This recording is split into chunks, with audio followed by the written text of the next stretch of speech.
All right, good morning, everyone. Today is February 6th, 2019. This is a regular meeting of the members of the State Liquor Authority.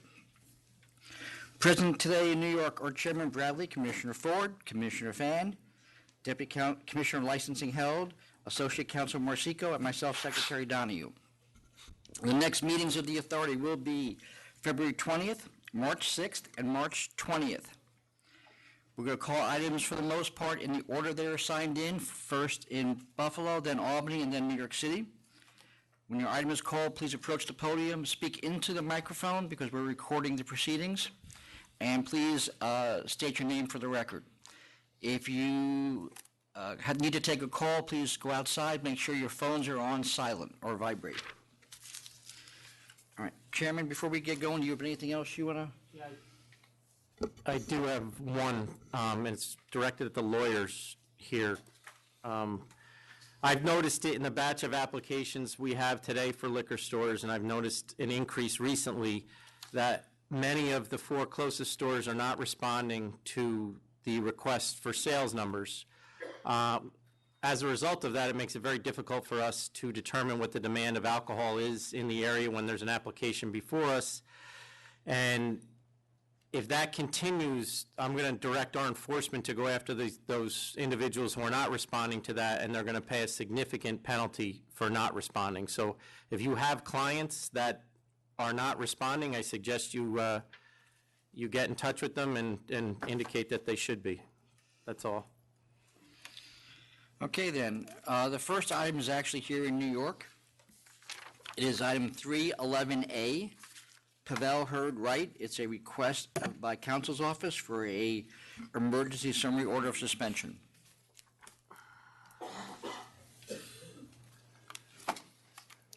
Thank you.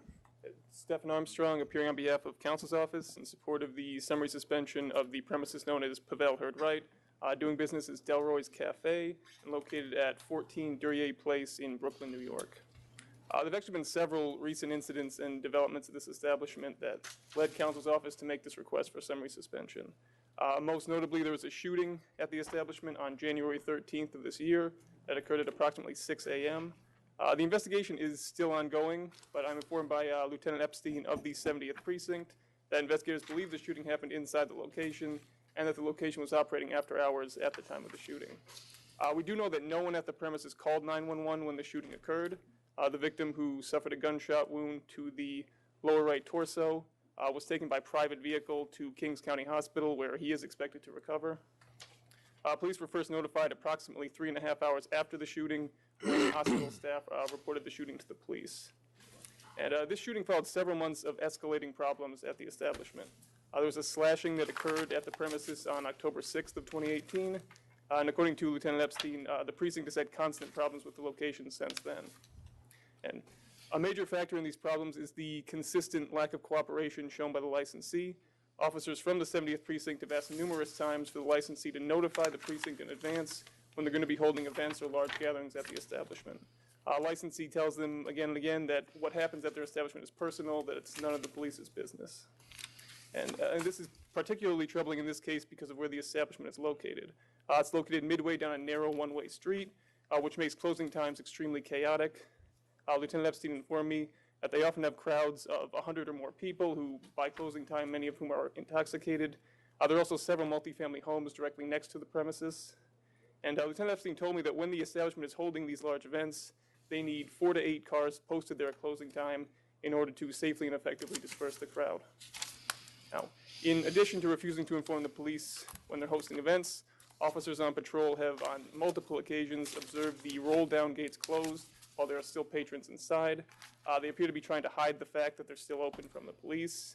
And on both January 1st and January 5th of this year, police issued summonses to the licensee for permitting the sale and consumption of alcohol after hours at the premises. And all of these recent issues led to a joint inspection on February 1st, which was last Friday, by SLA investigator Charles Trevally, officers from the 70th Precinct, the Vice Club team, and the Workers' Compensation Board.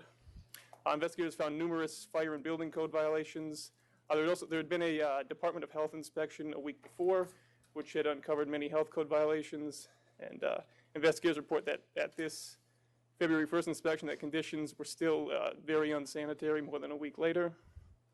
The manager at the location, Mr. Delroy Wright, was unable to produce any liquor receipts. He told Investigator Stravali he'd been purchasing all of his liquor from a corner liquor store for the last 12 years. Mr. Wright also admitted to allowing dancing and DJs in violation of the method of operation. Investigator Boyko from the Workers' Compensation Board discovered the licensee did not have any workers' compensation insurance coverage and had falsely claimed that they did not have any employees when in fact they had several. Did they shut them? Yes, they did. They should So have it's stopped. closed right now? Yes. Or at least All they right, issued a I stop- think that's probably enough. they issued a stop work order on Friday, but I don't know if they've resolved it since then. And according to Investigator Boyko, the establishment had previously issued a stop work order in January of 2015, which was never resolved and which apparently they've been operating in violation of for more than 4 years. When did this place get licensed? I was licensed in 2003, actually.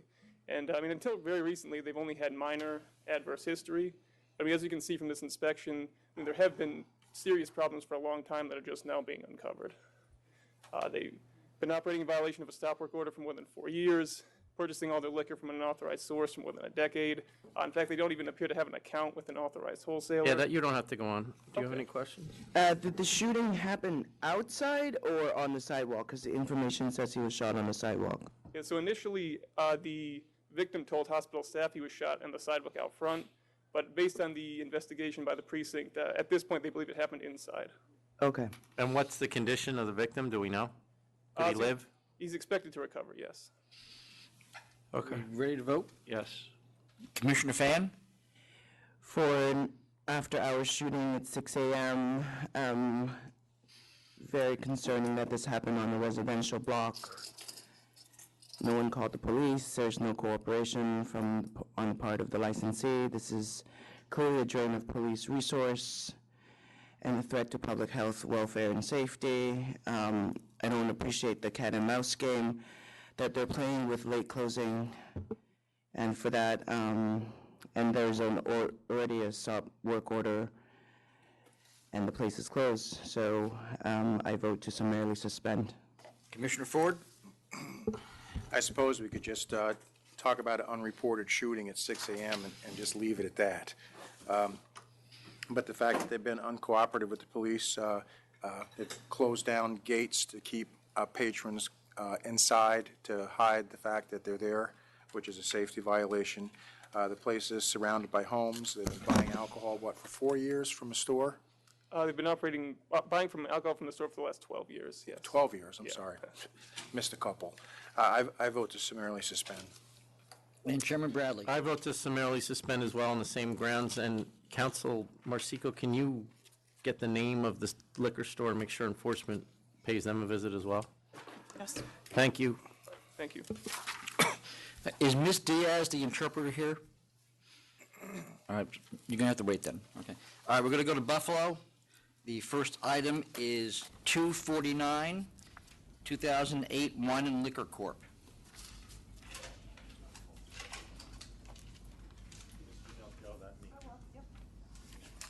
Please state your name for the record. My name Balvinder Kaur. Louder. Louder. Excuse me? Would you speak louder? I'm Balvinder Kaur.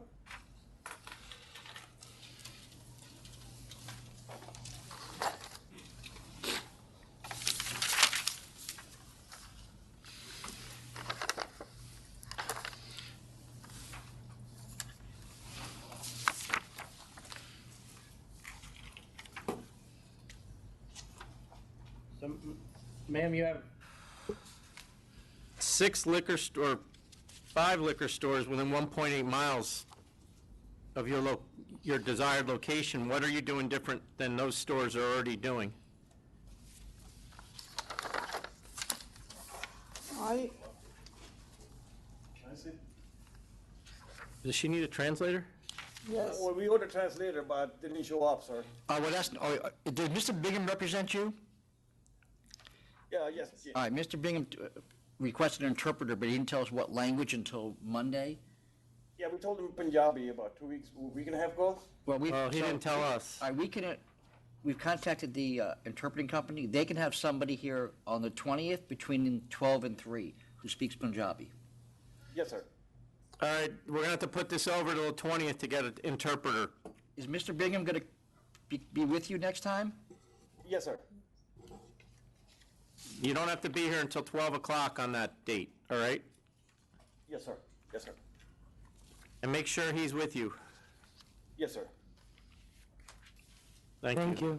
All right, the next item is 250, Joey's Hurdle Place, Inc.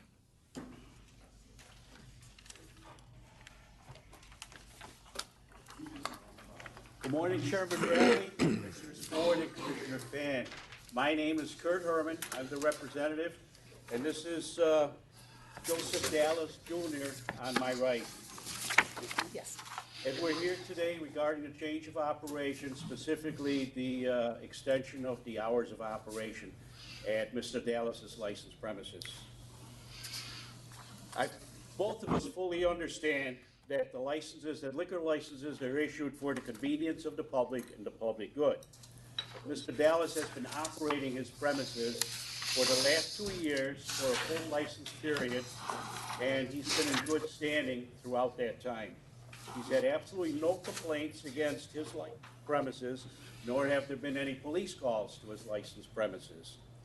We are aware of the letter from the City of Buffalo Law Department, and basically they stated they would not support him on the extension of his operating hours.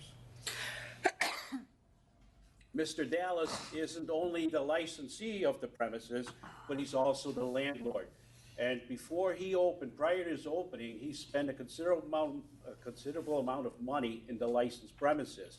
He completely rebuilt the inside of the premises. He put all new oak paneling, oak woodwork throughout the premises, new oak furniture, oak tables, chairs. He tiled the bathrooms.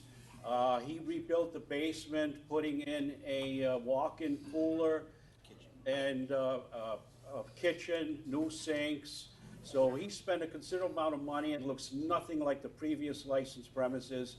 And in turn, he's attracted a much older clientele, and it's a quiet, cozy establishment.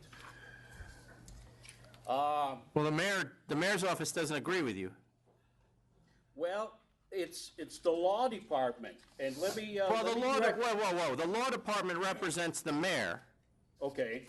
So it's the mayor's office, in my view. I don't know. Well, And they're indicating that as of February 22nd, they were having issues with his location in the backyard with alleged drug dealing, excessive noise, loud music. I'll cover that. His premises is actually a small attachment to a large two-story building that has apartments in the rear. It's directly attached to the apartment building itself. It was his tenants at that time. He had two tenants, one in the lower apartment, one in the upper apartment. The one in the upper apartment was dealing drugs, which he didn't know at the time as the landlord. And So the kids mayor's office knew about it and he didn't? Well, the mayor's office, and it even says in their letter, that pursuant to diligent search of the city reporting system, so they did no investigation of their own. It has been discovered that on Wednesday, February 21st, 2018, at 3:46 a.m., there was a report of loud noise, of drug dealing, heavy volume of foot traffic was made, and the police responded to that.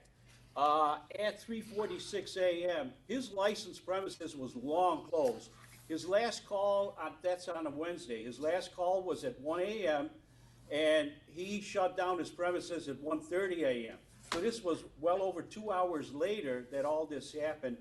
And as a result of this incident, as soon as Mr. Dallas found out about this incident, he has evicted both of those tenants.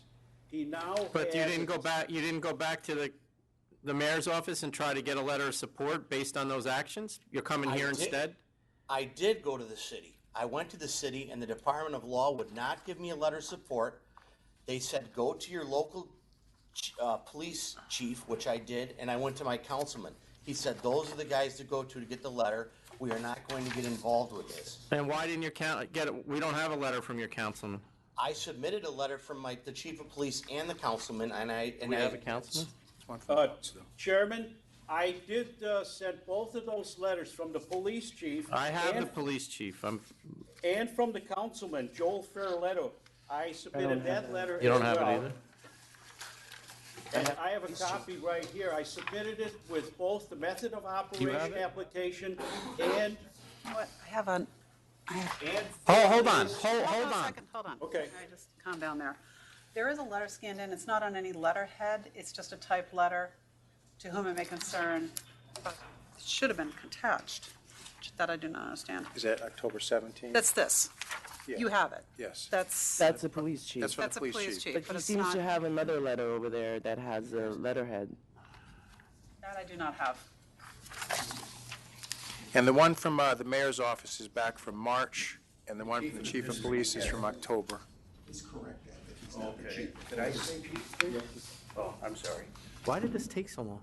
Wait a minute, letter of support's listed, why did it take so long? Yeah. This was a mess. There's a lot of history, there's a lot of things to consider. Person writing it up wasn't, Okay. it's been a while since she wrote full boards. And a lot of that's on my end because I just looked at it and went, no. So you do have a letter or you don't? I do, well, it's listed in there in support, but I don't know why it was not attached. I don't have it as listed in support. No, I don't have it listed as support either. Oh, the barber is. That's the chief That's the of one I got, police. yeah, I don't have the other one then. I don't see it.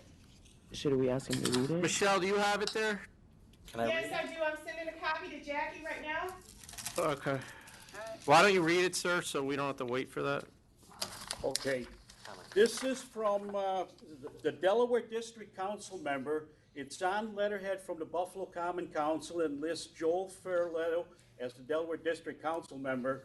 And I'll skip down a couple of the parts. He says, as the Delaware District Representative, my goal is to help promote and improve the neighborhood for my constituents, including both residents and businesses.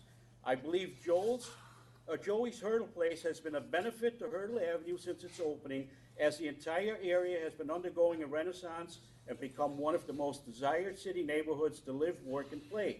The constituents of my district living in and around Hurdle have expressed a strong desire for a walkable neighborhood that includes retail shops, restaurants, culture, and entertainment. Hurdle Avenue has emerged as a destination for city and suburban residents to shop, eat, drink, and socialize. He further states that Joey's Hurdle Place adds to the charm and character of the street. As such, I believe it would be governed under the same rules and restrictions as the other similar establishments on Hurdle Avenue. The current limited sale of alcohol hours of 1 a.m. on weeknights and 2 a.m. on weekends hurts business on a section of Hurdle Avenue where we are looking to improve walkability and promote vibrancy. A change to the current Erie County and statewide hours of operation of 8 a.m. to 4 a.m. will allow for an even playing field among businesses and a chance for Joey's Hurdle Place to remain open, adding to the character of Hurdle Avenue for years to come. Mr. Dallas's investment in creative customer service experience will serve to promote the neighborhood, public advantage, and convenience to not only the constituents of my district, but also the community at large. He further states that he has the full support of that council member in his application. All right. This is the council member for where the restaurant is located or where he lives? That's correct. That's the council member for the district of where the licensed premises is located. Does he live in that district or no? Pardon me? Does he live in the same district or no? No, he does not. Okay. I live 3 miles away. Is your business like one building in from the corner of Tennyson Ave? Looks like it used to be a 2-story home.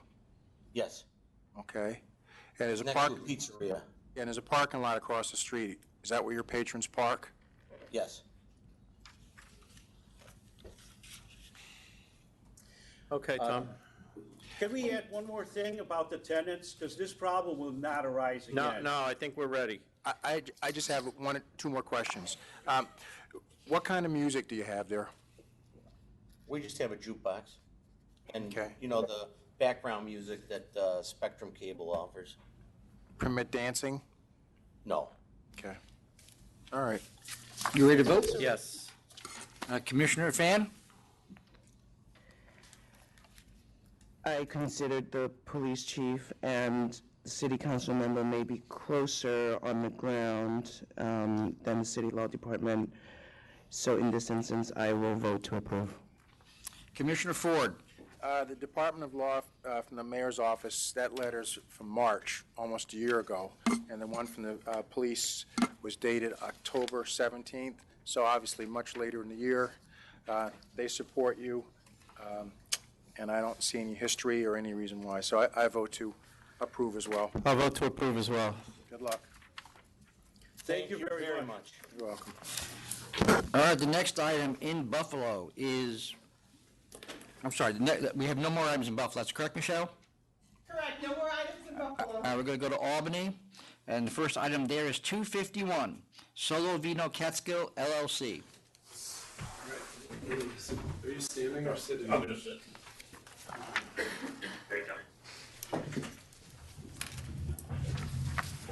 Okay.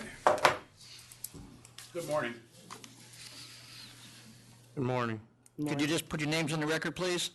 Yes, my name is Ralph Lewis. I'm the attorney for Solo Vino.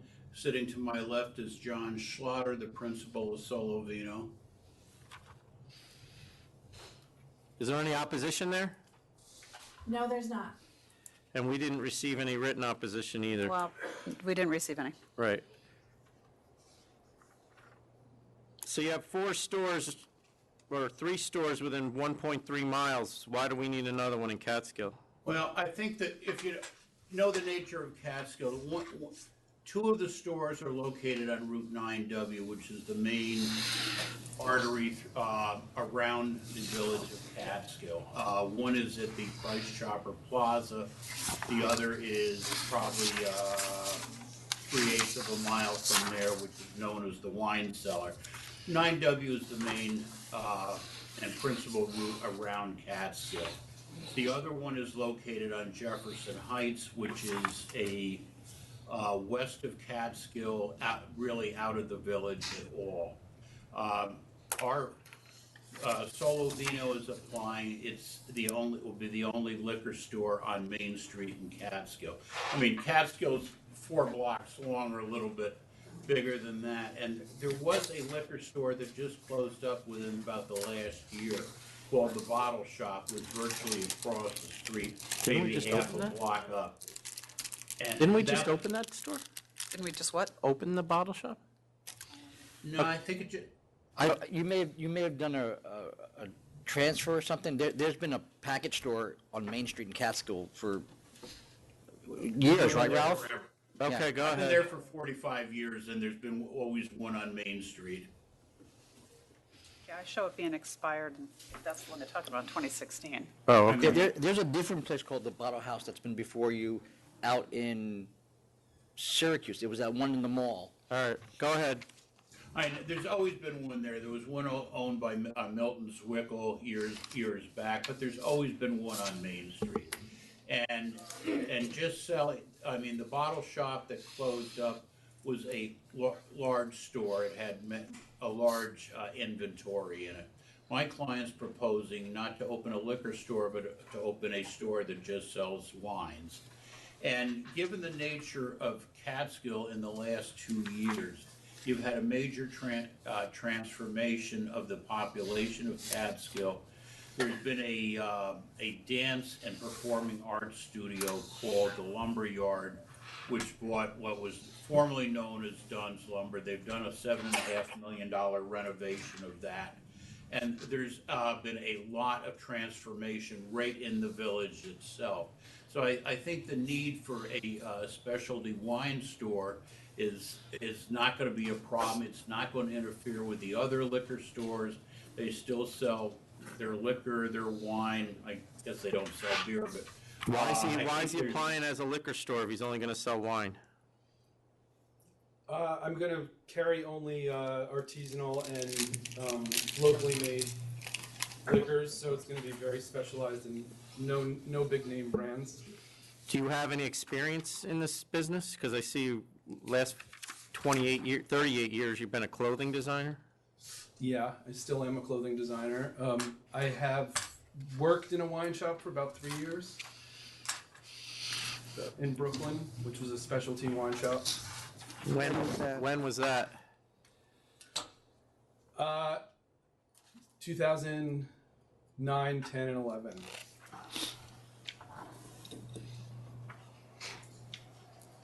So most of the wines I'm carrying are small vineyards. They're going to be natural wines, biodynamic. So I'm not really opening just a typical liquor store. Okay. I'm also How many hours are you planning to work at the store? myself. Yes. Probably about 2 to 3 days a week. And how many employees? I'm hiring 2 part-time employees. And you will be the only store on that side of the inlet, the river there, correct? Correct. Correct. You will have 2 part-time employees. Is there a manager?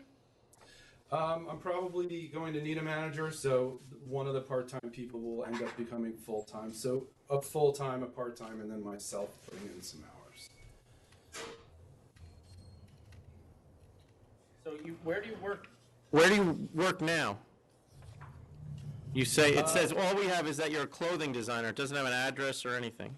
Okay, so I had my clothing store in the location where the wine shop is now, and I moved it out. So that's now in Kingston. I primarily just do the designing. I have production managers and seamstresses that operate that business, which gives me the time to start this new venture. So, did I answer your question? Yes. Okay. Are we ready to vote? Yes. Yes. Commissioner Fan?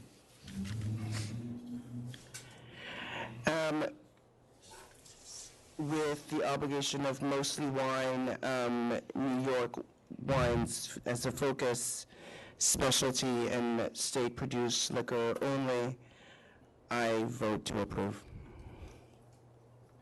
Commissioner Ford? Commissioner Hell, do they need to amend their license if it's just going to be wine? No, No, he's gonna have- He's gonna have liquor, so Oh, I he's gonna can't have amend liquor. it. Oh, no. I'm sorry, okay, I misunderstood. Nonetheless, you're the only you're the only store on that side of the river. The other closest store is on the Route 9 W corridor, so I do think that there is a public convenience and advantage to be served, so I'm going to vote to approve. I'm going to vote to approve as well. If you do hire a manager, you need to put that in as an amendment to your application. Okay. Good luck. Members, do you Thank you. want restrictions? No. Okay. Thank you very much. Thank you. You're welcome. You're welcome. The next item, could we have opposition up in Albany, is 261 Webster Wine Company, Inc. I believe someone's here for that, too. Good morning, I'm Murray Kaplan, I'm here in opposition. Hang on one second. Okay. Is there anybody else here for, is that your client? Okay. Yes. Are you hearing this? I'm here in opposition. Come on up.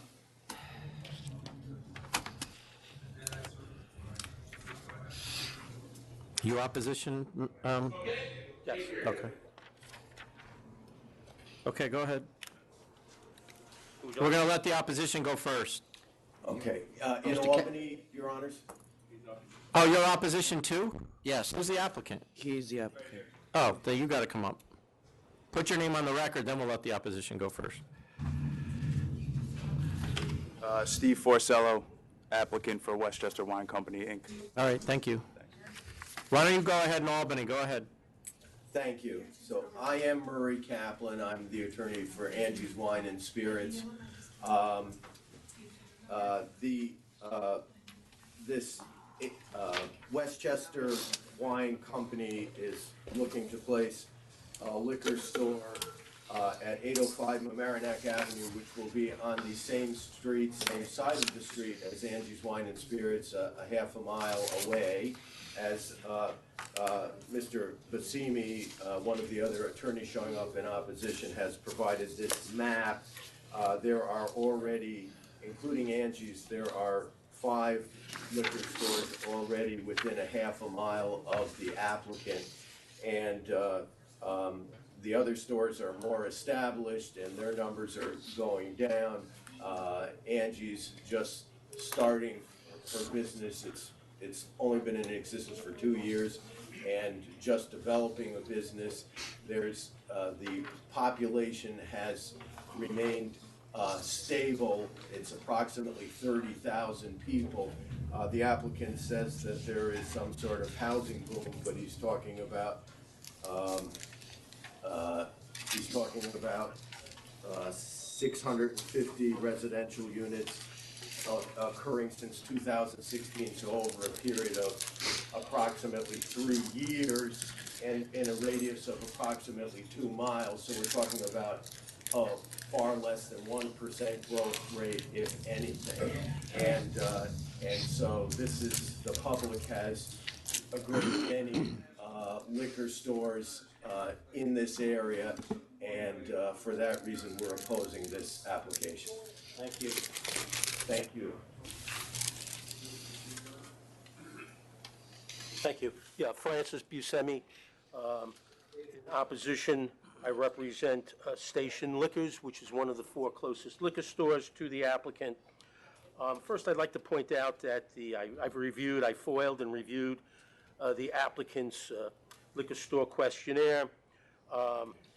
The 4 closest stores that are listed are distances are incorrect, I believe, as well as which stores are the 4 closest. The applicant lists Sound Shore, which is approximately 1.2 miles from the applicant, and I'm using the shortest driving distances whenever I'm talking about distances. Yeah, that's what we have. It's always the shortest driving distance. We have it at 1.2. Right. Our people do their own. Yeah, right. So, and I've done mine, and I've given you the map, so I have 5 stores that were within a half mile. 4 of those stores I have it 4/10 of That we don't have. a mile away. Well, No, we have 2 that are within about a half a mile and 2 that are 1.2 and 1.5. What are the other 2 that you have that are a half a I mile? have Friendly at .4. I have Harrison Wine Vault at .4. I have Station Liquors at .4. We don't have those. I have Ceci. I don't know. I have Ceci Park at .4, and then I have Angie's at .5. stop. Now, I could provide you. Yes. Here and now, I have the Google driving distances, which I incorporated onto the specific map that I gave you, so you can verify it with the. Oh, that's in your submission? Okay. In my submission is the map that I created, if you. I got it. Yep, I got it. Okay, so those distances, again, and what I do is I cross-reference and I backtrack it, because sometimes going in one direction might give you a different, so I do both directions to make sure that we hit on the shortest driving distance. If you need to see the actual, this is the Google map itself with the distances on it, I have that for you as well. But I've incorporated what I've gotten off the Google map searches onto one map for you. So those are the 4 closest stores. Why do we not have 3 of them? And I was. Hold on one second. Which, I'm trying to think what. Well, we don't have Friendly, we don't have Harrison, we don't have, CC we do, and Angie's we do. And I didn't see CC. I was only able to see, and I foiled, but what I got was Sound Shore Liquor, which is not one of the 4 closest, Station Liquor, which is my client, and Angie's. So those are the 3 that I was able to see. I wasn't able to, I didn't get a CC on my foil. We have 1.2. CC didn't give us their numbers. Right, so. It's just the first 2. You've got two numbers out of the 4 closest stores. Hold on one second. Harrison was pushing it further out than this. What was listed here is more than, It's more than 1.5? well, and then also I'm looking at the order these were put in. They should have been flipped. It shows it at 1.25. Don't know why she did not put it, but you have to Okay, remember, all these right. are all new staff that were learning liquor stores. Right, so they are at a minimum, even if he says .4, it's certainly within .4 or 1.25. It should have been in It should there. have been in there. Okay. And here's the Google map on the Harrison address, 289 Harrison, Halsted which shows Ave. it at .4 miles. Okay. All right. Now, we have your map here. Yeah, okay. Go ahead. Harrison's World Wine? 289 Halsted Avenue. Harrison Wine Vault. I don't know, because the only information I have on it is what he They gave do us. not have a DBA on file with us, so they could be calling themselves. And that's not on the questionnaire on the application. It's 4. So Harrison Wine Vault, again, 0.4 of a mile. We don't have gross sales letter from Harrison. Likewise with Friendly Wine and Liquor, who's also 0.4 of a mile at 355 Halsted Avenue. We, again, have no gross sales figures for one of the 4 closest stores. When we do look at the gross sales that were obtained, they were Sound Shore Liquor Pantry, Station Liquors. Each of those stores showed declining sales. Angie's Wine and Spirits, which is a relatively new store, must have opened up right at the end of 2016. So its first full year was in 2017. And that has, at this point, marginal sales. Now, this is the applicant is within the village of Mamaroneck. Now, the entire town of Mamaroneck is comprised of 2 villages. One is Larchmont, the other is the village of Mamaroneck. The entire town population for the town of Mamaroneck is 29,000 people. The entire town only has 6.65 miles of land area because most of the town of Mamaroneck is in the water. 7.41 miles is water. Within the town, the village of Mamaroneck, where the applicant's premises and all of the closest stores are located, that total land area of the village is 3.2 miles, the entire land area of that village, with 3.5 miles of the village being in the water. The total population for the village is a little over 19,000 people. I've attached that information to my letter in opposition.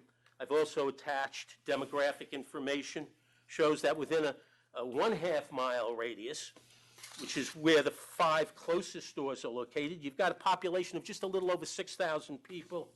When you go out to 1 mile, the population is 18,500 people. It's not an affluent area. You've got a median household income of about $70,000 within the 1/2 mile and $93,000 when you go out the full mile. No appreciable growth is in the area. Station Liquors, my client, is a full-service store. It's a good-sized store, most of which is storage. It has 1,500 square feet of retail space and 2,500 square feet of storage.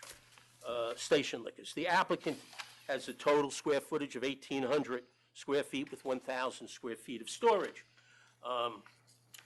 There was another store called applicant called Bottle Hose of Larchmont on October 25th. The Liquor Authority disapproved that application. That application is located 3 miles from the current location of this application. Mr. Fricello, who is the applicant here today, was a principal in the Liquor Company of New York, Inc. at the time that Bottle Hose of Larchmont applied. He himself opposed the application, which was disapproved. It's not serving public convenience and advantage. I've reviewed the applicant's statement in support of his application, and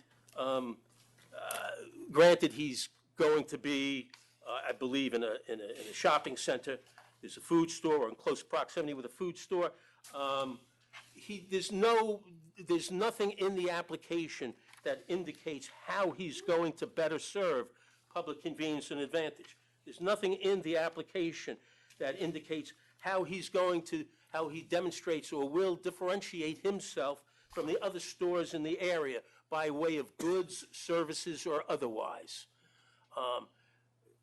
Based on the lack of any support of or demonstration of public convenience and advantage, based on the existing surrounding stores, 5 of which are within 1/2 mile of the applicant within the same town, I don't believe that public convenience and advantage is served by this application. You do, are they doing, you do tastings, sir? Gentlemen, stop. You do, yeah, I can't hear you. Yes. Yes? Internet sales? Delivery? Yes. Yes? Okay, go ahead. Michael Moletti, Sound Shore Liquor Pantry. Definitely opposed to it. The pie is only a certain size, and the more you cut up, the less and less everyone gets. I'm sorry, what's your store? Where, Sound Shore Liquor Pantry, Okay, 800 got East it. Boston Post Road. Thank you. How long have you been open? The store has been there 18 years. Myself and my father took it over 8 years ago. We were working for Empire at the time. Okay. We've been in the business our whole life. Both started at Peerless. I did it for 20 years. He did it for 8. All right, thank you. Go ahead. I'd like to just give a quick presentation on the spot and then address some of the concerns from the opposition. I believe Westchester Wine Company is in an excellent location that gives customers a one-stop shopping experience that is currently unavailable in Mamaroneck. The proposed premises is to be located in a brand-new shopping center called Mamaroneck Center. Mamaroneck Center will be anchored by a specialty grocery store called North Shore Farms and a large CVS. The North Shore Farms is a 12,600 square foot grocer that specializes in farm fresh, organic produce, meats, cheeses, fish, and prepared foods. The CVS is already operational and is very busy. There will also be a hair salon, a cafe, a gourmet donut shop called Duck Donuts, amongst other stores as well. There are 140 free parking spots for customers in Mamaroneck Center, which is a convenience that is currently unavailable by any of the other stores in town. The shopping center has its own crosswalk and traffic light, helping the flow of cars from a busy 4-lane road, Mamaroneck Avenue. The community is very excited for the new shopping center and grocery store. The people of Mamaroneck have been without a grocery store since late 2015, when A&P Corp. Closed all grocery stores countrywide. In the past few years, there has been a residential development explosion in Mamaroneck. There are 650 new or renovated residential units built or under construction right now. The whole town is buzzing because of the new developments. In response to this, Brixmore Property Group decided to totally revamp the old A&P site into the new and improved Mamaroneck Center. They renovated the current building that houses North Shore Farms and CVS and built a totally new building adjacent to the current one. For reference, here is a list of residential developments in Mamaroneck. The Avalon Willow Condos is newly renovated. It is 224 units directly across the street from the proposed location. They have their own crosswalk into the shopping center. The Regatta is 114 units, new construction 1 mile away. The Sweetwater Condos is 90 units, new construction half a mile away. The Sheldrake Estates is 100 units, new construction 1.5 miles away. The Hampshire Golf Club is being converted into 61 townhomes and 44 condos. There are also 2 smaller projects, which are waterfront condos totaling 20 additional units. Other important factors is, as you heard, Mamaroneck is a sizable population of 30,000 residents. Now, I'm pretty sure that does not include Larchmont. Larchmont is a village of about 7,000. I think the 2 combined are about 37,000. The average... Say that village of Mamaroneck is how many? No, I have the town, the whole town, okay. the town and the village being 30,000. I Okay. have Larchmont as a separate 7,000 population. I have an average household income of $165,000, which is 116% above the national average. There is $2 billion a year in bank deposits within the trade area. So it's a very affluent and diverse location. Well, do rich people drink more? Well, Is that what you're saying? Maybe. I'll let you know if I ever become one. Mamaroneck Center is located half a mile away from I-95 and close to the Hutchinson River Parkway. Because of the specialty grocery store and the proximity of the highways, Mamaroneck Center will be a destination shopping center for Westchester County. There is no grocery store in the whole town of 30,000. A&P was the only one. There was $27 million in grocery sales annually tracked that left the trade area because A&P closed. Finally, Mamaroneck is getting a grocer back, and it's a more modern store that can draw people in. There's been so much residential growth lately, the mayor has put a 6-month moratorium on development in order to put legislation in place that will protect the town. After this 6-month period, they plan to continue even more development targeting the industrial area that, as this gentleman mentioned, was a flood zone and now is being zoned for residential and business use. Just to wrap up, if licensed, it would feel incredible to be a part of the economic growth Mamaroneck is currently experiencing. As a Westchester resident, I remember how the A&P was so important to the Mamaroneck community. People were upset when it closed and there was a void left behind. When I heard a new grocer was coming in, along with a brand new shopping center, I did everything I could to be a part of it. As retail in general continues to change, companies like Amazon are raising the bar on consumer convenience. I feel it's imperative for brick-and-mortar stores to create a convenient, one-stop shopping experience. This location provides that for consumers, and that is what I feel will be the foundation for the store being a success. When you factor in residential and commercial growth in the town as of late, it really feels like Westchester Wine Company fits nicely into the community. Just to address some of the concerns of the opposition. Firstly, I'm not trying to open a giant discount warehouse that's looking to put anyone out of business. I plan on having a wide range of selection. We're going to be 1,000 square feet of retail, 600 square feet of storage. I also feel the location of the other stores is very indicative of what you see in a typical lower Westchester market. If you look at any town or city in Westchester, there is always a store in the downtown area, a store near the train, and a store near the local grocer. There is no free parking at the other stores. There are metered street spots, and it's very hard to find a spot near the stores during prime hours. At Station Liquors, you have to parallel park. There's only 4 or 5 spots for about 3 businesses. And Angie's, you can only park to your right because of a double yellow line. You can only park diagonally to the right, and then you have to walk to a crosswalk, across the street, and then so it's very hard to find a spot outside the store you intend on shopping at. I bring this up to enforce the fact that we would be offering a convenience that isn't currently available in the whole town. Not only because of the parking, but because of the retail stores that work so well together in the shopping center. It's very unique to the town. There's nothing like that in the town right now. It's a huge void that the town is missing. They plan on drawing all that retail money back into the town, all the new development. They want to draw people in. The highways are right there, so it's a constant thoroughfare for cars all day long. So how far away is your old liquor store that your brother now owns? That's like 3 miles away. And you got off that license to do this? Yeah, yep. Is there a reason that you didn't note on your previous application that you had worked in a liquor store previously? Because you did do it here and you didn't earlier. Can you ask that again?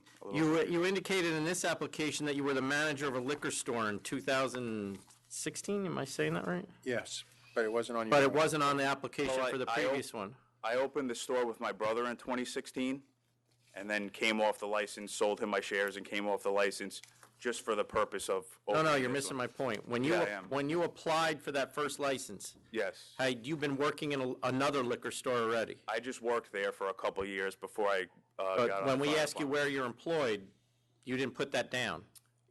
I think you asked for employment 5 years back? Yeah. Yeah, that was like 6 or 7 years It ago. also asks for any employment related to the alcohol beverage Then I industry. apologize for... Well, for not- then it doesn't say here that you were employed 5 or 6 years back. It says, doesn't it say 2016? I've been a It says fireman 12 to since... 16. Yeah, 12 to 16.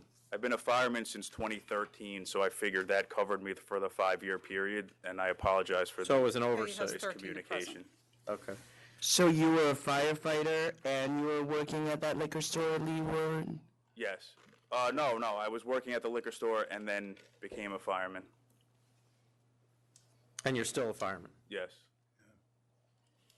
And, I mean, even with all this development, as Mr. Buscemi pointed out, that raises possibly the population 1%.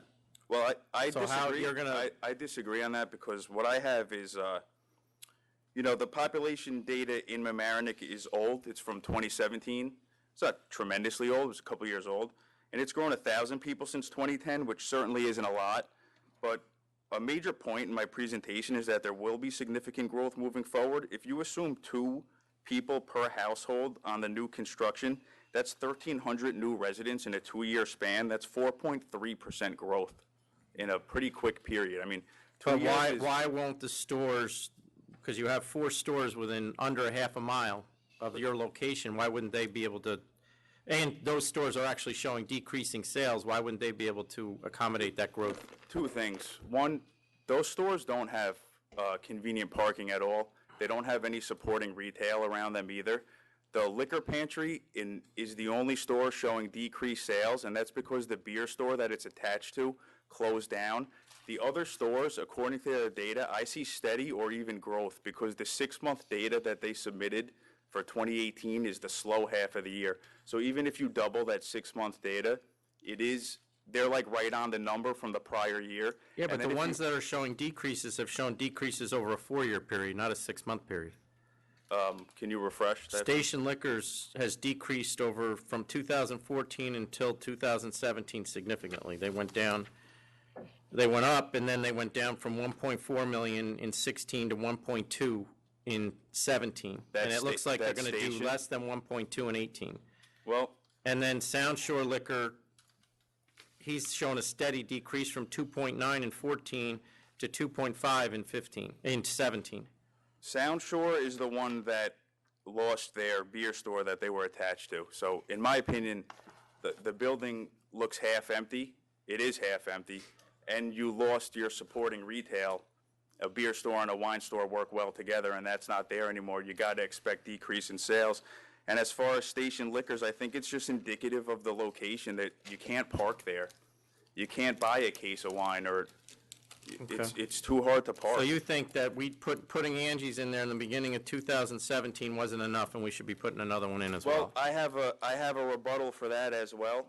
I'm sure you do.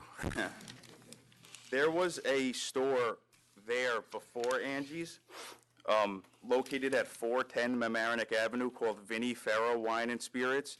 They closed shop, and within months, Angie's came up. My point there is that although Angie's is a new store, it's not as if an additional store was added to the pool. It's the same number it's always been. Okay. So that's just my point there, we got the Farm Fresh Grocery, organic grocery store, which is so popular today, the CVS, all the free guys have parking questions? you could ask for. That alone adds value to All right, the I think, community. All right, we're ready. members are ready to vote. Thank you. Commissioner Fan? The applicant has clear experience in owning a liquor store.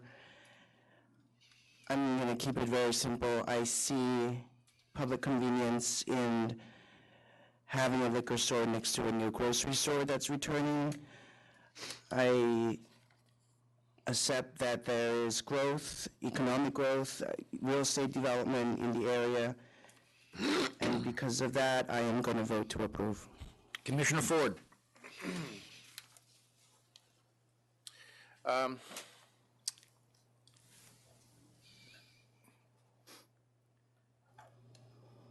I'm looking at the numbers, and to the chairman's point a little earlier, it looks to me like they're just maybe climbing up to where they were, if not even reducing a little bit. And there seems to be several stores in the area, even a couple of them that we didn't even have on our report. And I don't disagree with Commissioner Fan that it'd be nice to have a store next to CVS and all the rest of that, but I still am not convinced that there's a public need, a convenience and advantage to be served, so I'm going to vote to deny. Chairman Bradley? I'm going to vote to deny as well. There's 4 stores in under 0.6 miles from this location. The applicant is obviously experienced and a great applicant. I just don't think that this area needs another store. We just opened Angie's, and while it may be replacing another store, we have no idea how that's going to affect 3 or 4 closest, because it's only been opened a year at this point, and we also didn't get sales from CC Park World Wine and Liquor, which we're going to send enforcement out to them. But right now, I just don't see it with the population growth that there's a need for another store. If it's not too late, that, I think we need some clarification on the distance between these two stores, so, because I do not see 4 or 5 stores within a half a mile. There's no way. I So mean, I think maybe one also- of those other stores. The Yeah. Examiner went Well, I off mean, even, on- this is a drive, so I'll go out as far as 1.2 miles. It's a driving community. People aren't walking in Mamaroneck. They all have cars. So a 1.2 mile difference between stores to me, and there clearly are 6 within that distance. I respectfully think that you're off the mark because this new development is all geared towards people But I'm entering not New off York City. I'm not off the mark on the distances, and I don't think the development is enough people to make a difference. There's declining sales at the 2 stores that did report. We have a brand-new store that we just opened that we don't know how that's going to affect it. And it's a Even driving though that community, as one- I said. While Commissioner Ford pointed out, it would be nice to have a liquor store in every plaza. We can't do that. I just think it's a shame. I know that the people of the community, you know, I just can't vision people buying their groceries for their holiday parties, their barbecues, and then getting in their car, driving to a different shopping district, and then parallel parking, fighting for spots, and then buying wine from one of these stores that you can't get into during prime hours. I mean, think of the holidays, think of all The members have made their Okay, decision. thank you. Thank you. All right, one more item in Albany is 236 E-Way Express LLC. Hello. 236.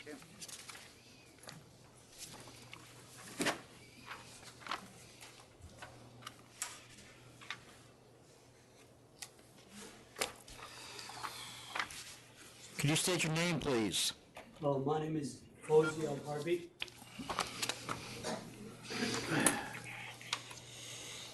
Go ahead. My name is Fauzi Al Harbi. I know that. Okay. Why should we be giving you another store? We revoked your license previously because you sold cigarettes to underage people as well as sales to minors, significant number of sales to minors. Why would we give you another one? You're talking about, what year was that? A long time ago, We revoked it in 2007. 2007? Was I the one that sold it or was a worker? I mean, it's You always. don't even know if you don't even know if you owned the store then? No, I know I own the store. I know I own it. Yeah, I know I own the store. But I'm sorry, it's always mistakes happen, But it's not gonna happen again. Why? How do we know that? What are you going to do different? I'm a group of age. Every person that come in. That's what I've been doing. What do you mean that's what you've been doing? I mean, proof of age. Do you have? Are you selling cigarettes right now? Yes. Have you been, since you lost the liquor license, have you gotten any violations on the cigarettes? No, So nothing since 2007? nothing since 2007.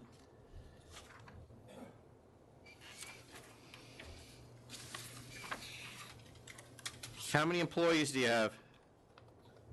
Right now, I have 2 employees. How many? 2. You indicated you'll I have mean, no one, I'm employees. sorry. One. You have 2, 1, and your application said 0. No, I mean, it's me and somebody else. I had myself. Chairman, I think he just bought this store, so he wouldn't have had any violations. Did you own this store in 2007? Not that store, it was a different store. He's at a different, he's Right, it was a different location, I'm sorry. up the street. Right. Yeah. But he's still indicating he's having no employees, and No, now I you, have one. and you have employees. I have employees. I have 1 employee. Who's the employee? Is it a relative? No, Who is it? you want his name? That's what he asked you. Jonas on my, I don't know.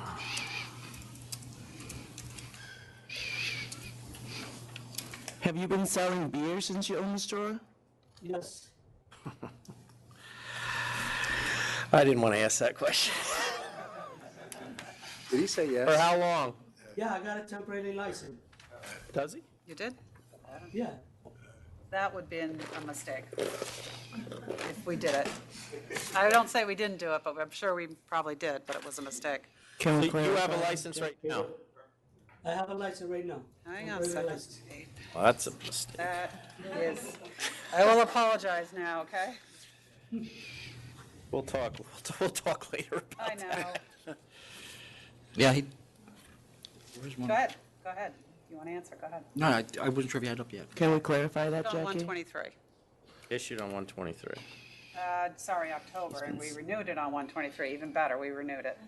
Oh, wow. We have, so he's, Oh, talk about giving him a chance, huh? yeah, so he's got 3 months clean. Oh, God. Would, I don't have any questions. yeah. You ready to vote? Would you be willing to get a scanner? Jay, the electronic scanners for the IDs, would you do Oh, I use the lotto machine. You use the lotto machine? Yeah, Jay. I mean the lotto scanner for the ID. You Okay. can scan it, you scan the You ID. can make it a on the lotto. condition to purchase one. Yeah. Okay. All right. Yeah, they're asking if you'll get one. No, I got the lotto machine. No, they want you to get the Pacific. Oh, okay. Yeah, we're not talking lottery machine. Okay, A I'll separate get it. You scanner. can make that a condition. All right, we're ready, Tom. I'll get it. All right, Commissioner Fan? In Chinese, we have a saying that says if you re-up on the mistake, maybe you get a better result. And so, with that, I vote to approve. Commissioner Ford? And it was Chinese New Year yesterday, so apropos. I'm going to require that you get an official scanner, and not the lottery machine, but a scanner. I will get one. And I'm only saying yes because we gave you a temporary. So you win one this time. Don't come back again. No, thank you. I'm going to require proof of a purchase of a scanner and ATAP for you and your employee. You understand that? You have to go take a class? Yeah. You can do it on the internet, whatever, but we're going to need proof of the purchase of the scanner and the ATAP completion. Got it. All right? Commissioner Fan, you good with both? Yes. And All right, Commissioner thank Ford? you. Absolutely. You're approved. You'll get a letter. Thank you.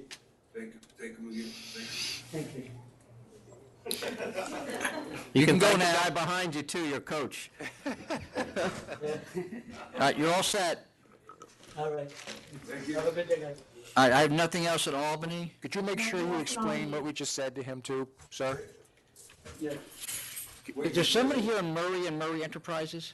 Never mind. He'll be back. Are you waiting for somebody to show up in Albany?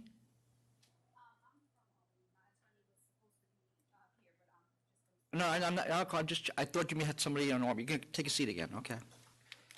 All right, the next, first item in New York is, You're good. Thank you. yeah, you're all set, you can go. Is Ms. Diaz, the interpreter, here yet? Yes. Come on up.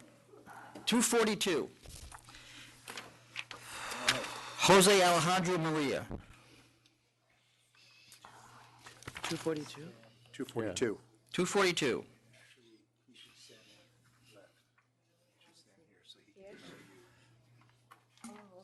So can you put your name on the record, everybody? My name is Robert Romano. I'm the, representing Mr. Maria. My name is Lady Diaz, and I'm the interpreter. My name is Jose Maria. Like, can you interpret everything that's said by him and us? Yes. Okay. So they'll speak, and then you don't have to do it simultaneously, okay? Okay.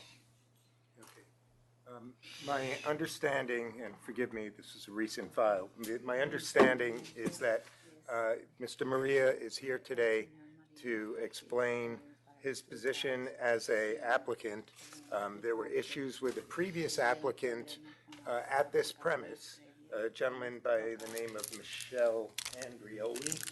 And there are, I want to be fully transparent to my knowledge, Mr. Andrioli is a guarantor of the current lease that Mr. Maria entered into. The landlord would not allow the lease to proceed without that guaranteed that Mr. Andrioli had originally made on his previous, on the lease that he had taken previously. There is also a promissory note between Mr. Andrioli and Mr. Maria, $45,000. That is to be paid in equal installments. Other than that, Mr. Andrioli has zero interest whatsoever in this premise. He won't go anywhere near the premise. He has, his only interest is in getting the note paid. When I explained to Mr. Maria that that could be an issue, he said the only reason, the only way he was able to acquire the premise was through a purchase from Mr. Andrioli, and Mr. Andrioli, to my, I was informed by Mr. Capiano, who prepared this application, that Mr. Andrioli had, in fact, put in about $75,000 and is trying to recoup some of his investment.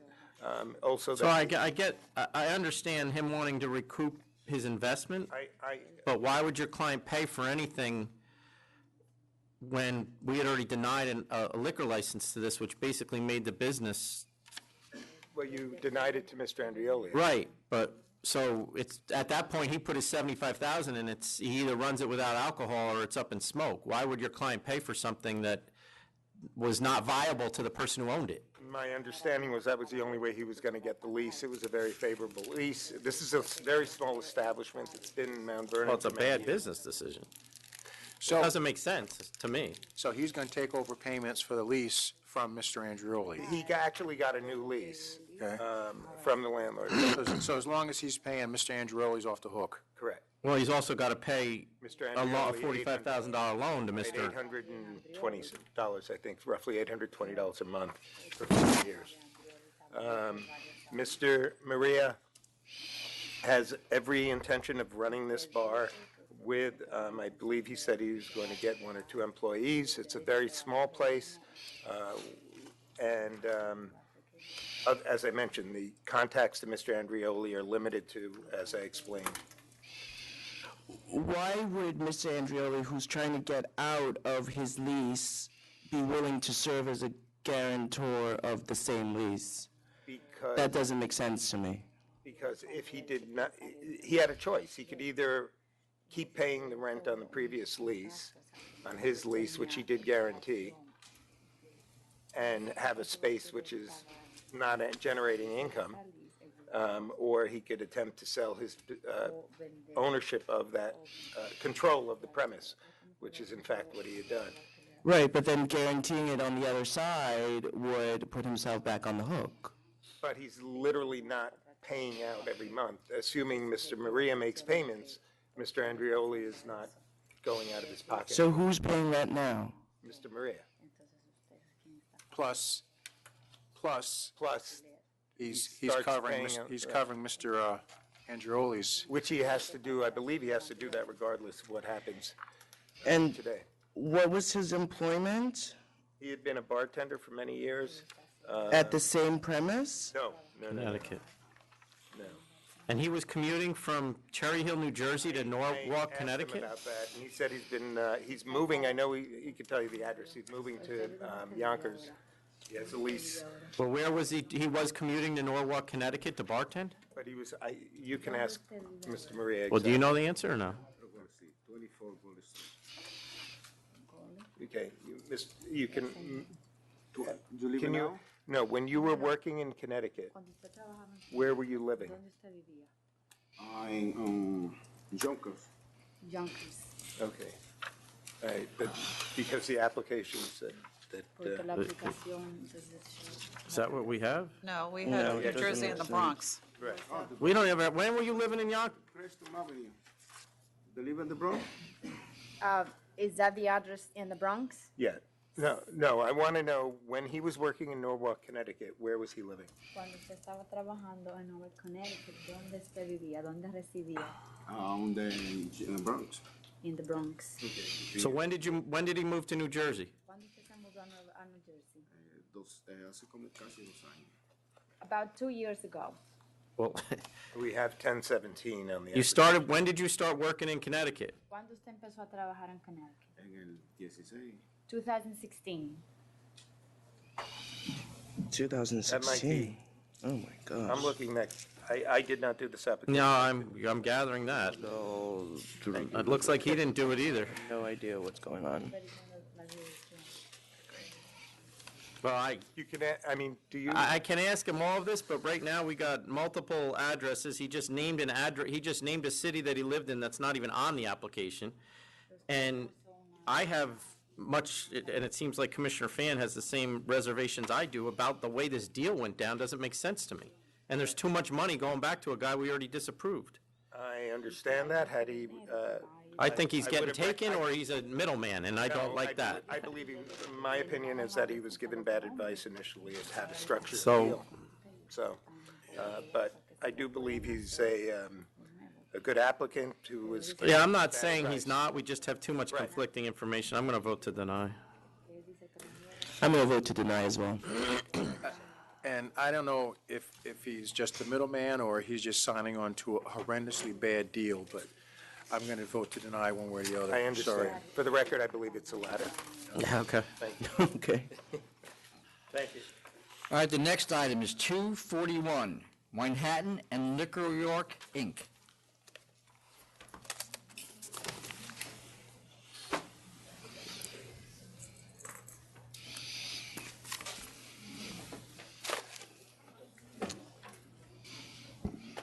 Morning, Leonard Fogelman, attorney for the applicant, who is standing right here. Why don't you? My name is Sarthak. And Mr. Lynn, I assume you're here to give us your 2 cents? Come on up.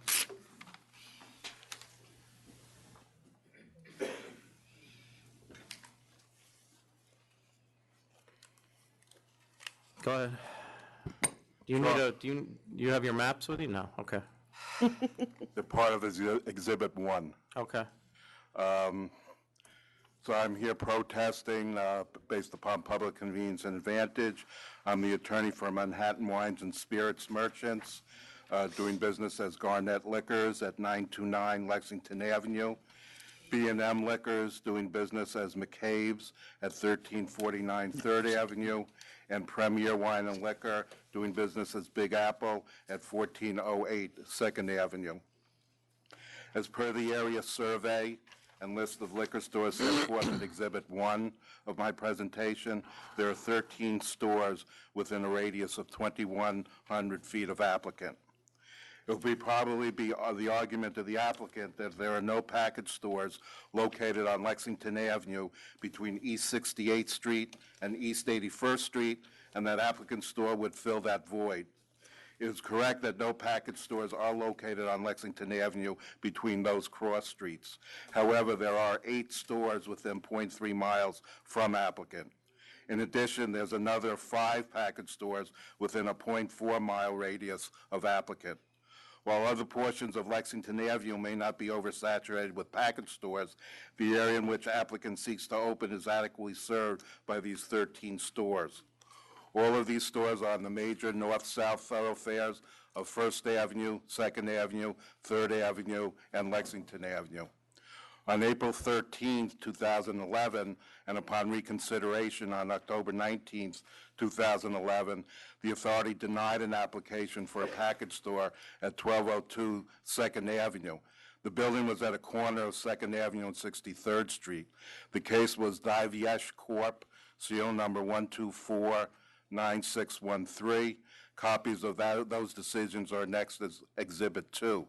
The facts were quite similar. No package stores were located on Second Avenue between the cross streets, and the applicant's portion of Second Avenue was not oversaturated with liquor stores.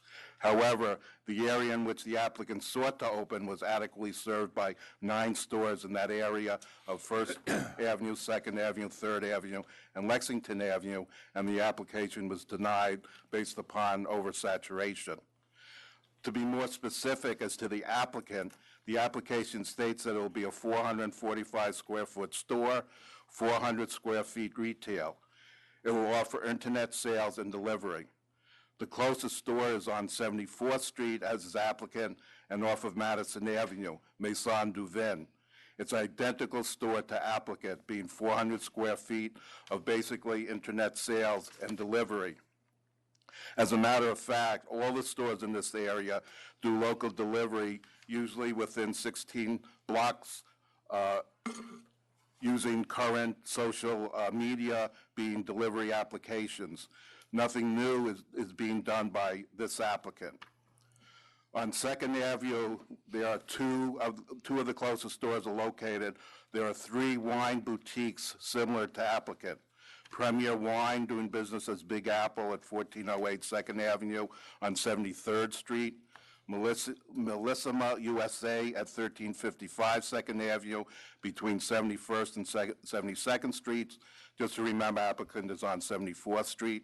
And 9463 Corp, doing business as Barrel Bottle Wines and Spirits at 1487 Second Avenue on 77th Street. And as far as Barrel Bottle Wine and Spirits is concerned, it just got its license out of safekeeping after doing a major renovation of the store. Which one is that just got out?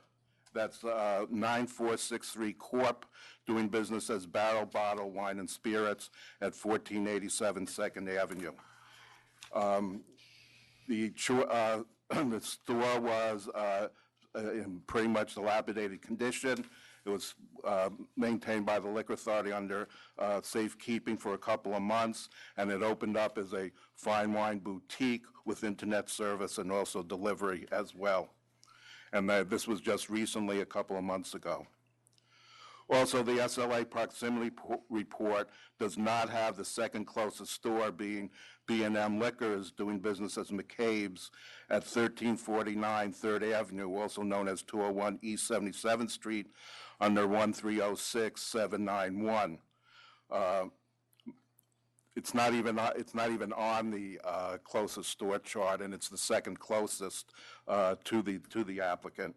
That's why when I put together my application, when my protest, I included 5 liquor stores rather than just the 4, because McCabe's did not appear before the authority with regards to being one of the second closest to this applicant. And you say that's at 77th and 3rd?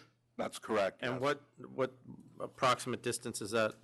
As the second closest, is that like 0.3 miles? If I look at my exhibit 1, Yeah, you said 1,540 feet. Yeah, we're dealing. Yeah. Okay. What was the address of the other one you said on Second Ave?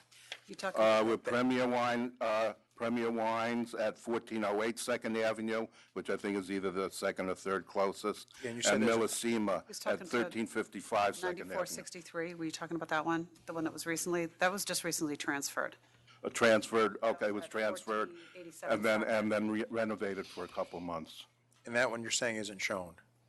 No, the one that's not shown is McCabe's on 3rd Avenue. B&M. B&M. Yeah. It does not show up. And that's 0.3 miles. Yes. But we have a bunch at 0.3. I do know. Okay. It should be noted that increased sales in the area of 74th Street and 2nd Avenue in the last 18 months has been probably triggered from the recent completion of the 2nd Avenue subway, where the 2nd Avenue stores like Premier Wines and Melissima have garnered greater growth. Such a new distribution of growth has been stagnant among the higher volume stores like McCabe and Garnet, which cannot be emphasized enough. A small boutique store on Lexington Avenue would not be any advantage or convenience to that demand. Also, applicant's location is in stark contrast to the bustle of Second Avenue and Madison Avenue, especially being across the street from an abandoned building, and that building takes up about half the block between 73rd Street and 74th Street on Lexington Avenue. Finally, the second closest store, McCabe's on 3rd Avenue and 77th Street, has shown decreasing sales of about $100,000 per year. And since it wasn't on the original 4 closest stores, I don't have the sales on that, but I do have the manager of the store here, and I've been told that it has had those decreasing sales in the last 4 years. And Manhattan Wines shows which is now the 5th closest store, shows slightly decreasing stagnant growth. But when you combine that lack of sales growth with the huge Upper East Side ever-escalating costs of rent, insurance, the employee wages going up from $10 to $15, and the cost of inventory rising 2 or 3% per annum, the financial stability of those stores are problematic at best. I'm sorry, can I just clarify that you're talking about Manhattan Wine Spirit Merchants, which is showing $12,700,000 in sales? Yes. And is a slight drop from $12,800,000? That's the drop you're talking about? So, that's one of them. I said it was stagnant with a slight decrease. And which McCabe, other ones? The other one that I mentioned is the other largest store, which is McCabe's on 3rd Avenue, which you don't have the figures, but the managers here, I've been told that it has shown about $100,000 a year decrease in gross sales. And That's not which on our ones, I understand, so McCabe's, Manhattan Wines, and which Just other one is? those two are the largest. Those two are your clients? Who else is your client? Yes, both. Those two, yes. okay. Also, according to the most recent demographic data available from the Census Bureau, released in December 2017 for zip code 10021, it indicates it has a population of 45,261. And that's only a 4% or 1,630 individual population change from 2010 to 2016. This is a nominal increase at best, and those figures I have as part of my Exhibit 3. Given the number of active liquor stores in the area, 13 stores within a radius of 2,100 feet from applicant, the fact it does not appear that the applicant will have any new products or any new services that would provide to this neighborhood that the current 13 stores offer, and without knowing whether the applicant has any past experience in the industry, it's respectfully requested that this application be denied, as Public Convenience and Advantage will not be served by licensing this applicant in an already saturated and highly competitive market. I'm sorry, why are you saying he doesn't have experience? He was, since 2014, he was a manager and wine buyer on Lexington Avenue, and then in 17, he is wine wholesaler importer, and he was the order processing team, and then most recently, he works at Italy as a wine store salesperson. I had said, Commissioner, that without knowing whether applicant has any past experience, and the problem has arisen that the FOIL requests are almost impossible to get.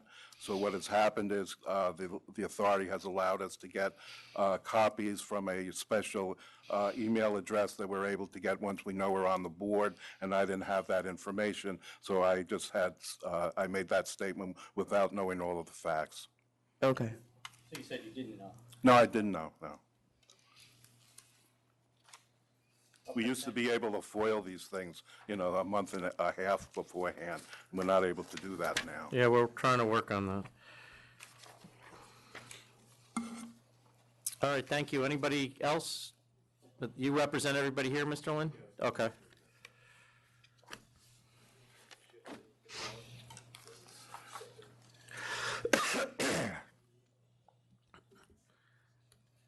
Before I talk about what I've submitted to you, I just want to say one thing. Mr. Lynn indicated that the lamp information did not show McCabe's, and that we didn't indicate the McCabe's. He did not indicate that. He said that we didn't, and we didn't. For whatever reason, well, I don't have that information, and it didn't pop up. He did not blame that on you. Okay. I mean, obviously, I have a copy of the LAMP report, and based on that, that's where I indicate. No, we don't have it. We missed it too, so. Okay. All right. Obviously, what just came up is that my client has, for a good number of years, vast experience in the industry. That's obvious. My question, I think we're all focused on, is why do we need a 14th store, 15th store within a 2-minute walk of most of the people in this neighborhood? Well, number one, the gross sales of the stores that are, at least of the closest stores, are, 2 of them are significantly higher. Both of which are on Second Avenue, which I think does explain over the last 18 months what the opening of the Second Avenue subway. If we go back to 2014, I'm sure we're going to see a decline because of the lack of the Second Avenue subway and the construction that was going on. Premier Wine and Liquor at 1408 Second Avenue in 2014 was at 781,000, went up to 840,000, went up to 845,000, went up to 1,195,000, and for 2018, for the first 6 months, showed 625, which would bring their sales well over 1,200,000 for 2018.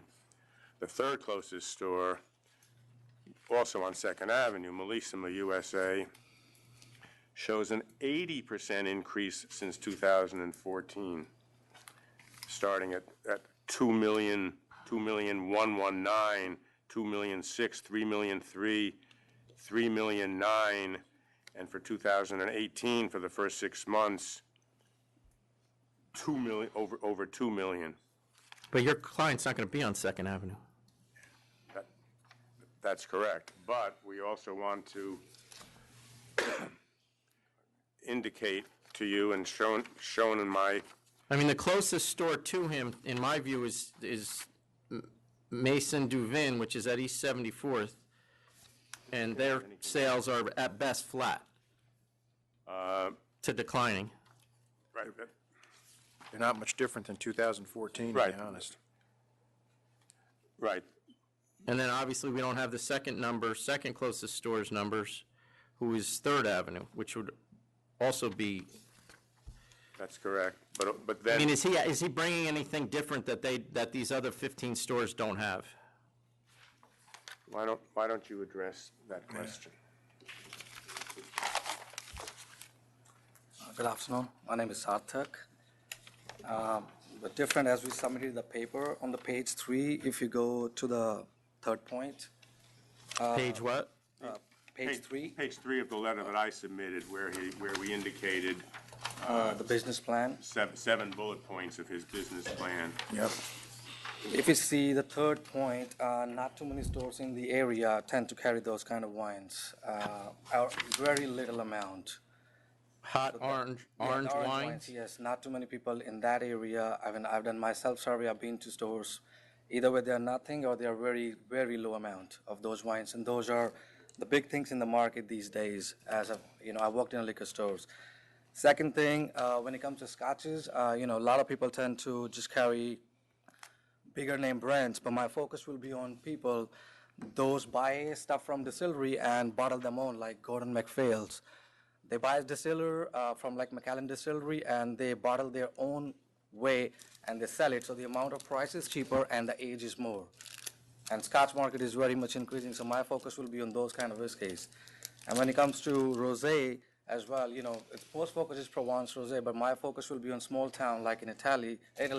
It's called Mount Etna. They have fantastic type of rosés. Not too many stores tend to carry because the way it looks, or it's not carried by like bigger importers. And on my fourth line, those are the unknown grapes that not a lot of people know about it because they are very small produced. As like Nero di Lupo, I'm pretty sure none of the store close by carry. That's grapes type of that. So that will be my more focus of concern, to carry those grapes and have them tasting so people can enjoy, different type of wines. And again, with the first point, as you can see, there'll be every different region for every month. So it's like A not, discount on different regions. yes, so it's like people don't have to spend too much money if they love certain kind of region. It can be a Piedmont, it can be, a Barolo in Piedmont or Nebbiolo. And, I'll be carrying different type of probably 10 Barolos for a month where they can try different wines for that and, on a less price. Also, People do carry discounts in the stores, but not like they don't focus on one region only. And again, like I say, the orange wines and the whiskeys from the private bottlers, they do not focus on that. It's normally bigger name brands. one additional point in terms of the population and the census figures. Obviously, census figures are very hard to come by with the U.S. Census Bureau not doing censuses every year, for sure. Thank goodness. Right. We've given you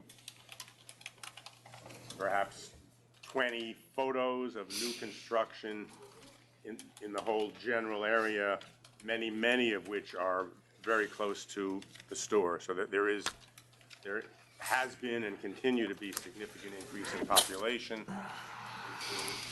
Will certainly be to the convenience of the public, of the people moving into those new buildings.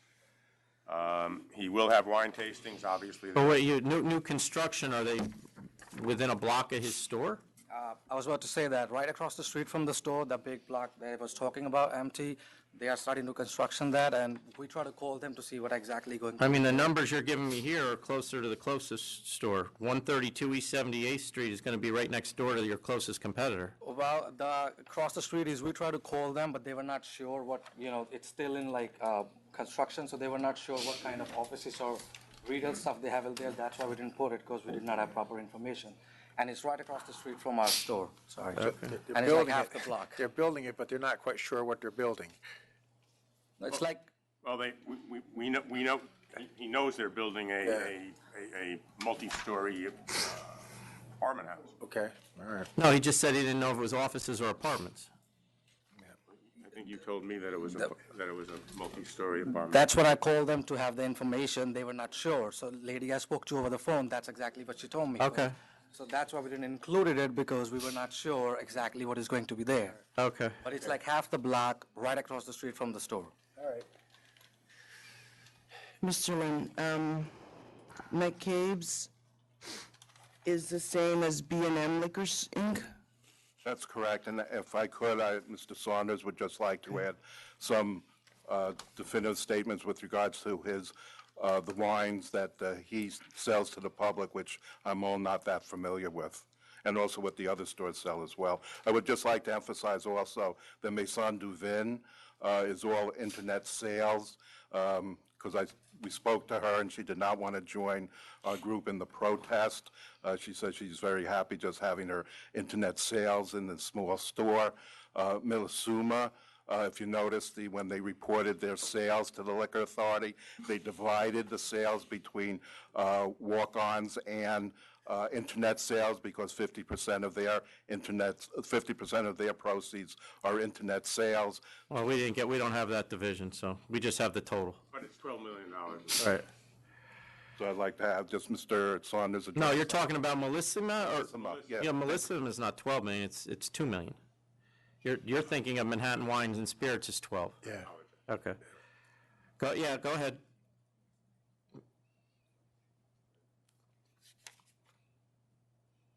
I'd just like to be very clear about the sales on the east side of Manhattan.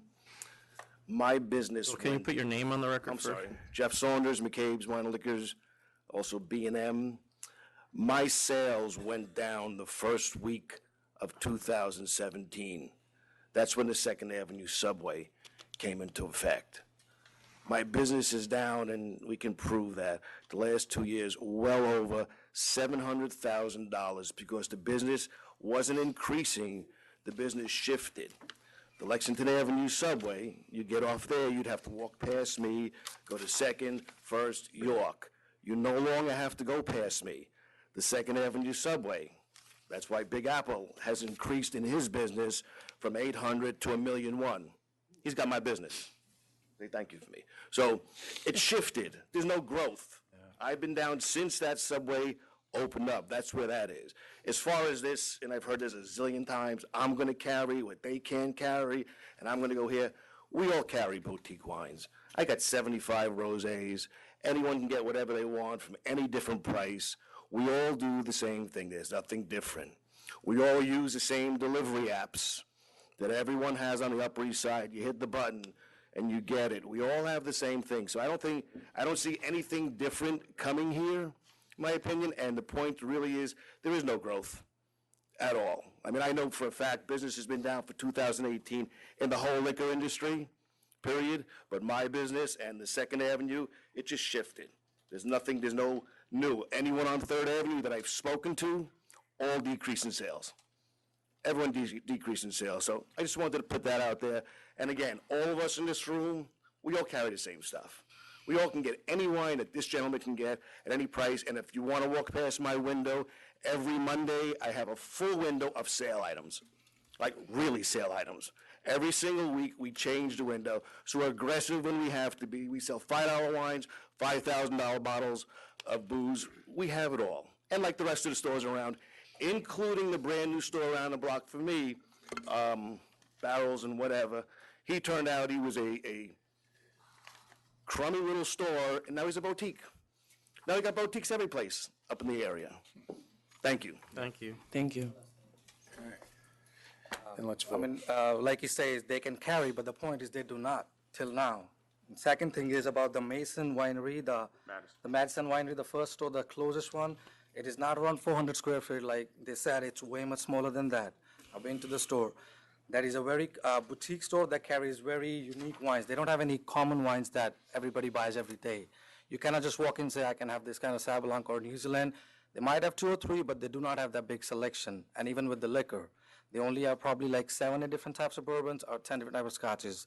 Nothing more than that. Their sales space is approximately 200 square feet. And even they don't have anything common called Wolf Creek, or I mean, I'm pretty sure everybody heard about that champagne. And then, you wanna mention that? And then on the western side, I understand I'm on Lexington Avenue, and what he's talking about is on 3rd and 2nd, that's the east side. But if you look at the west side, there's no store on Park Avenue from 59 till all the way up to in 90s. And if you go to Madison Avenue, after 38th Street, the closest store is on 74th Street. And then on 86th Street, that's called Premier Crew Wine. So it's like 2 stores only on west of me on 2 avenues. And those avenues have a lot of residential, and they have a lot of, companies, commercials as well down there. So it's like 3 stores on west of me. There's nobody else there. But everybody delivers as you're going to deliver, correct? Absolutely. I'll be doing also working with the applications like Minibar and Drizzly as well. Okay, thank you. Members ready to vote? Yes. I just have a quick question. How are you financing this venture? Well, actually, it's my family's sponsoring me. My dad is giving me some, and one of my dad's brother and my aunt. She's the one they're putting money on this. I've submitted all the affidavits as well and their bank And statements. are they in the liquor store business? No, they're not. We submitted personal questionnaires, bank statements, Everything. Okay. for the family members. And for the last thing, for the Manhattan Wine and Spirits, I am not sure, but I've just been told that they are trying to expand their area-wise as well. Okay, can you just answer the commissioner's question rather than... Okay. Commissioner Fan?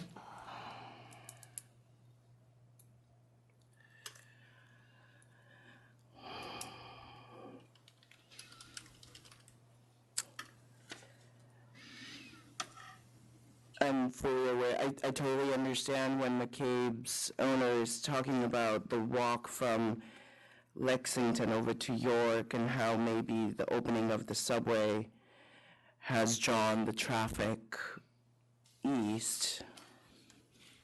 I also see the applicant's argument that he is going to be serving the population to the west, given that the closest store on Lexington, it's 6 to 8 blocks away, or 2 long blocks to the east, and that this is going to be a very small store. I see it as an addition to the to the west traffic, and not really part of the east. It's not the easiest call, but I'm going to vote to approve. I'm going to vote to deny 15 stores within a quarter of a mile, which is what we have here, which to me, having lived in this area of New York for 11 years, is basically a 5-minute walk. And I don't hear anything that is not being supplied by the other stores in the area. I think this area, unless, to me, this is a saturated area, I was believe. Subway 2 blocks away from the store. Sir. It is a small store, I'll give you that, and you seem like a fine young man and a fine... Yeah, I agree with him. You're a great applicant, I just don't think Yeah. this is a good spot. I just don't know that there's a need for another store here right either, so I was going to vote to deny as well. So, sorry. There's a Subway 2 blocks away from The members have voted. We have lots of people waiting to go. Thank you. The next item is 240, Viking Liquor and Wine Corp. 240, is that one that we had? It's later in your list. It may not be in your list, it was after that. That's my old neighborhood. I know, that's my old neighborhood too. I used to live on York. York and what? 76. Oh, really? Yeah. It's We 14 years I lived It's there. near the bottom of our old file. It's actually the last one. And the block is long there. 240? 240. Oh, yeah, it is the last one. The York Grill? Restaurant in the 80s? Oh, I know of it, Yeah, but it's no. closed now. Yeah, no. Good morning, Stacy Weiss for the applicant, Viking Liquor and Wine Corp., located at 192-20 Linden Boulevard, St. Albans, New York. Hold on 1 second. Do we have any opposition? No, we did get one letter of protest. Go ahead. I'm sorry, Tom, can we just do a 2-minute break? Yes. Sure thing.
We're back on the record with item 240.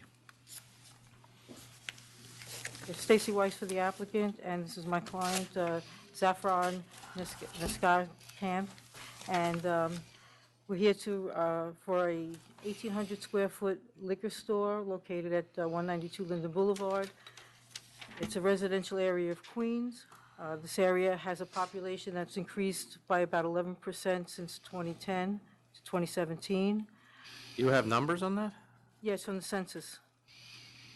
U.S. Well, Census. we didn't do a census since 2010. I have it from the census. U.S. Census. It was from 2010 to 2017. Okay, go ahead. As a matter of fact, I have specific numbers. I have a percentage. I actually have specific numbers on that. All right, no, just go ahead. Okay. Median household income is $75,000, which is about the top third in the nation. The closest store is approximately 1,500 feet away, and the furthest store is approximately 5,700 feet away, in walking distance, that is. Out of the 3 of the 4 closest stores, 3 of them are bulletproof configuration. My client will not have a bulletproof configuration. Which ones are bulletproof? The further 3, it's Bas Rokum Corp., JS Liquor, and AA Liquor. The 3 of them have bulletproof configurations. What was the first one? I'm sorry. It's called the Bass Rukum. It's, Oh, yeah, okay, okay. yeah, and JS and AA Liquor have bulletproof configurations. My client will not have a bulletproof configuration. My client will also have wine tastings. She will acquire a website, and she'll use Twitter and social media, which the other stores do not use. Her inventory will be approximately 60% wine, 40% spirits. She's going to carry approximately, again, about 40% of the wine will be New York State, and about 40%? Yeah, she's going to carry a high percentage of wine, of New York wine. And she's also going to emphasize champagne and sparkling wines, which she found she did like a little, she found that a lot of the area like champagne and sparkling wines for some reason in that area of Queens. So she's going to carry a lot of that. And 20% of the spirits will be New York State distilled. She found that area of Queens Yeah, likes seems a to lot like- of sparkling. How did she find that out? It just seems like a lot of the, her husband did a little survey on that. He found that. Does he own a liquor store? No. How did you find that out? He lives and works in that area, and he's. Okay. Well, I live and work in the Hudson Valley, and I couldn't tell you what the favorite wine Well, is he in the seems to Hudson found, Valley. that's what he told me. He seemed that a lot of people seem to like that in the area, so they're going to carry a little extra of that. They're going to have an ID scanner. They're going to do deliveries. They're going to do deliveries also, and what else? If you have any questions, we'll be happy to answer them. She have any experience? She's going to hire a manager. That's not what I asked you. She doesn't have. She had a grocery store at one time, so she has experience in beer sales. What does her husband do? He's an Uber driver. And she's a bus driver? Well, part-time. She does it part-time. And she's going to continue doing that? Yeah, it's part-time. She's gonna, she drives very early in the morning, so she's gonna go, after driving the bus in the morning at 9 o'clock, she's gonna go to the store from 9 to 1. Then she goes back and drives again, and she's gonna go back in the either late afternoon, early evening, and back for 3 or 4 hours in the evening. Why a liquor store if she doesn't have any experience with it? Well, she has experience with, like I said, grocery and beer sales, so she's gonna support her family, help support her family. Go ahead, tell. But why the liquor business? Because I have, it's just to support my family. I would like to own my own business. And 'cause I But have there's 1,000 different businesses you could open. Why a liquor store? Maybe it's, She wants to have her own business, and it seemed like something she wants to do. Tell them why. Tell them why you want. because we had a deli before, and I just want to try the liquor store now.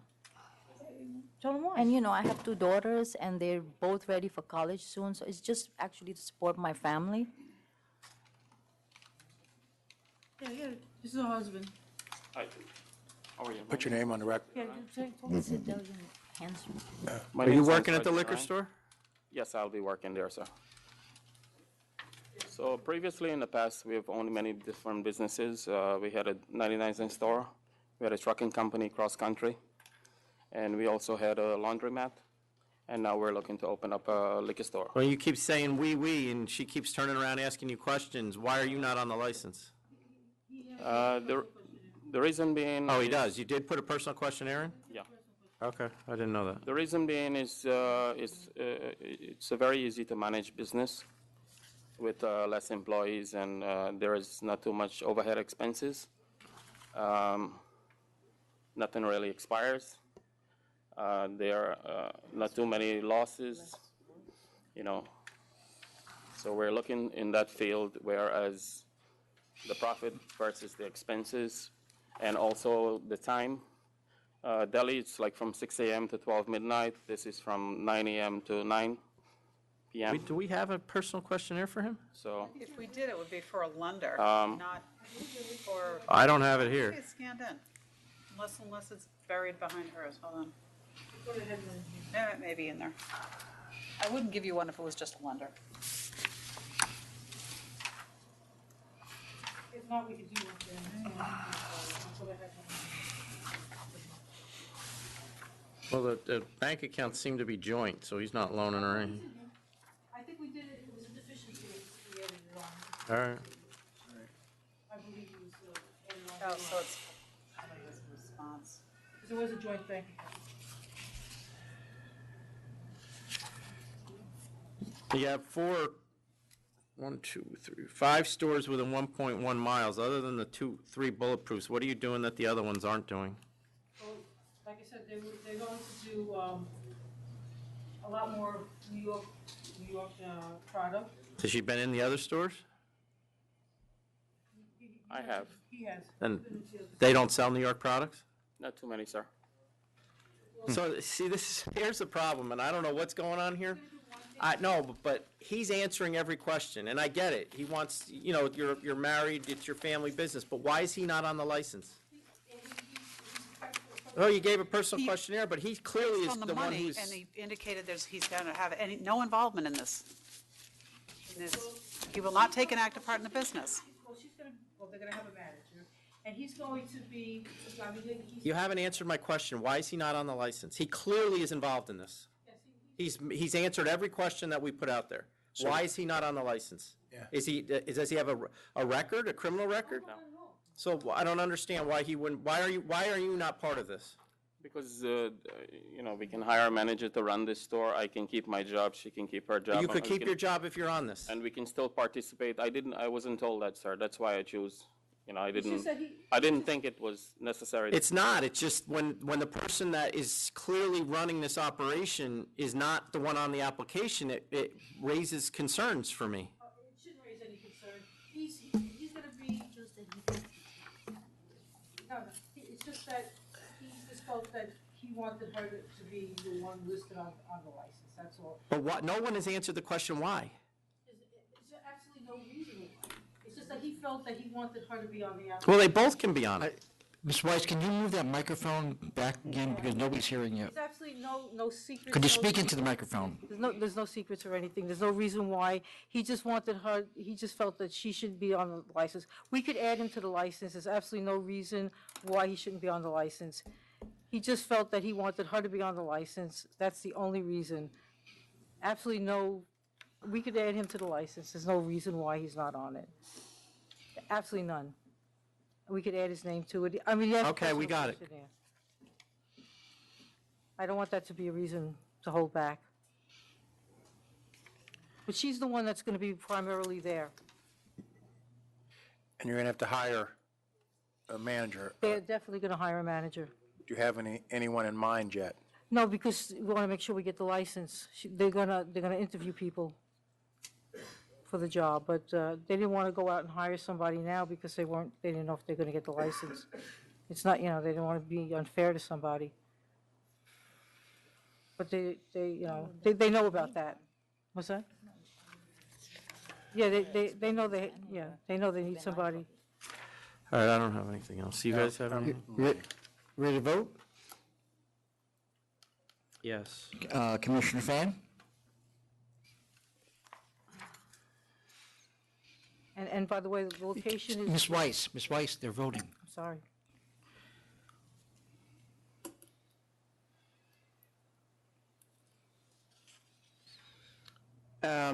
With the requirement that he also goes on the license, I'm going to vote to approve because the 3 of the 4 closest stores are bulletproof. And I see some increase in the numbers. Commissioner Ford? I'll vote to approve on the same grounds. You have to get on the license. Sure. And Chairman Bradley? I'll vote to approve on the same grounds. I don't know who gave you the advice that you couldn't be on the license, but it was bad advice. If you're going to be part of this store, that you clearly are going to be part of this store based on talking to us, then you needed to be on this application. And you're going to have to file an amendment that you're on it, and then that's the condition of We'll approval. add them in, but all the documents that have to be amended along, their representation about the percentage of wine, you interested in that or no? No, Okay, because good. I'm not 40%, I know that's not true. Yeah. It's just, and it's. And eventually, I am going to call you on that. Okay. So stop with the 40%, because Okay. it's not fair and it's not accurate, and if I go out and have to close somebody's store because you came in and made that offer, there's going to be a problem. I would never do that. If I say that it will be true. For 6 months, it'll be true. Okay. All right, the next item, we'll Thank call you. something out of order. It's 257, Coriander Factory, Inc.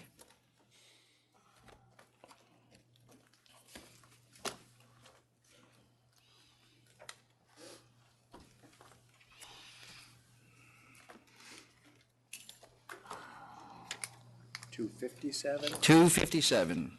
Donald Bernstein on behalf of the applicant. With me is Jeremy Moyal and Rafael Luzon, who are 2 of the owners. This is a class change application. Yeah, we have opposition here. And is anybody else here from the community board? No? All right, we'll hear from her first. You guys want to hold her baby while she... I'll hold the baby.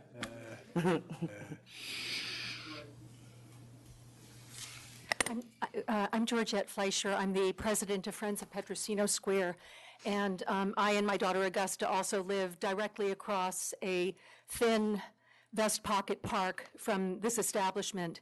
I think probably the first question was the one that Mr. Donahue raised in an email response to me yesterday as to whether the commissioners and the chair would allow into the record the sending that I did late yesterday. It's a letter written in January 2018 in opposition to this upgrade. And Well, also, I was here then, so I saw those pictures that you sent then. Yes. And, because they weren't really new. yes, that's correct. And I did read the letter. I can't speak for the other 2 commissioners. It's fine, I read it. Thank you very much. I appreciate that. Okay, I appreciate it. We are really, really oversaturated on the west side of Petrosino Square. There are 8 addresses between 212 Lafayette and 226 Lafayette, which is also known as 62 Spring Street. In those 8 narrow buildings, there are 4 full liquor licenses and 2 beer and wine licenses. This proposal would convert one of the beer and wine licenses to a full liquor license. To quote the former chair of the New York State Liquor Authority, this area is ground zero of oversaturation. It is drowning in alcohol. Just in the last few weeks, I've had to contact the Parks Department because someone who was drunk to the point of psychosis, it sounded like, was in the middle of the park in the middle of the night, carrying on, waking us up. And within the last few weeks as well, there has been a traffic accident on the southeast corner of Petrosino Park. A drunk driver ran up onto the sidewalk, took down the traffic light and one of the replacement trees in the park. Well, Lafayette is a main thoroughfare from downtown New York. So I get there was an accident there, and that's unfortunate, but I don't know that you can attribute that to the bars that are in your neighborhood. I do attribute it to... I mean, it may have been, but I don't know that that's evidence of... I'm telling you, we live on the front. there is excessive drinking going on in this square, and it's really creating a problem. I am not the only person in the area who's raising a young family. I'm surprised, actually, by the addresses that the applicant went to for notifying the public. There are a couple of addresses on Crosby Street, 55 Crosby Street, and another address across the way, but there are families with young children in all of those addresses. I'm talking about 57 Crosby Street, I'm talking about 59 Crosby Street, 61 Crosby Street. There are children who are a little bit older than my daughter who are trying to sleep there at night, and parents who are trying to sleep at night. I also want to say that it's very disheartening. I did read the material that CB2 was able to get a hold of. I'm very disheartened that Mr. Bernstein made representations in his presentation to you, claiming that my eyewitness testimony with photographs that Jeremy Muyal dumped stinking restaurant garbage in Petrosino Park as I was going out early one weekend morning to try to tend to the park as community service is quote-unquote disproved. It's not disproved. His client denied it.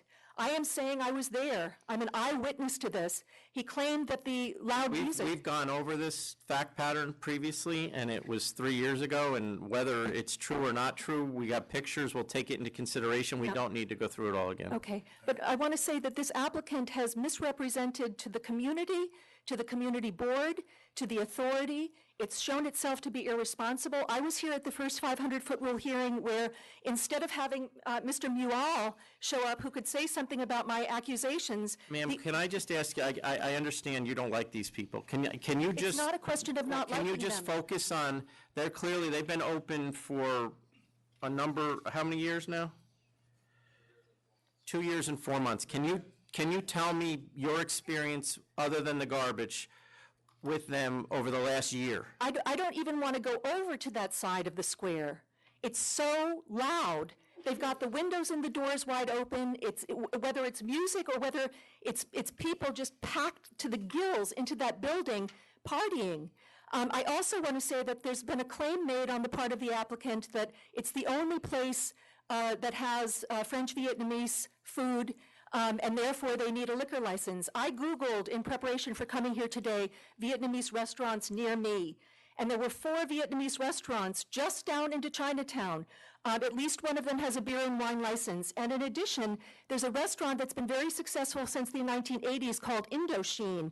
It's license number 1024362. If people really need to have hard liquor with French Vietnamese food, they can take a 5-minute walk, according to Google, up Lafayette Street to 430 Lafayette Street and get it. I'm also going to challenge the representation by Mr. Bernstein that the operators are so successful. He touted Fruits de Paradis as being very successful. That location at Prince and Mulberry Street has closed. They took over a corner that was right near the St. Patrick's Old Cathedral. There was a great deal of opposition, and now the thing has folded, and we have this eyesore empty on the corner there. They have just not been upright in their representation. They have not been responsible. You're not going to tell me what your experience with them has been in the last year? Have there been police activity? Has there been... We are oversaturated. Has there been disorderly... We are too oversaturated, and they are really not unable to run their business successfully with the beer and wine license that they have. That's what I'm asking you. Can you substantiate that? I'm telling you, I will not go over to that side of the Petrosino Square because it's just too much activity, too much drinking, too loud, people loitering on the street, sidewalk cafes bursting out onto the sidewalk. Can I ask you a question? Of course. I realize this is very disturbing to you, but take a breath. Let's try to go through these. These are the stipulations that they have entered into with the community board in 2014.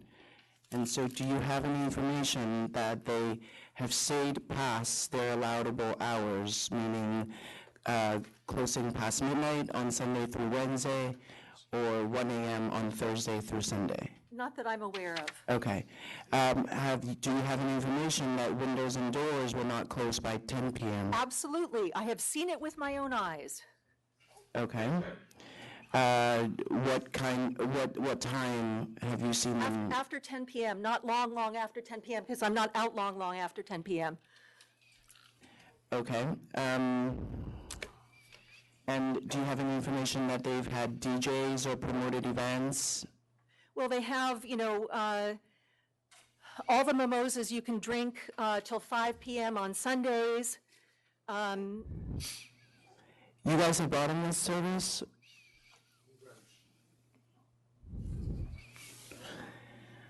Okay. And the Sidewalk Cafe is closed at 10 o'clock? It's probably for the most closed at part? 10 o'clock, but it's a real disruption.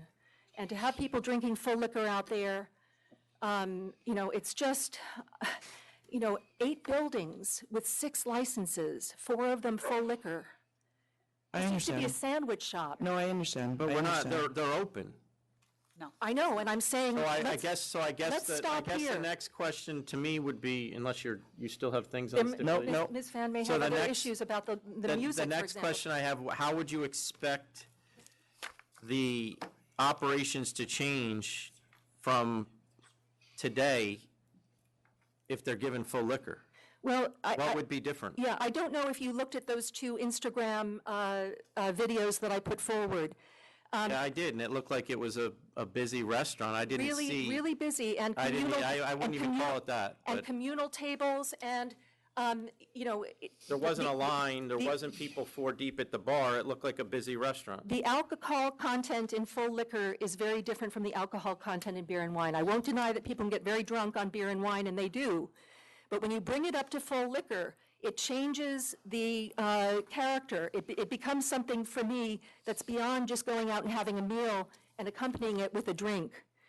Plus, there are 4 full liquor licenses within steps of this establishment. If someone was going out to eat and really wanted to have a cocktail before going to dinner at Beau Cafe, they could easily step into Osteria Marini, or they could step into Cafe Select, or they could step into Jack's Wife Frida, or they could step into La Esquina. These Okay. places are just right there. So the basic argument is that it's just too much. I That's get it. exactly the Okay. argument, and it's really had a negative impact on noise and on traffic. Okay, thank you. Okay.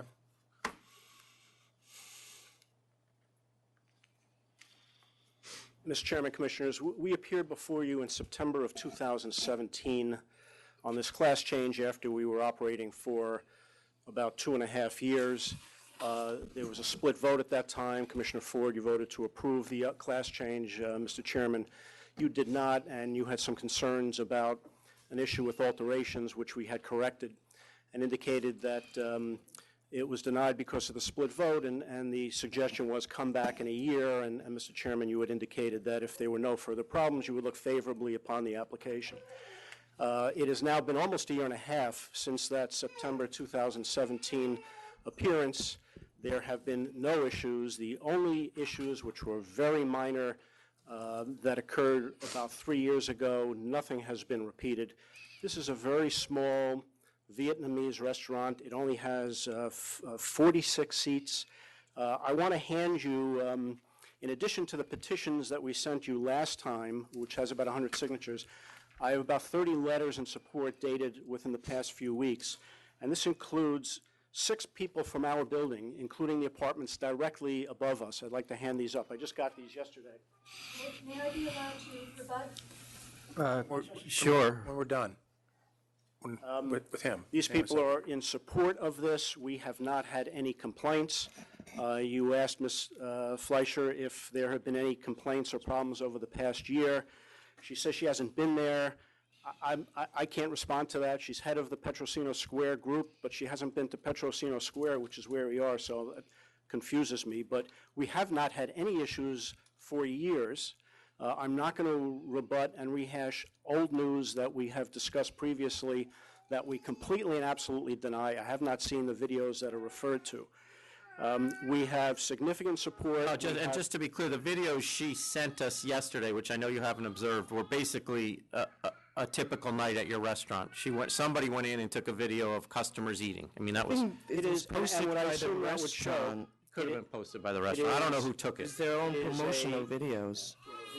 It's a sit-down restaurant. The bar is small with 7 stools. People come to eat. It is not a drinking establishment. Mr. I want to address the Bernstein, saturation. let me ask you a question. The 500-foot hearing mentions a restroom issue? I don't know where that came from. That has nothing to do with us. I was perplexed by that reference. I don't know what that is. How many bathrooms do you have? It was approved with one bathroom when we filed for beer and wine. So we gave you the waiver? Yes, we got that done. I do want to address saturation because it is not a saturated area. There are only between, 14 to 16 on-premises licenses within 500 feet. That is not an overly saturated area. There are areas that have far, far more than that. So I discount that. The other restaurants on the block are very different from ours. You have a lobster place next door. You have Jack's Wife Frida, which actually does get people waiting outside. We don't, they do. You have Osteria Marini, which is a very high-end Italian restaurant. How The other many are- Vietnamese restaurant that I just want to refer to, if I may, Indochine, is a lot more expensive. That's very high-end. We're much more casual, much more for the neighborhood and people that live there. How many are on the block that you guys are on between Broome and Spring Streets? There are 4 restaurants? There are 4. And there are none across the street because Petrosino Square is across the street. So. I'm On saying, the other side of Petrosino Square, are there any? On the Cleveland, far on side- Cleveland? There's one restaurant and one pizzeria. So again, you know, I go back to the discussion we had in September 2017. Your main concern, Mr. Chairman, was an alteration that had occurred, which I came back and explained was not really an alteration. It's just they had changed the plans to change the open windows to French doors. The open windows had been approved. We corrected that with an alteration application, which actually was approved by the community board, approved by the authority, but you wanted us to wait another year. It's been almost a year and a half. No issues, no problems, tremendous support from the community. When the community board recommended denial of this, they had no new concerns or new issues. It was all the old same stuff that we heard 3 years ago. There was nothing new that they had that was put in the record that led them to seek denial. What are your hours? We close at midnight during the week and 1 a.m. on weekends, and the outdoor cafe, which is only 3 tables and 6 seats, which I don't think is the disruption that we heard. Only 6 people can sit out there, closes at 10 p.m., and the French doors close at 10 p.m. There's no DJ, there's no live music, it's quiet background recorded music, inside only. We've never been cited, never had summonses. These guys are young guys, this is their first place, they're good operators, they've proven themselves. Yeah. Can I have a moment to confer with council, please? When we come back, you can sit down, ma'am, you don't have to stand up, we'll let you come up.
I really don't have Hold anything on, else. Donald, to hold add. on, just for a Oh, second. sorry.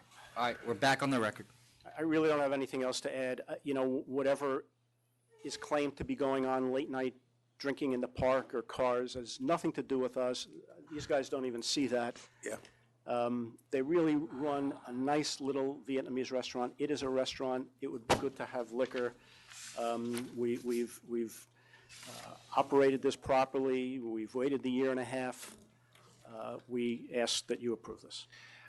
And as far as any drinking in your park, I'm going to go out on a limb here and say that you guys would definitely say your restaurant has nothing to do with that. I would sure hope it wouldn't. So, Absolutely not. I mean, let me hear what you have to say, please. First of all, my claim wasn't that someone is drinking in the park, but that someone who's so inebriated that they're virtually in a state of psychosis is going into the park and creating noise in the middle of the night. And this happens on a regular basis. Now, Mr. Donahue chastised me in an email that you were all copied on yesterday for putting forward material that had been part of the record that didn't get included because We just told you it was included. There's a, see, and he chastised you because there's a procedure that we have that everyone is forced to follow. If anything that we're going to review is going to be sent in, it needs to be sent in by Friday at 2 o'clock.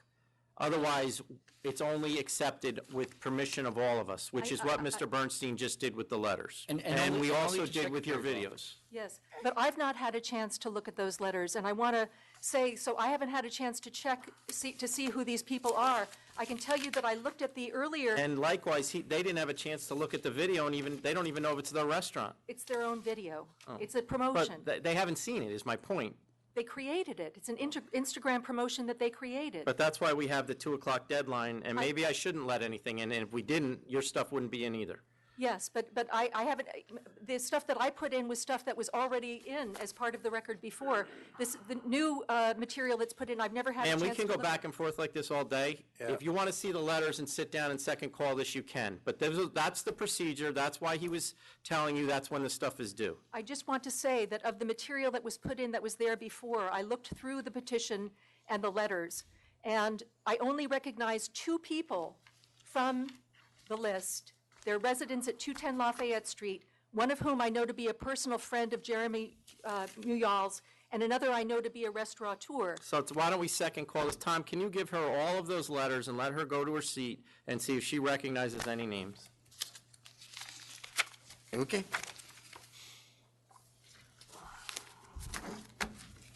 We're going to Call this Yes, again? yeah. All right, the next item is 239, Deani Fine Wine and Liquor LLC.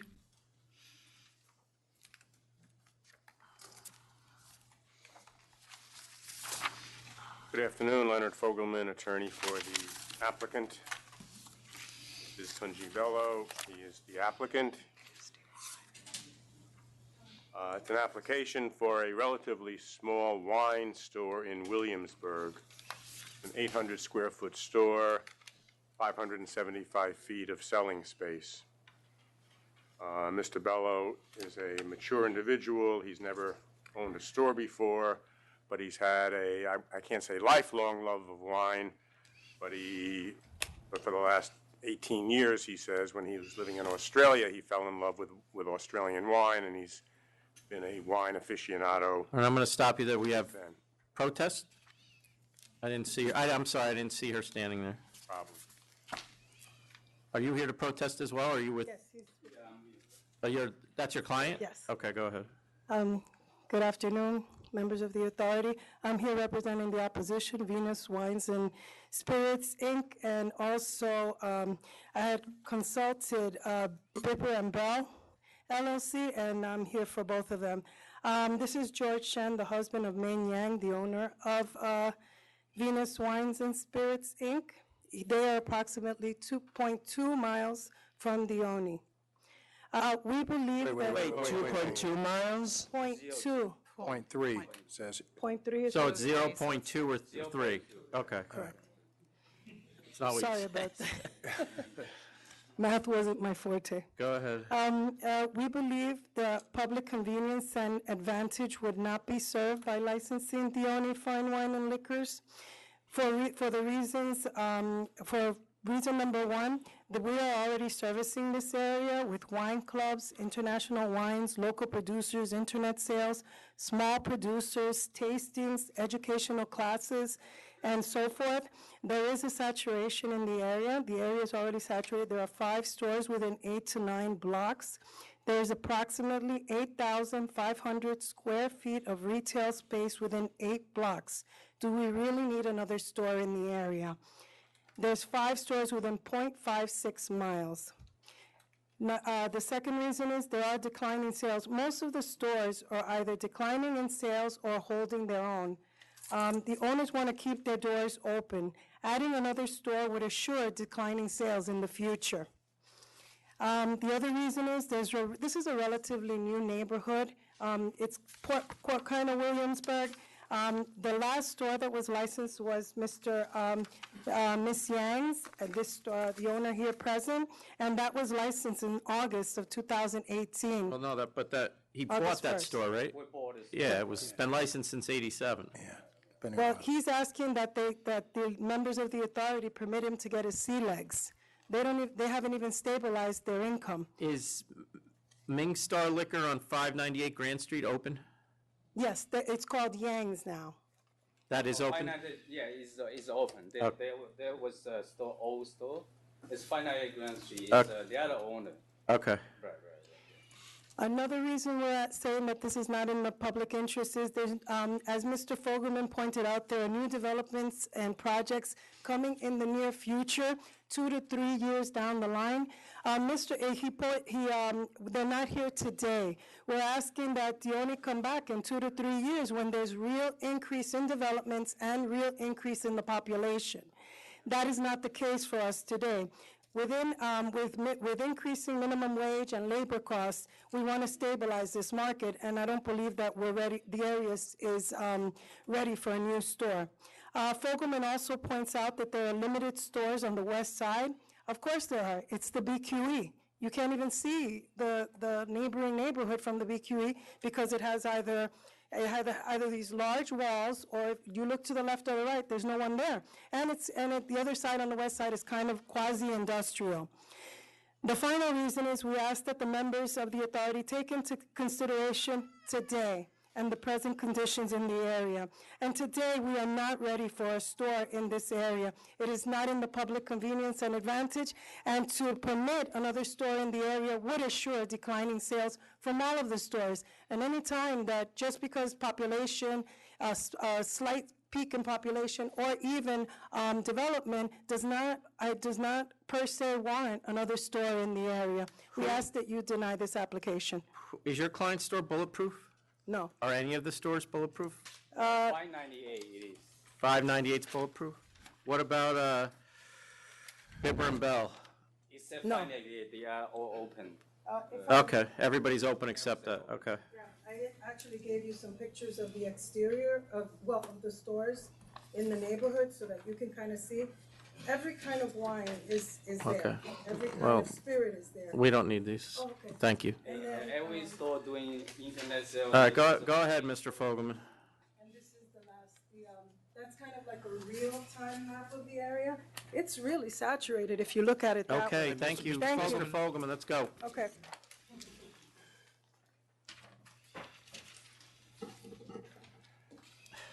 Before I go into my little presentation, just to talk about what was just said, they are not right on top of the BQE. There are a couple of blocks between their location and the BQE, and within those couple of blocks, there are no stores.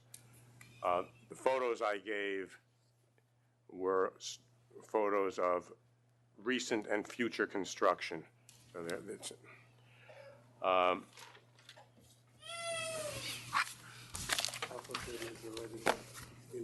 and as my client has just said to me, half of the stores, half of the buildings that we gave you photos of are currently, have recently been built and are currently occupied.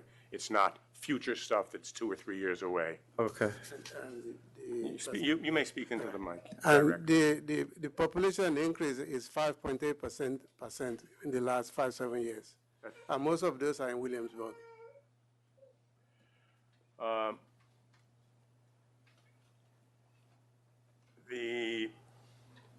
from Bieber and Bell, which talks about the L train shutdown, is moot at this point, because as you and everybody else in New York knows, the shutdown has been shut down by the governor. So the impact on the shutdown of the L train makes that opposition meaningless. What my client will offer that might not be offered in other nearby stores, he's going to have very reasonable prices. He has a below-market lease, which will enable him to sell product at lower prices, because he's choosing to have lower prices to satisfy the needs of the community. He will stock a good selection of New York State wines. He is from Nigeria, where he was born. Nigeria does not have wine, but South Africa does, so he will have, in honor of his continent, he will carry a selection of wines from South Africa, which I don't think are carried in great quantity by the other stores in Williamsburg. And also because of his living in Australia way back when, he will also have a good selection of Australian wines. Does he have any experience in the liquor industry? The only experience in the industry is that he has worked as a volunteer at his friend's liquor store and has gained some experience in that regard. How long has he volunteered there for? Almost a year. A year? That's correct. Is there a reason why you're picking this location in Williamsburg for your store? Yes, the part of what I intend to do is to create a venue or a store whereby it will attract the neighborhood. And the location is one of the primary ingredients of that plan. So the location we have now, it's very open naturally. And the design we want to give it is such that people will feel free to just come in. And the wine tasting is going to be designed as part of the structure, not an afterthought. So the reason why we choose that particular spot is perfect for what I have in mind. You are president of Belcomp Technologies? That's correct. What kind of company is that? It's a software company. Okay. It's a what? Software company. Technology. Is it a company that you founded or something like that, or? That is correct. Okay. So he has been a self-employed, hardworking entrepreneur in a different industry, but obviously within the last year has. And he's going to continue in that job? Yes, I will be. I intend to hire a manager for the wine store. He will work. And why just wine rather than liquor and wine? Because the emphasis of what I have in mind is the culture of wine, not just alcohol, part of it. I know if I have alcohol, I could sell more, but that's not the point. The point is to create a venue that people will want to come to buy wine, to enjoy the experience of buying wine, such that if you list, say, 10 stores in the next 5 years, we want to be on that list of the best 10 stores in New York City. And that means partnering with local winery to bottle their wine privately for us. And that will be part of the plan. So the idea is to kind of expand the experience of wine buying for people of willing. Do you have any, and you have no experience with wines or education with wines, or other than? I'm knowledgeable about wine, but I'm not a professional. Put it that Okay. way, yes. Are you going to bring a professional in? Yes, I will be, yes. So you're going to bring a sommelier in? I will look at that based on the initial rush of just trying to get the space open. To the extent that there's a need for that, yes. But definitely a manager will be part of the starting crew. He'll work partially in the store, keep his job, hire an experienced person in the alcoholic beverage industry to run the store on a day-to-day basis. Okay. And you plan to become a liquor store in the future? No.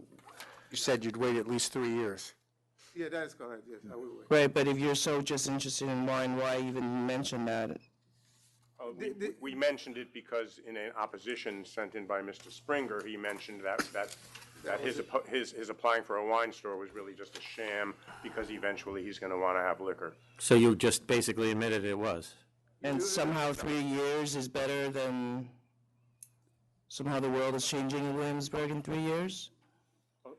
I mean, I think her point is you're either interested in wine and this is the direction you want to go, or you are trying to pull the wool over our eyes, and you're going to be back here in 3 years and try to get what you know you couldn't get today. No, it's not about trying to robo you or anything like that. As a matter of fact, one of the first question he asked me was, why is this liquor and spirit in the name? When I set up the name, I actually don't know there's emphasis on the liquor part of it, because everywhere I go there's wine and liquor, so I just put that in. The idea is not to like trying to fool you or anything like that, because that would just be too obvious. To the extent that we can remove all of that from the application, I'm ready to do that, because it's not about trade. I believe that a well-curated wine store will stand on its own. They don't need the liquor. None of the nearby stores are wine stores. No, and I get that, and the only way, and you've been doing this longer than I have, the only way he gets this, given the surrounding stores, is because he's convinced us that he's going to specialize in wines, and that doesn't appear to be what these other people are specializing in. Correct. To come back and say, in 3 years, I'm going to go full liquor makes no sense. I think that is Why not do that today? No, I think that's absolutely correct. Now, the reason why I say, okay, 3 years is because we have like a 10-year lease, and we have option to do 10 more. So that's a long time.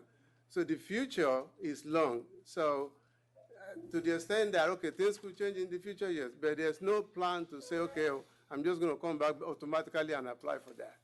To the extent that it eases your concern to remove it, or even lengthen that period, I'm prepared to do that, because I'm not trying to trick you or anything like that. He is a wine guy. Okay. If in 3 years or 5 years, if his customers are coming in and say, we really want to buy a bottle of scotch or something, then perhaps at that time he will.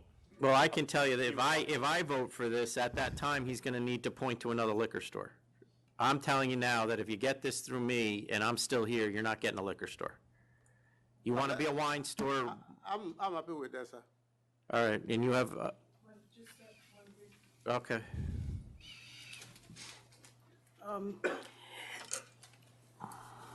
The owner of the Oni has expressed that he has no experience and that he'll hire a sommelier if, as it goes by, he may or may.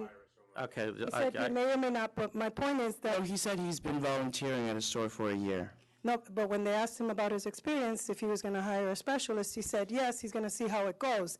I argue that we don't, the people who have these stores in the surrounding neighborhood are not seeing how it goes. Their owners like him, Miss Chang cannot be here today because she's at the store. These are people who are going to be at the store. He's keeping his day job. This is just a pastime. These are real people who really eat from this and live from this. You know as well as I do, that's not really something that we take into consideration in public convenience and advantage. So I understand your concerns, but it's not really a factor we consider. Well, then, one of the factors, they're saying that that the other stores don't specialize in wines from South Africa. Bibble and Bell are an international wine store. They have every single stock of South African wines. I argue again that this neighborhood is truly serviced with wines and liquors. Okay. They don't need another store. Okay, thank you. All right. Are you ready to vote? Yes. Okay. Commissioner Fan.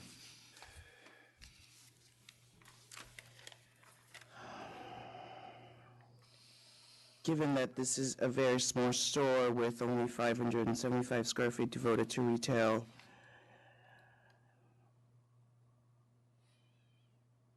and that I just don't really want to hear any arguments about how Williamsburg has no growth, I'm going to vote to approve. Commissioner Ford. Have you heard that? Yeah. I think Williamsburg is growing quite a bit. If I had an apartment here in New York City, it would be in Williamsburg. That's how I feel about it. So since it's only a 575 square foot store, wine only, I'm going to vote to approve as well. Chairman Bradley. I'm going to vote to approve as well, but I am putting on the record that, because it's videotaped, and I do go back and look at the videotapes, you're not getting a liquor license going forward. The only reason I'm putting this here is because you want to specialize in wine. One of the 4 closest is Bulletproof, and we try to promote open stores. Yours is going to be an open store, and I think you're probably going to add something that the area does not have. But if this is a plan to get full liquor down the road. That's not going to happen. So, thank you. Ms. Fleischer, are you ready to come back up? Yes, thank you. All right, we're going to recall item 257. First, if I Hold might, on just for a second.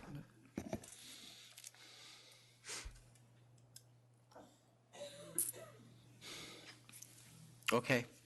if I might just make one adjustment to Chairman Bradley's summation of my complaint being about saturation. I would say it's about saturation, and it's also about the character of the applicant, and my fear that once they get, were they to get a full liquor license, once they get that, all bets would be off.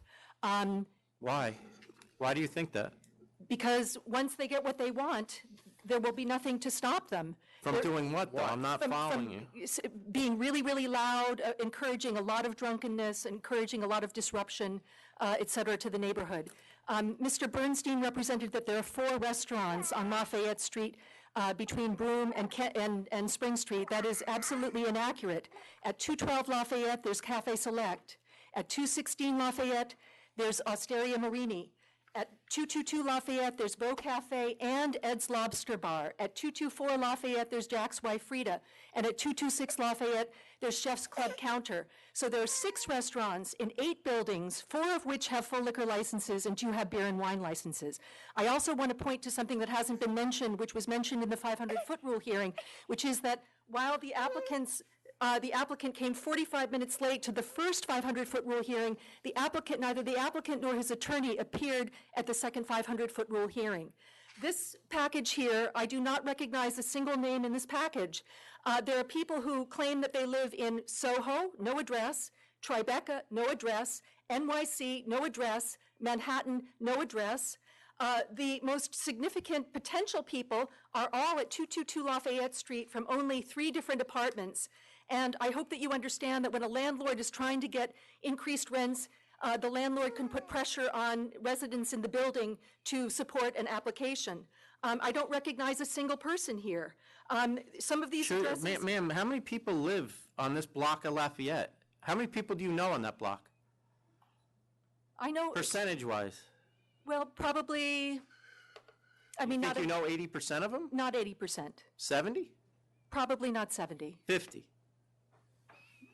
Probably less than 50. So there's probably a few thousand people live on that? I'm not denying that some of the people who signed here may live on that block, but I'm pointing out that the vast majority are from the building itself, and... Which is very significant in the support of their application. But you know, their direct neighbors are saying they support... There's pressure from building owners on people to support applications. Because they need the rent. I think that's a false stretch. And whether that happens or not, you have, correct me if I'm wrong, you have no evidence of that occurring here.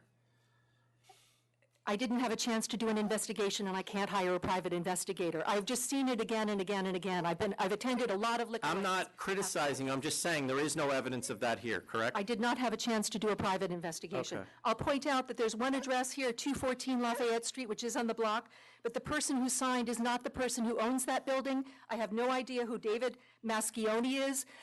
Marcus Mispel and his wife are the owner of that building, and they have some children. How long have you lived in this neighborhood? I have lived in this neighborhood since 1979. So, and I've been the president of Friends of Petrosino Square since June of 2005. Okay. And how many members does that group have? We have about 300 members on our email list.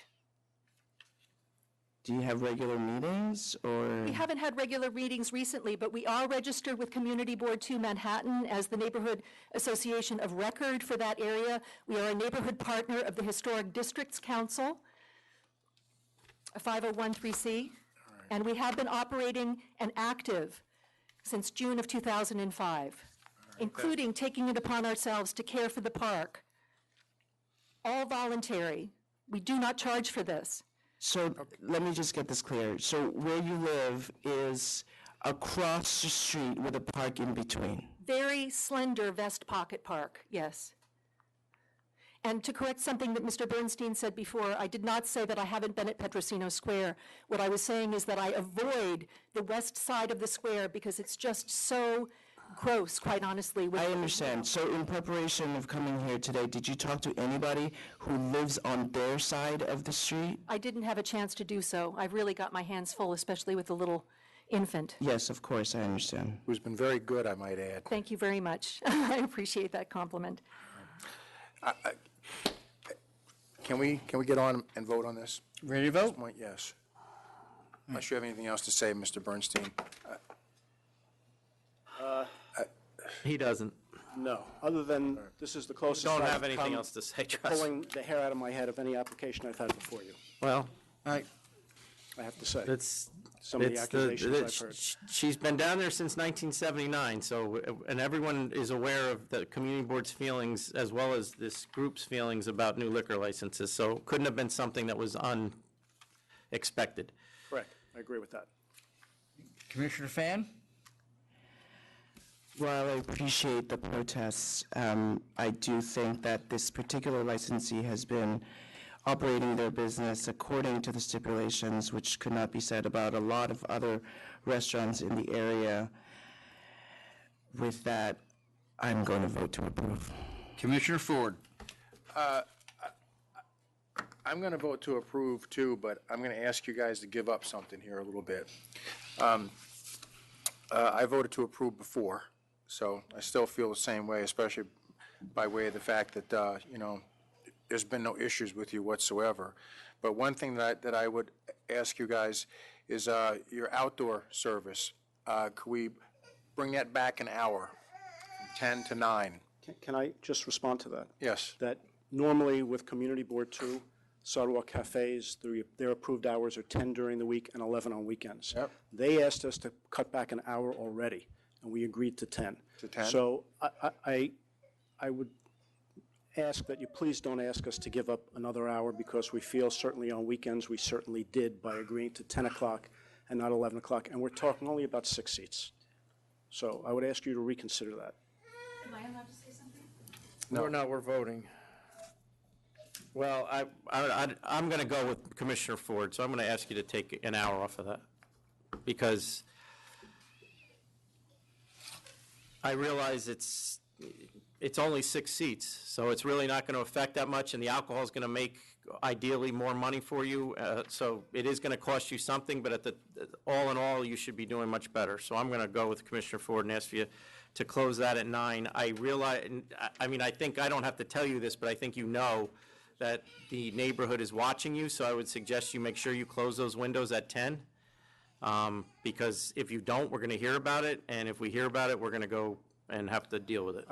The final pitch I'll make on that is that the other Sidewalk Cafe is on the block, and there aren't many, and they're all small. They don't have that early hour. They either were there first or she was busy that day. I don't know what to tell you. Commissioner Fan, are you going to go with the 9, or? I will go with the 9. All right. Thank you. Yep. All right. Next items, 207, 210, Lower Level Lounge, Inc. Martin Mailer, Mailer Buscemi. I have written a controversion. I believe that what I said was absolutely correct in terms of there being no violation. 207, 210. However, I just want to point out that, assuming arguendo that you will sustain the charges, that there's much mitigation in this. There's much what? Mitigation. The security guard did have his ID, it's just that he hadn't taken the course. There was a stanchion out in front of the place, and even the police officer that issued the ticket had never heard of this violation, but issued it anyway. By the way, they were all dismissed in court, but that's irrelevant. And it was at the suggestion of the lieutenant that they put this stanchion in front of the place.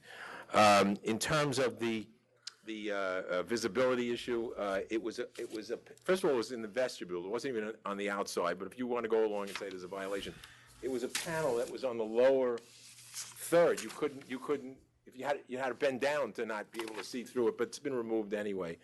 So I submit that if you're going to say there were violations, they were. I mean, violations or not, there certainly were some, and while they weren't, the disorderly premise wasn't, I realize it was dismissed, and I'm going to keep it dismissed, but the bottom line is that activity did occur in front of the licensed premise, which they have a history of. No, Mr. Chairman, what's absolutely incredible in a sense, both the disorder and the focal point were dismissed. Both of them. No, there wasn't a focal point. Yes, there was in charge number Last 2. time. From the prior. In charge number 2, yes. On the first proceeding or second? On the second proceeding, but I'm just saying. Oh, that was maximum occupancy. No, Am I that was reading it wrong? sustained. That was sustained, but look, the one was dismissed. One is noise nuisance, it wasn't focal point. Well, I'm sorry. He's talking about the prior Noise case. nuisance is focal point. That's what it is. Yeah. No, it's No, it's two It got separate dismissed. things. charged separately. It comes within the same genre. If All that's right, what I'm well, trying to So explain. let me clarify something.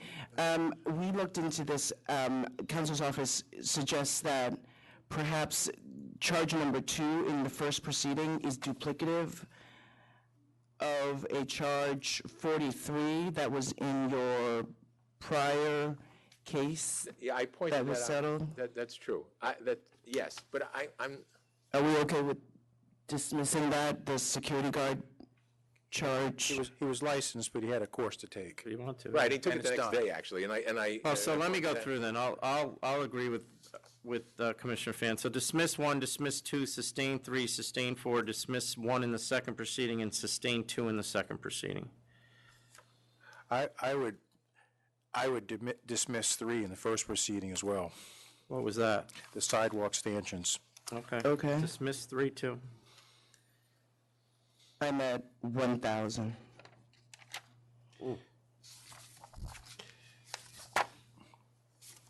Now we're looking at feasibility and maximum occupancy. And maximum occupancy, this is the second time. Yeah, but it was 1. It was, I mean, if you can believe, it was 1. It was 74. I mean, they. One person? No, one person over. Right, one person over. Yeah. Very unlucky. Okay, go ahead, whatever. I'll do the 1,000 too, and you can, Your lucky day. just a lucky day. I wasn't, let me tell you, I didn't have that written down, So that's. given the history. Thank Bye. you. Thank you. 245, That Meatball Place 2, Inc. Again, Martin Mailer, Buscemi. This is rather interesting. I don't know why it's here, except it is here because the License Bureau put it here. My discretion. No, that's absolutely correct. It's not my discretion. And But I what- appreciate that she did do it. Well, what happened was, there were a bunch of charges, they were all settled a year ago. I actually asked you, Mr. Chairman, can the License Bureau now act on the pending change in method of operation, which had been hanging fire for over a year? It had been disapproved based on the fact that the charges which were disposed of, it was premature the first time it came up here, so it was disapproved. Oh, well, when you say that to me, I just mean that she can reactivate it. I'm not telling her that she can't, I that made she him shouldn't send refile. it here. Yeah. I made him refile. No, Or refile, whatever you were going to do, but. The point being, okay. since- It's here, let's since move the on. last indiscretion, there's been no repeat of anything. I know, but here's my fear, is he came, and, I know I'm preaching to the choir here, but he came in here and wanted to be a restaurant.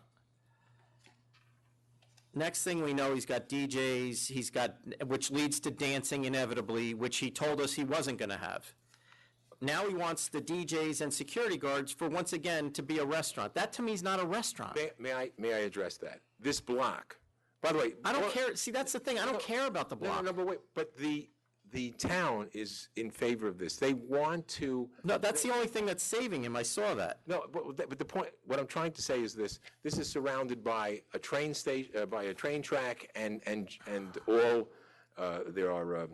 it's all commercial on the block, and there are parking lots on either side. There's no residential presence anywhere near this, and that's why the town likes this, because the Main Street, all of the other Yeah, premises but on see, the other block. this business took it upon itself to decide that it was going to change its method of operation, didn't tell us about it, which leads me to believe that there's very little respect for the law that we're supposed to be enforcing, and now you're asking me to make it legal after he's already violated it. But he hasn't done it since, and you haven't had any problems since. Well, that's and the only reason he hasn't done it since, in my view, is because this was pending. No, but, Mr. Chairman, please. First of all, well, tell me this is not a nightclub. It's not. It's voted one of the 10 best restaurants. Then why do we need a DJ and security? Because that's the way it works on this block. All of the other restaurants on the block have DJs. All the other restaurants on the block have security. I mean, in a sense, is it do I have to argue against security if something happens on that block? One of the reasons. You and I both know security does not ensure that something doesn't happen. No, but I mean, but not to have it is better than to have it? That doesn't make any sense. No, but not having either is better, in my view, if you're a restaurant. But the way. And now we got live music too? What's the live music going to be? Well, he has it checked off. Oh, live music is what was there. There's been bands there since the beginning. That was approved from the beginning. I mean, well, I don't know if, and maybe you've advised him of this. The way I see this is that this is inevitably going to lead to dancing. And if this comes back to me and there's dancing, you're going to lose the whole place. I believe. Because all I do is see these things, these people come in and they tell me that this isn't going to lead to that, and all of a sudden it does, and that's the end of your business. Mr. Chairman, you haven't said anything. I've already told him. And you're a man of your word, and I know that. And this premises is actually was rated one of the 10 best restaurants in Nassau County. So it is a restaurant. It specializes in meatballs. That's what it's known for. But the block has a certain persona, and there is security on that block, and they all have DJs, but that doesn't take away from the character of what he has. That place, all it has are seats, upstairs and downstairs, a bar, and waiter service, and you get your meal. In addition to that, they do have a live band on, what, weekends or? Saturday night, Yeah, that's it. And that's what they do. And believe me, he's been told by me, and you're just reinforcing this, that there's to be no dancing, and he has no dancing in the premises. What kind of live band do you have that doesn't have dancing? We have like 90s classic rock kind of bands, you know. But the one issue is we were trying to do it on both nights, Friday and Saturday, and the bands are like $1,500, where the DJ is $300. So, you know, cost savings, it's kind of hard to afford. You charge a cover? Never. 313 people. That's the capacity, yes.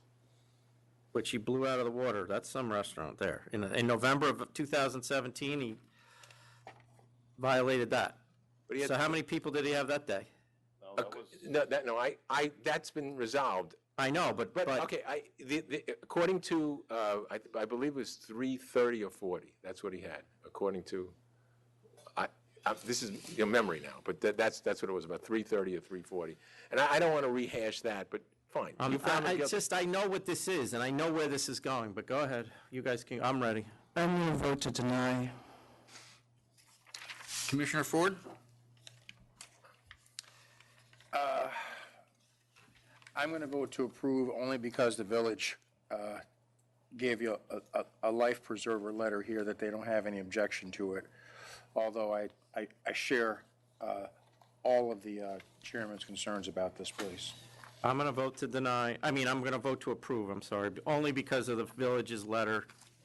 Your history is very bad, in my view, so it's only going to take one charge, and this thing is you might as well put it up for sale. I hear what you're saying. Thank you very much. Next item is 218, Inwood Beer Garden and Bistro, Inc. There's another matter for this licensee, but Mr. Palillo has that, and I don't think he is. Oh, well, when he comes back, we'll get that one.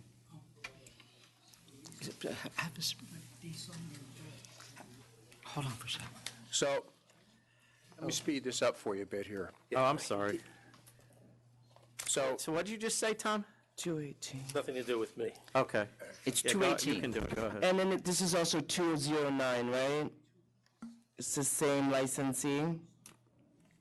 We got two cases, Mr. Buscemi? Different representation.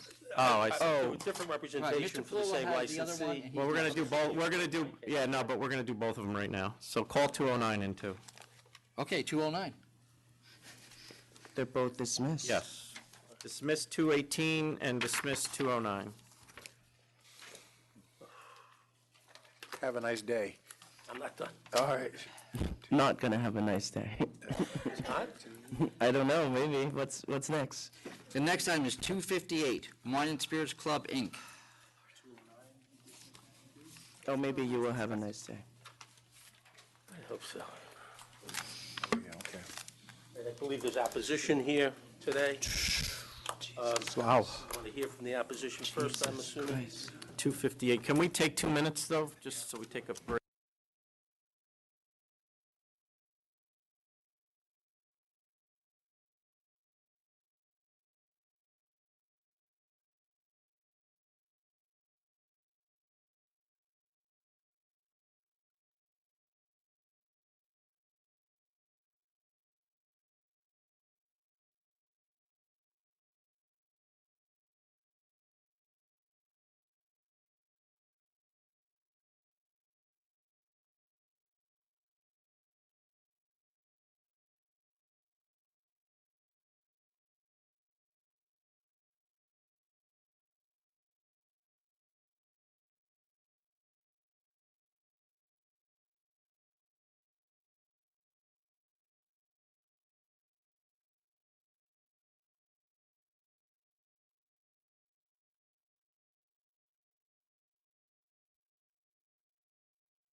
I tried to chastise you. You looked at me.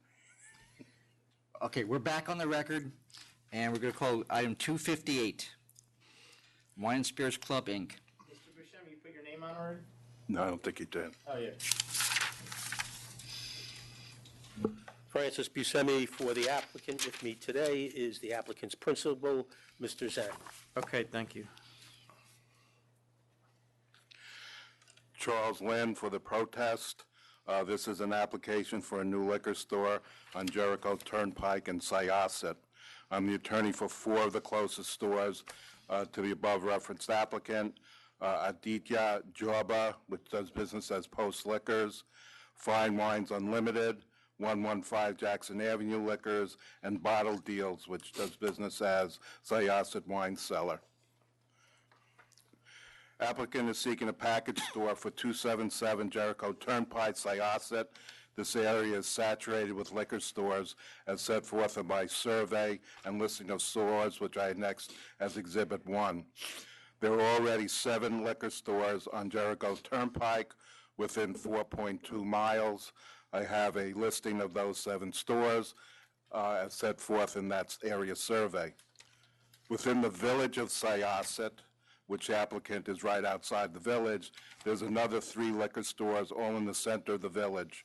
Bottle Deals, which is Syosset Wine Cellar, 115 Jackson Avenue, and Reserve List LLC. In addition to all of these stores, there are an additional 14 liquor stores within just 4 miles of applicant in the contiguous villages and hamlets of Woodbury, Jericho, Plainview, East Norwich, Hicksville, and Huntington. The stores are all within 7 to 10 minutes from applicant in the area of Long Island where car travel is the basic means of shopping. Again, all of this is set forth in my area survey, and you can see that there's an abnormal number of red little spots showing where all these liquor stores are, both north and south of the applicant. In addition, it should be noted and emphasized that at 1230 Old Country Road in Westbury is Total Wine. Total Wine is but 5.7 miles as driving route, not as the crow flies, 11 minutes from applicant. It has recently been emphasized how the new Total Wine store has greatly affected sales of neighboring stores. Here, the applicant is about 5.7 miles, affecting an area already saturated with liquor stores. And again, the Google Maps search evidences this distance, which is also attached as additional part of Exhibit 1. As far as population and demographics, the zip code for Syosset is 11791. The population census for 2010 was 25,076. The population change from 2010 to 2016 shows an increase of just 328 people, or 1%. And then I was able to get an estimate from 2016 to year 2017 as being 26,065, again, just around only 1%. The same stagnant population statistics from 2000 to 2016 are also evidence for all of the contiguous areas of Woodbury, which has actually declined itself, Plainview and Jericho, and I put that as part of my Exhibit 2. There's no recent or current major residential or commercial construction in the area. The only current development was the Bristol at Jericho, a 336,000 square foot, 280 unit assisting living facility in Jericho. As far as sales figures, Aditya Galba Inc., doing business as Post Liquors, which is the closest store, shows increasing sales in the last 4 years. That store is a 4,850 square foot store. However, Fine Wine shows a decrease in sales in year 2016 to 2017 and doesn't perceive to be any better when you extrapolate its sales figures for 2018, which is half a year figures which they reported. Bottle Deals, the 4th closest store, shows 4 straight years of decreasing sales and a possible significant decrease in 2018 when you extrapolate those numbers as well. 115 Jericho Avenue, being just licensed in October 2016, is not dispositive, but the figures do appear very low for this area. As far as public convenience and advantage, With 24 stores within a radius of 4 miles from the applicant, it would appear that this area of Long Island is saturated with package stores, and there's probably no new product or new service that applicant can supply to this community.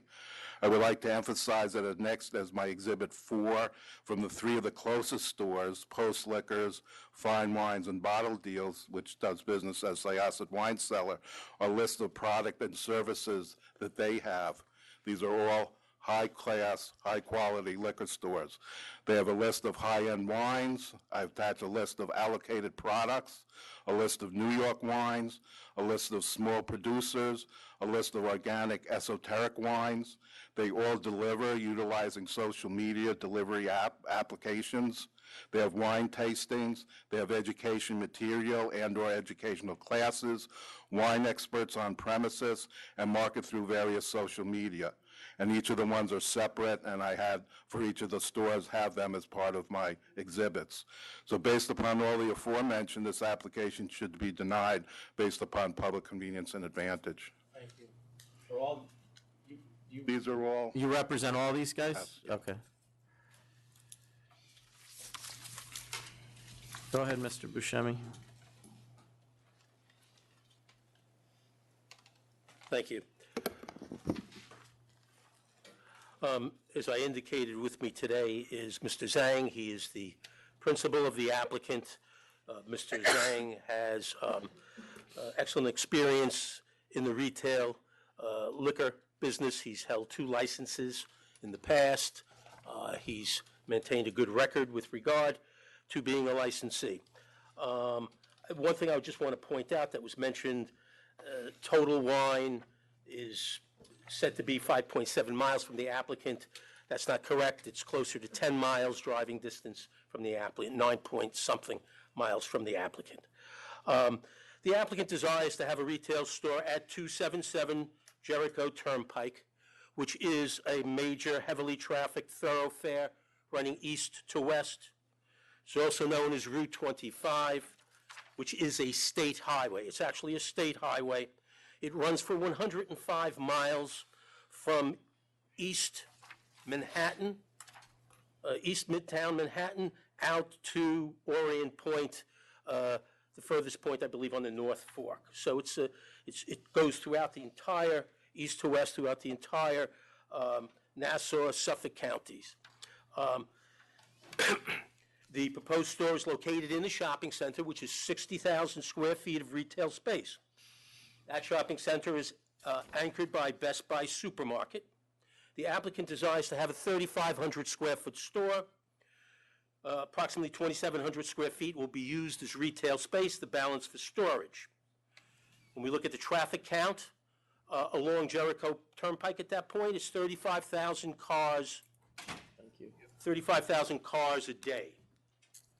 Within a 5-mile trading radius of the shopping center, the population is over 192,000 people with a median age of 42 years old and an average family income of $200,000, over $200,000. So it's a fairly affluent area on the north shore of Long Island. The closest supermarket to this shopping center is Stop and Shop Supermarket. That's located approximately 2 miles away, and that shopping center does not have a liquor store in it. As previously noted, the store is located in the hamlet of Syosset. This is a census-designated place, as I said, in the northeastern section of the town of Oyster Bay on the North Shore. As of 2010 census, 26.5% of the population of Syosset is Asian, with 32% of that population speaking a language at home other than English, mostly Chinese or Korean. Currently, within 1 mile radius of the applicant, over 28% of the population is Asian. Those demographics have been supplied to you via Exhibit A. The store is to provide, this store, it meets the criteria for a successful business. It's on a well-traveled road. It has high visibility. It's in an active shopping center with a supermarket, with enough square footage to be a full-service store, providing selection and prices. What percentage of your products will be Asian? Asian products will be between, and that's between 200 and 300 SKUs. My client What is. percentage is that? We're estimating 2,000 SKUs total. So 10%. 10% or more. My client will speak to. He's shopped the other locations more so than even the 4 closest stores. It's woefully inadequate what's on the shelves at these other stores as far as Asian products go. Pictures, you submit all these pictures? Yes. What are these, And from other stores? Those are from 2 other stores. And again, I believe a lot of these stores have gotten complacent with a lack of competition. I think they have plenty of competition. Well, they show, I don't believe, because I don't think it'd be stocked. I mean. Were you here when they were here for the other Total Wine? I think they were all here. So I think they know their competition. There's 7 stores in the same road. You're going one way and then No, you're going the I'm other. just And I know, and speaking again- to your lack of competition. That's competition. Well, There's 7 competition stores as in to 4 what you're miles. doing, though. We believe we're going to be carrying product that the other stores aren't carrying. We believe that we're going to be carrying in quantities that the other stores aren't carrying. We're believing that we're going to fill a void for Syosset, which is so heavily populated with the Asian community. Yeah, I get that, but you're only offering 10%. I mean, if they make up 32% of the population, at the very least, is you should be at least hitting 30% to even try to make that argument. Because what you're really doing is saying, I'm going to serve the Asian population, but really you're carrying the brand name liquor that everyone else sells. No, they're not. They're carrying nowhere near on their shelves what we're going to carry as far as Asian products. I mean, if you tell me you're 100% exclusive, you have it, it's just... Well, you can't make 100% that. Between the Asian products, which is going to be up to 15% of all our inventory, displayed inventory, and New York product, which is another 300 SKUs, we're talking approximately 30% of product on the shelves. So now it's 30%? No, You've just gone from 10 to 30%. No, I said between New York and Asian products. And Okay. we want to speak to what the other stores are carrying. If the other stores are carrying 15 or 20 or 30 SKUs, and we're going to carry between 200 and 300 SKUs of Asian products, that's a big difference. That's a very substantial difference. Fair enough.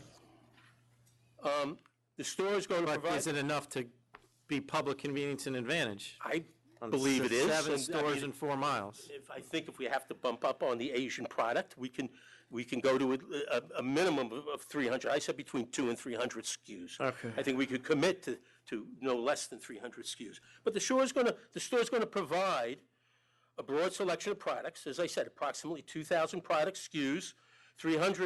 Approximately 300 of these will be products from the regions in New York State of wine and spirits. There'll also be regular wine and spirits tastings, many of which was going to feature New York State products. As previously noted, there's little selection of Asian products available in the existing stores in the area. The applicant desires to fill this void by carrying substantial amount, as I said, approximately 300 SKUs of Asian products. They Is want to Best Market Supermarket an Asian-focused supermarket, or no? Just a regular? It's a general, it's not a Kmart supermarket, no. It's also not Asian-focused. It's just a regular grocery store. Okay. If we need to ask you something, we will. Thank you. We have a letter in support of our application from the Chinese American Association of Syosset, right, which is a not-for-profit organization whose mission is to enrich and cross-educate residents of Syosset about Chinese and American culture. They feel that there is a void on Asian products being currently carried at the stores that do exist, and they believe that we can fill this void for the community. They also feel that being paired with the supermarket, this is definitely serves public convenience and advantage, creating a one-stop shopping experience. The applicant intends that both New York and Asian products are going to be regularly promoted and regularly discounted. We want to run continuous discounts on those products. In addition, the applicant is going to provide a variety of services. He wants to institute a free membership program for customers, entitling those members to discounts on wine and liquors. It wants to publish a weekly newsletter, which will be mailed to customers, advising customers of new products, promotions, as well as educate consumers on mixology, giving them recipes in the newsletter. They're going to carry a selection of glassware on the premises. There'll be carry-out service as well as local delivery service, which will be available to customers. He wants to start up a website. This will be an in-store website. Won't be a third-party portal website. The website will promote New York and Asian products on a regular basis as well. So what happened with the 2 prior stores that you owned? New Ocean Wine and Liquor, which was open from February of 14 to February of 16 for 2 years, and East Meadow Merchants, which was open only for 16 months, from 16 to 17. And the first store, because I got a second keys. I live in Amherst. Every day I travel. You got second what? And the first store, and I live in Amherst. It's too far away. From every day I take about 3 hours communicate. I got second You keys. live in Amherst, Massachusetts? Amherst. Oh, Elmhurst. Okay, Yeah, sorry. Queens. And I got a second keys, so I cannot too far for me. That's why I looking for some store close by, and I find a store in the Eastern Meadows, and we doing very well. But the things is that a lot of customer come in, the complaints and no selection. It's really tiny store. It's not less than 1,000 square feet, but we still doing good, you know. But in this chance, I know the Syosset areas very much, so I saw in this chance. I tried to build one nice store in there. Did you sell the other 2 stores? Yes, they all doing great. Both? Yeah, both, yep. Did you make a profit on both of them? Yeah. Oh, good for you. I mean, what I worry about is you come in and you argue angles that are, that make it supposedly different, and then you get out of the business, which seems to be the pattern here. He's not getting out of the business. I know, well, get out of that particular store, and then you go start another one making the same Asian product argument, but whoever's buying your store may or may not live up to what you're saying to us here. I don't know that those were all the arguments made. The point is that he outgrew the store. The store is just... Yeah, but for 16 months he was there, and then before that he was there for just 2 years. And the store built up quickly. He did nicely in the store, but Let me ask you reached this a point about he both. couldn't surpass it. I mean, he had. Let me ask you this about something- both stores. Did he buy either of those stores, or did he get those open both of those stores? Remember, I don't remember. East Meadow was a transfer. First store is the liquor store, and they cannot survive. It's closed down. I took over. Oh, it was one that closed and you opened it Yeah, back I up again. opened it, I built up, and the second store is I buy it from someone else. Second store, he bought it, he built it up to a point where it kind of hit a plateau, and he wanted something. He gained his experience and wants something larger, and And how much Asian product did you carry in each of those stores? And for my other 2 store, I carry most of the and the sake. And I carry large selection sake because I know a lot about sake. I carry all different flavor and a cloudy, different Daijing, different kind of sake. And not a lot of Chinese in the product, just a few of them, not a lot. But because the store's got a very small size, it's not known to carry this kind of product. If I may, just to continue off on the method of operation, the store will also have an automated wine dispensing machine for wine tastings, and will have a in-store touchscreen kiosk, which will educate customers at the store as to the products that are being carried, and as far as pairings with foods for the various wine products. A review of the existing stores. First, we have Post Liquors, which is a 4,800 50-square-foot store. That's the closest store to the applicant. It does over $3.2 million. It's on the eastbound side of Jericho Turnpike. It's not in the shopping center. And being on the eastbound side, you cannot turn into, you cannot legally turn into that store traveling in the other direction. We have Bottle Deals, which is a 3,700 square foot store. It does over $4.2 million. Again, that store is not in a shopping center, maintains high prices. There is Fine Wines. Fine Wines is a 3,600 square foot store. It is in a shopping center with no supermarket. Does over $800,000 a year. The applicant, Mr. Zhang, has shopped the stores, not only these stores, but many of the stores in the area, has seen what those stores carry. We've come up with a list, a sampling, which is Exhibit E, of price comparisons and as to the type of pricing that this store would have in relationship to the pricing that the existing stores have. We feel that this is also serves public convenience and advantage in creating a much better pricing structure for customers of this store. I have photographs of two stores, and again, it goes to the issue of public convenience and advantage. Post Liquors and Fine Wines. Post Liquors is Exhibit C. And even though the store is trending upward in sales, you can see from the shelves, from the photographs that are taken, that it's really inadequately stocked and doesn't make a good appearance to consumers. The same thing with Fine Wines, Exhibit D. There are many spaces, empty spaces in the store, and that's not what public convenience and advantage is about.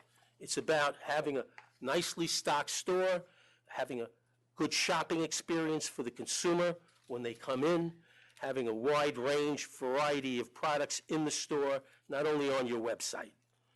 Mr. Zhang would like to address you with regard to, again, product selection and some of what he's found in the other stores. Good afternoon, members, and Happy Chinese New Year.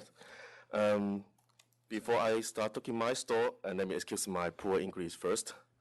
And my store, we carry 200 to 300 SKUs. Let me explain why we say 200 to 300, because the Chinese products, the only 2 distributors carry in the state. I copy all them products, so I don't want to tell them too much. And it's all the product I carry it. I count it. And my store, we carry large selection of Chinese multi-baiju and something nice, unique, like Ogotou, Jiananquan, and Guiju, something really unique Chinese baiju. Also, we carry large selection of Korean soju and flavor Korean soju, like fruit flavors, and Japanese whiskey, gin, vodka, which surrounding store don't offer. We will offer a weekly educate Asian product tasting and Leaders Asian product grand tasting, plus 10% discount to better serve the community. I have a lot of Chinese friends and the people I know living in that areas. They always complain it's really hard to get Chinese spirits in that areas.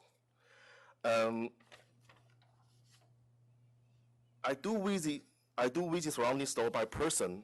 The surrounding store offer very, very limited and not well stocked Asian product. Most of them offer same promotion brand, like Genki Kant, Tycoon, Sukukibai Sake, and Choya Brown Wine. Those selection of the multi-baiju and Korean soju. Now the Chinese spirits become really popular and hot. Even the New York Times newspaper talking about and they are become booming. Only first and the fourth closed store, they carry 1 SKUs Chinese baiju and a couple SKUs Korean soju. I visit by my person. Second, my store, we offer a large selection of New York State products, about 300 SKUs. for promotion New York State wine and spirits. We offer weekly education as well, New York wine and spirits tasting. And we give 10% off discount to promote New York products. In these areas, New York products not being good for service. New York product is number 3. New York State is the number 3 wine producing in the U.S. We have 390 plus winery in the state and plus many distiller company. I also have personal visit surrounding store and their website. They almost all same brand like Pinda, Raphael, Brotherhood, Method Claire, Dark War, Palmervania, and very limited other wineries products. And with not rare stock in the shelf, covered with dust. All surrounding store offer maximum 25 to 30 wineries brands, New York product. I do have the list. This is the list of New York winery. I highlight all brand they carry, about less than 30 brand. For my store, we offer something different. And I already contact some winery and some vineyard in the Finger Lake and the islands. Like Bottomwood Groves Winery, Eagle Crest Vineyards, Gramercy Vineyards, they are happy to sell their wine directly from my store. This small winery, they don't ship their wine to distributor. So we provide a very unique New York product. And for my store, it's not just the offers large selection New York product. We want people to love it and understand New York wine and how good they are. And that's why we have the only store having a touch screen wine kiosk to educate customers and 3 New York wine not on the store. Okay, he's basically repeating what you've already told us, so I'm going to stop him. This is a breakdown. No, I get it, but you told us about the touching of the... Let me talk about the surrounding store. I know all stores, in not only full clothes store, I visit all store. Some of the store not even carry 1 SKU's New York wine, and some of the store carry 3 SKUs and 2 of each bottles New York products. And the wine seller, same in the Jellicoe, he only offer 3 SKUs New York product, 1 Raphael white, 1 Raphael red, and the other SKUs in the frog Riesling from the Finger Lake. In these areas, people thinking a lot of store carry New York wine. Actually, if you go inside to check the next store, a lot of store care about New York product. Even they do have carry some kind of New York product, they don't really never rare stock. And I do care about that. We try to... At the end of the day, this isn't going to be about you. It's going to be about the number of stores there. You clearly have owned liquor stores before. We've clearly licensed you before. It's not going to be about whether you care about it or not. It's going to be about the number of stores in this area. So, And it should also be about the product selection. correct, but we already heard all about that. Well, just as a synopsis, a summary, because Mr. Zhang did go to each store, went in. I heard him, but you don't need to go through it. No, what I haven't gone through is specifically in bottle deals, the store carries about 20 SKUs, sake, and only a few SKUs of all types of only a few SKUs of other Asian products. Post Liquors, they carry approximately 40 SKUs of Asian products, most of which is sake. Fine Wines Unlimited, less than 20 SKUs of all Asian products. Is there a membership club idea in your business plan? Yeah. Or is just called a club? Is there a membership club or something? It's a membership. Yeah, is it a Discount membership? membership. Discount membership. You can join, anyone can join free of charge to receive discounts. Oh, I see. So it's like I sign up for Bye Bye Baby and I get 20% discount. Right. Okay. And then lastly, 115 Jackson Avenue Liquors has less than 30 SKUs of Asian products. So, the question here, yes, there are other stores in the area. I don't feel that it's not an abnormal number of stores. Mr. Zhang's prior stores, he was telling me, had within a 4-mile area? Over 51 stores in. Over 51 stores? Yeah. So having the number of stores that's being mentioned here today in opposition is not an abnormal number of In Suffolk County, you had 51 stores in a how many mile area? 4 miles. I do So- have a list of This is not, radios. yeah, no, I mean, I'm sure they, so this is, having 24 stores, whatever it is, within 5 miles or 4 point, whatever, is not unusual. I No, mean, but the point here is it's 7 stores on the same road. It's Jericho Turnpike.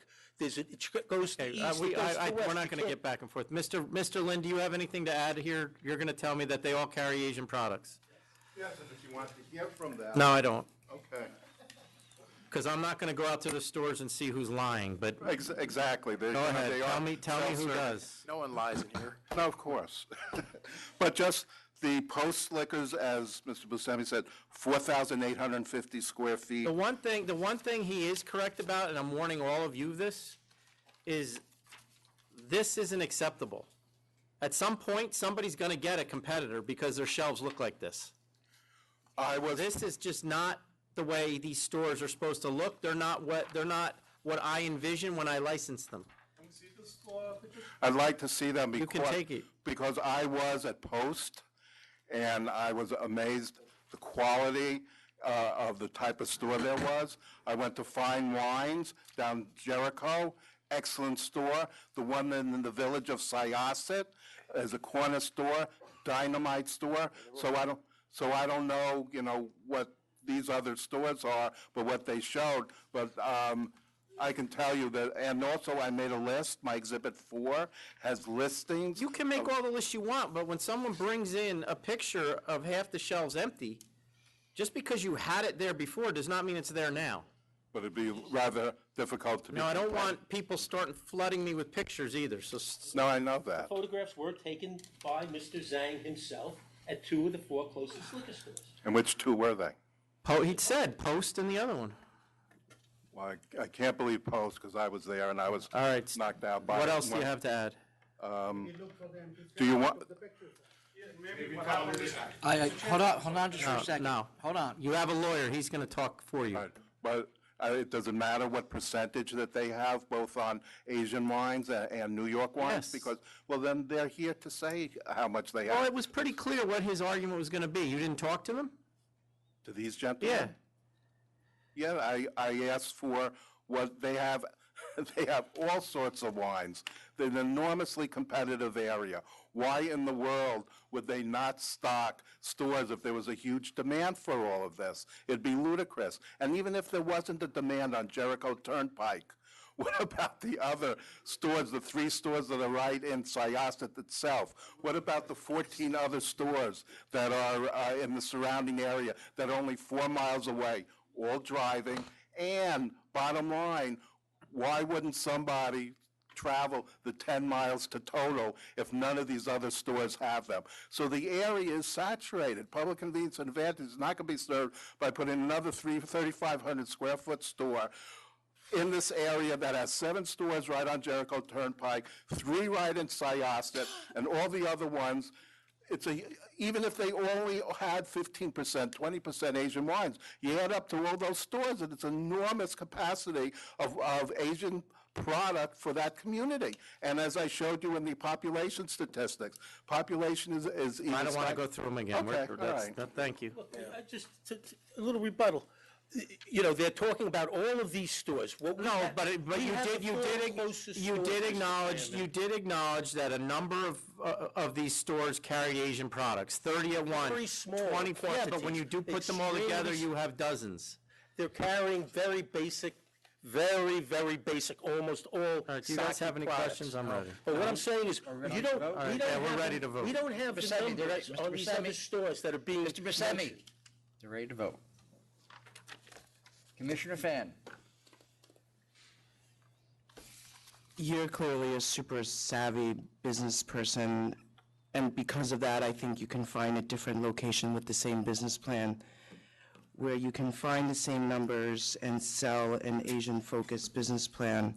I think this area has been very, very battled by Total Wine, and there's no, I mean, I'm not really seeing the numbers that would justify yet another store in this area, and so I'm going to vote to deny for now. I believe we'll see you again.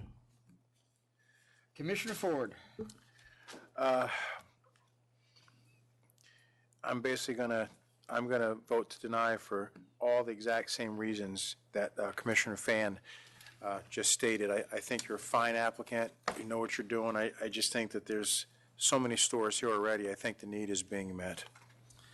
And I'm going to deny for the same reason. I mean, I can't describe how many stores I've denied here, and I don't think that there's anyone that could come in here in this, particularly on Jericho Turnpike, and tell me they're providing something that is not available within a 5 or 10 minute drive. And I realize you wanted to specialize in Asian wines. I hope to God that your business is not flipping liquor stores, because if that is your business, then the next license you get would be your last. But No, that's not his business. He outgrew the last store. but I'm going to deny just based on, I just don't see any public convenience and advantage to adding another one. But I do maintain that if these shelves remain empty, somebody's going to get a license here. That should be us then. No, store- I don't know that I'm there yet. Thank you. The next item is 267, Widow Jane Distilleries, LLC.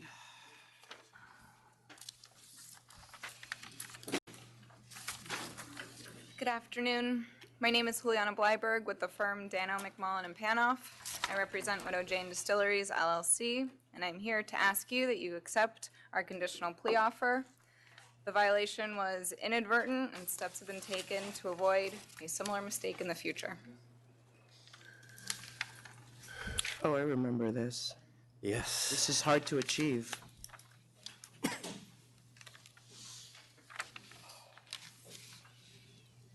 I'll accept.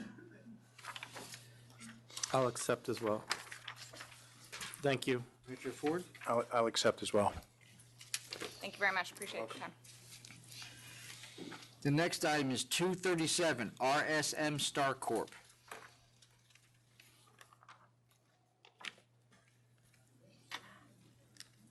Oh, my gosh. Neo Trivedi for the applicant. My client is out of the country. He left about 10 days ago to India, and he's returning on March 12th. So if it could, He filed an application to get a liquor license for a liquor store, and he decided he had to leave the country? well, we applied back in July, and we've been. And when's he waiting- coming back? March 12th, And when did he leave? about 10 days ago. Well, I'm going to deny this thing because he needs to be here. I understand. You can ask for reconsideration, but I'm not going to hold it over to March 12th. All the numbers are showing decreases. Even if he were here, I would have voted to deny. Are you here in Can we opposition? Can we I don't get have any. the application withdrawal, so at least then I can get a refund on the funds? You're going to get a refund on disapproval. Disapproval, yeah. But I'd rather have a withdrawal than a disapproval. Yeah, you can withdraw it. Yep, is that what you want to do? Yeah, then I. Yeah, you can withdraw it. I'll withdraw it then. No, Commissioner Ford? There you go. no, he just He withdrew. voted? Oh, he withdrew? The next item is 290, Dao Cha, Inc. No, nope, it's done. You get rid of it. Hi, good afternoon, Mr. Chairman and Commissioner. My name is Jen Du, and I'm a representative for Dao Chai Inc. Mr. Shin Chow Tang is the president of the applicant.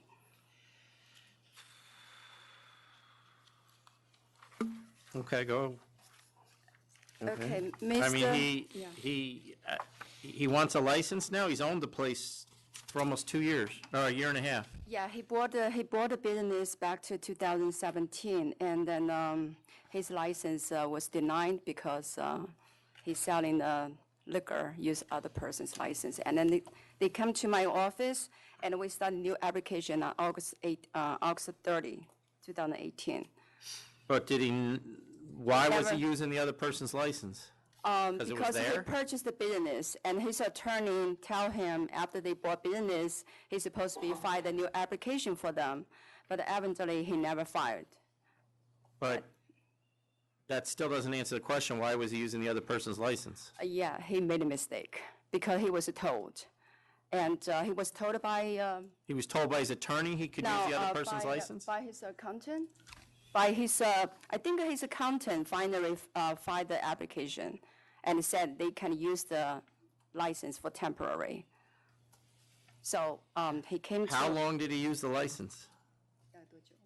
His license not, his application was denied.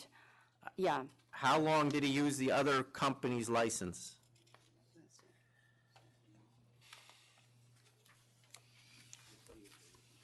probably about 5 months. Did he use it after we denied him? No. And he came to us, and we told him, and then we filed a new application, and he's very, very regret to do that. And since then, he never sold, he never installed any liquor, and he's been in a retail business since 2009, and it's been very, very good, outstanding. Is this his first business that sold liquor? It's her first business.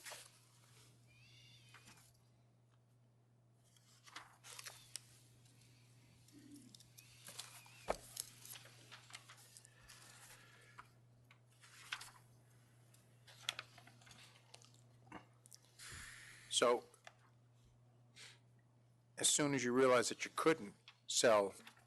He stopped it right away. So He you were stopped it. selling existing stock in the business that was No. already there, No. or were you purchasing alcohol No. and selling, or were you No. selling what was No, already he there? Right away, he stopped it right away after he No, was summoned. he's asking you, were I'm you, sorry. was he selling the alcohol that the former owner left there, or was he getting deliveries from wholesalers?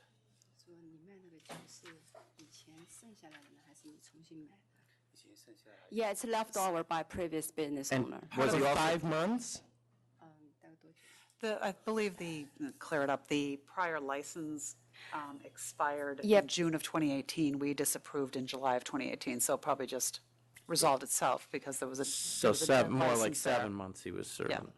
And was he getting, so he didn't survive on the former owner's alcohol for 7 months. He must have been getting deliveries from wholesalers and beer wholesalers.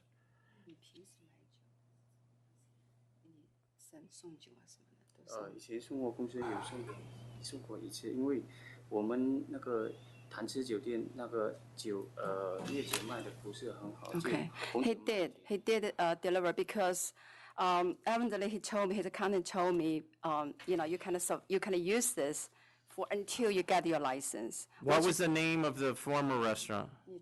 Former restaurants are called CTNTC Corp. So It has the same the wholesaler, DBA. oh, it did. It had the same DBA. So the wholesalers were taking checks from a new account, though. Could be. I was going to look to see if they were on COD, but that's going to take too long. Oh, yeah, all right. So That could be he what's really want to give him an opportunity because he spent a lot of money for buying the business, and the business really got impact for, yeah. So, but he truly, truly sorry for this mistake, this error, and then really to have the second opportunity for him. Well, the only thing that saves him is he submitted photos of the restaurant that had a full bar stocked, which kind of It's leads me to believe probably, that he was a probably bit it's ignorant about it. before, it's probably, you know, before the application was denied. I get that. Yes. But it shows me that he didn't really know he wasn't supposed to be doing it. Right. It's All true. right, I'm sorry. I don't have anything else. No. What are the hours? From 11:30 to 9:30. Okay, Tom. No music, I assume? Has recorded music. Recorded music, no security guard? No. No security. dancing? No, absolutely no.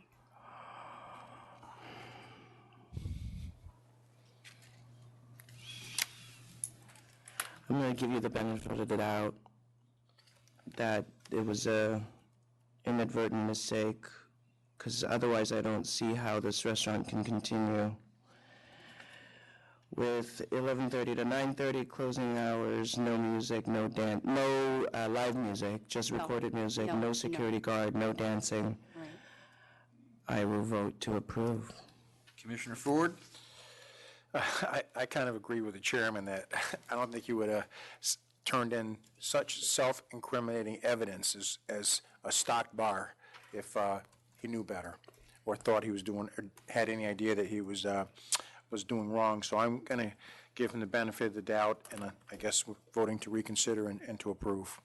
Thank you. No, this is a new application, so. Oh, it's a new one? yeah. Okay. I was talking about the old application. But yeah, I'll vote to approve with Commissioner Fan's conditions. Thank you. Thank you so much. Thank you. You're welcome. The next item is 238, Deli Fuentes, Inc. Kind of sticking to the list today, Mr. Donahue. Not too many variations. All right, I like that. Good afternoon, Mr. Chairman, ladies and gentlemen of the board. My name is Laquan London. I'm here for Deli Fuentes, Inc., 423 Clinton Street, Hempstead, New York. I'm here with Mr. Oscar Fuentes and Ms. Ambrosio Fuentes, both principals of the business. We are here for a grocery beer application. Apparently, there was a previous application that was denied in the past. Was it by this applicant? I believe it was by this Yes. applicant. I wasn't the attorney on it, but I believe it was. And was he the prior licensee as well? He was the prior licensee. And lost his license? No, he didn't. He never lost his license. He had bought the place from a person who did lose their license, and unbeknownst to him, he was stepping into a landmine. So he bought the business while these charges were pending? They were not pending, as far as I understand. I was not a part of that transaction. When did he buy the business? He bought the business in June 2017. He's been running it since. We canceled in 2016. So you didn't have a license? He didn't have a license. He's never had one? He's never had a license, no.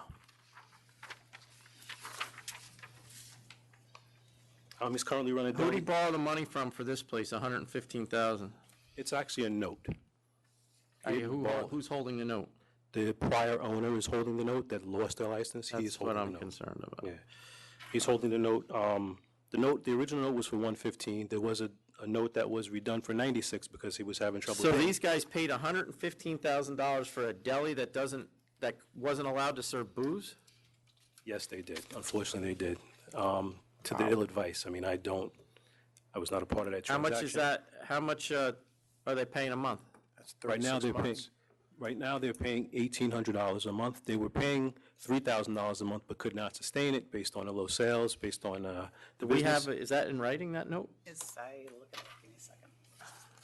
There should be a note in writing. Does he know the Peter, is it Peter Aquatina that they borrowed the money from? No, he is the landlord. Yeah, but is that who has the note? No, Oh. Peter does not Who's have the guy who has the note? What's his name? The person that has the note, Olga Cincinos. And how do they know him? How do they know? Do they have any prior relationship with him? No prior relationship. So at how'd all. they find this place? He was basically looking for delis. My client actually worked at another deli in Hempstead and was looking for his own business. And he found this place, was understanding it was for sale. Unbeknownst to him, there were issues going on with this place. He had no idea. But they did have two attorneys that commenced the sale. They did enter a promissory note. My client did enter into a new lease with the landlord.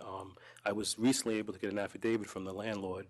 Unfortunately, I didn't have time to submit it, but I do have an affidavit from the landlord saying he only deals with this client, that the other former owner is not in the picture. What are these guys, brothers? Yes, they're brothers.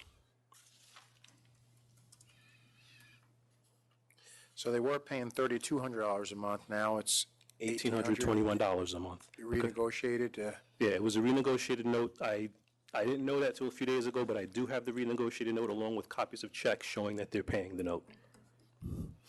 I can present them. I'll if the see board that. accepts. Can I look at that? Sure, you can.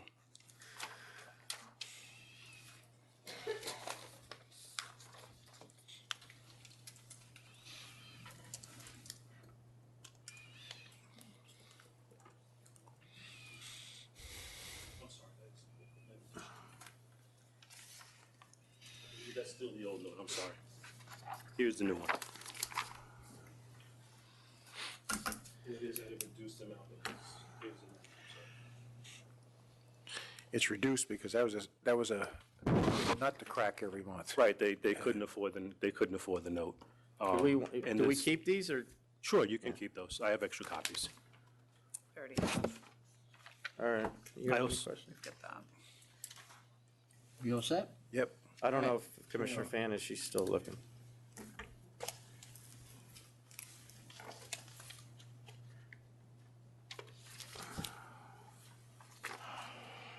If you would like an affidavit from the landlord, I also have a copy. No, for you. I think we should just,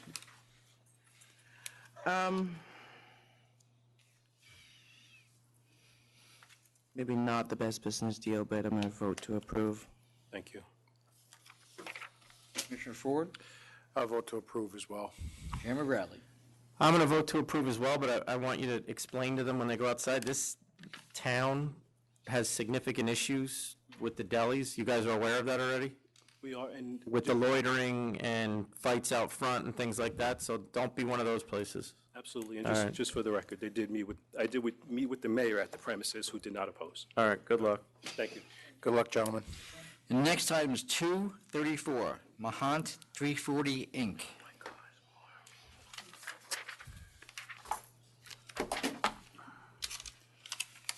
You're right. No, On this side. just more, 234. For the applicant Neil Trivedi, the applicant name is Mahant 340 Inc. They have executed a lease for 338-340 Canal Street. I have the president of the corporation, Mr. Patel, here. He also has a store, a convenience store right next to it, which is. So let me hear from the opposition. Okay. Are you opposed? Come on up. My name's Aaron Janor. I'm a CPA. I take a big interest in the business, and Misty Oliveira, the president and owner of the company, asked me to come and speak for her. And your company is? Joy of Wine. Joy of Wine LLC. Okay. I remember you well, yes. Basically, the Joy of Wine has been in existence since 2015, and they also got the license in 2015. They're a wine store, organic wines, and they only sell wine. 2 years later, they applied to get a spirit license, and they were denied because the market is oversaturated. And basically, this store is now opening about 500 feet away. You can see their store from where we are. We're a new store. This store will, I don't think the area can afford the competition of the two stores. And basically, for the same reason that we were denied, we feel that this store should be denied. The market is oversaturated. There are many wine and liquor stores in the area.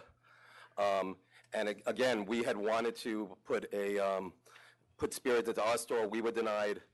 We have the capacity to build up where we were going to put the liquor and increase our volume of wine. And basically, the main reason is oversaturation of the market. All right, thank you. Can I ask you a question? Walker Liquor Corp., are they open? Yeah, Yeah? yeah. Can I show you something? Sure. So to complete.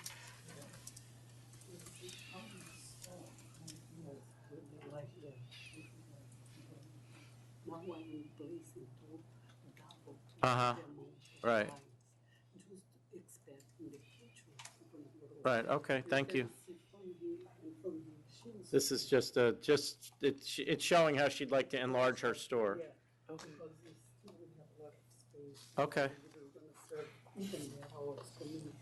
Okay, thank you.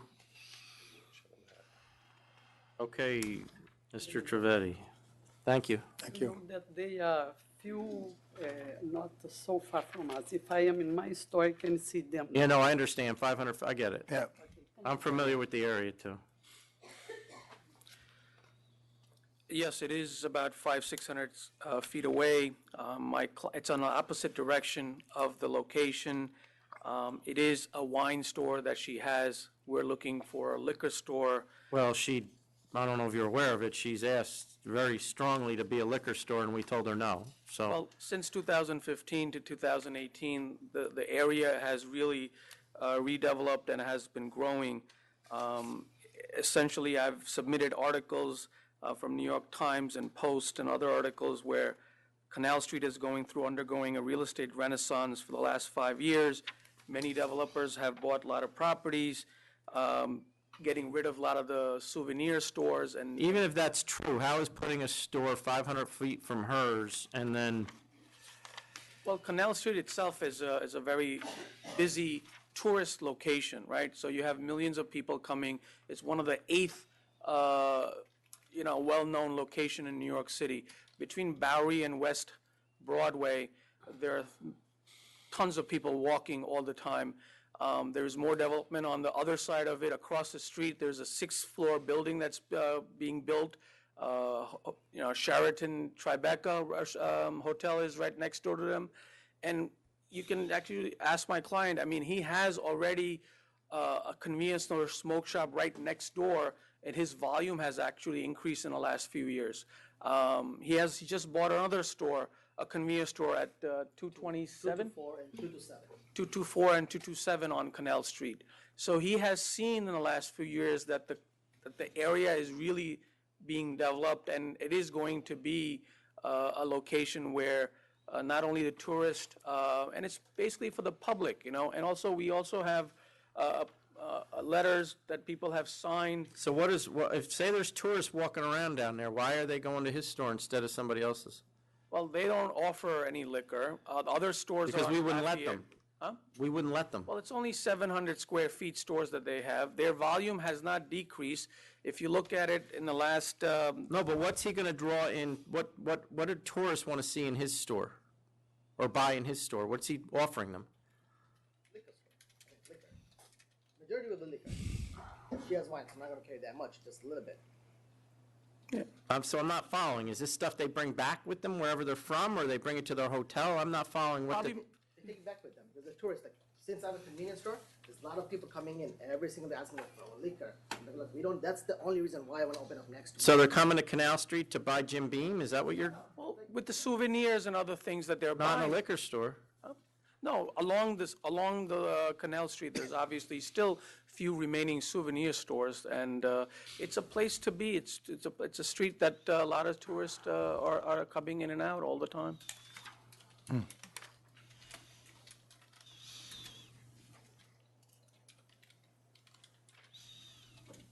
Anything else?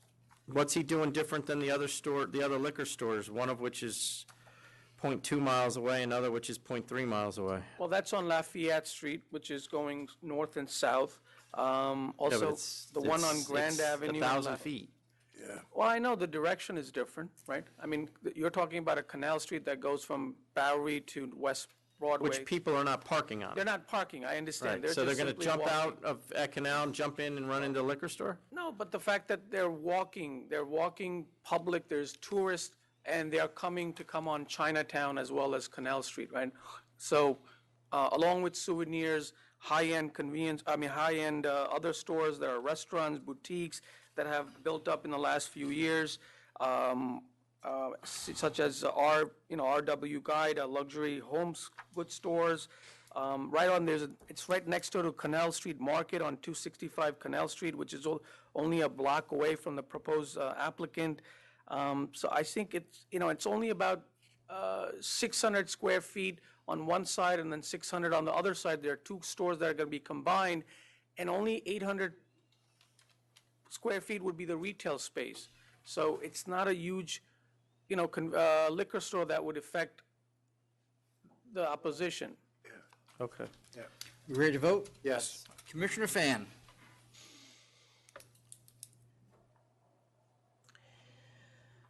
There may be a renaissance happening on Canal Street, but right now I think it's a lot of empty storefronts. Looking at the numbers, they're at best flat or decreasing. I'm not really seeing the public convenience for another store. But you're clearly a savvy business person, so I imagine we'll see you here again with another location. For now, I'm going to vote to deny. Commissioner Ford. Once again, Commissioner Fan has taken the words right out of my mouth. So I'm going to agree with everything that she says. And again, we just denied a class change here not that long ago, right down the street, a couple hundred feet. So I just can't in good conscience approve another one, so I'm going to vote to deny. And I'm going to vote to deny as well. We denied the Joy of Wine, a class change, because there was no public convenience and advantage. That was in 2016. I looked at the population numbers. They've been stagnant. Her sales go up, and I think that's indicative of the type of store she runs based on the pictures I saw. But everybody else's sales nearby seem to be flat or declining. So if there's a Renaissance in Canal Street, it needs to pick up before we put another one in there. Thank you. All right. The next item is 244, City Bev NY LLC.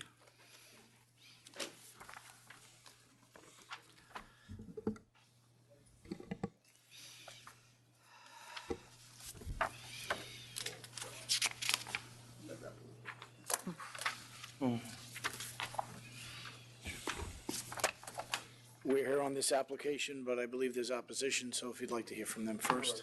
Can you put your name on the record? Put your client and your name on the record. My name is Terrence Flynn Jr. I'm the attorney for the applicant. I'm Solomon Scarnes Jr., one of the principals. Thank you.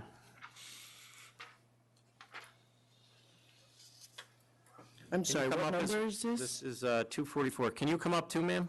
You can get behind, just so you're up here. Go ahead, sir. My name is Mark Heidelek. I'm a neighbor of the proposed applicant.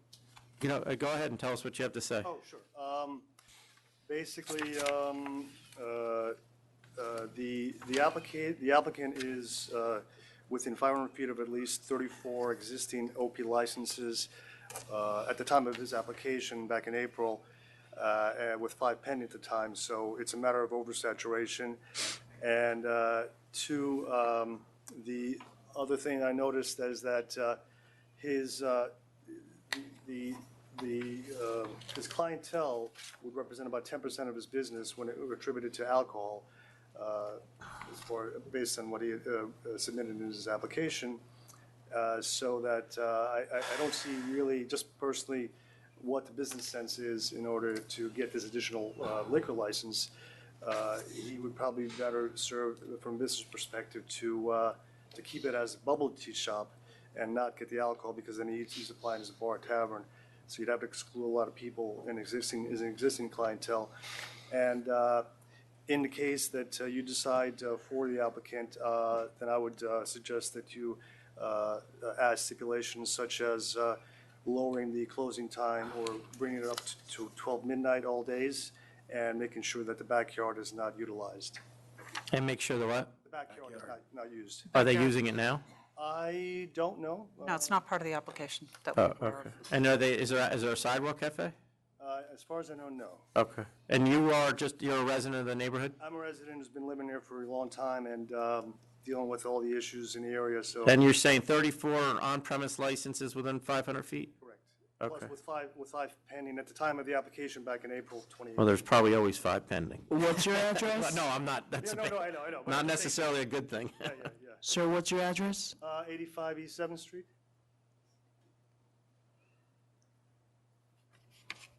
And what's the cross street of this location?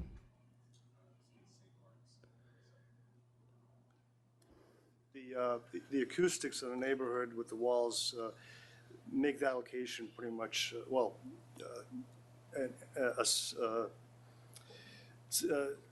make my location susceptible to that location's noise. So I've heard similar noise coming from the bar before that, and even noise from the middle of the block, even further away from them. So.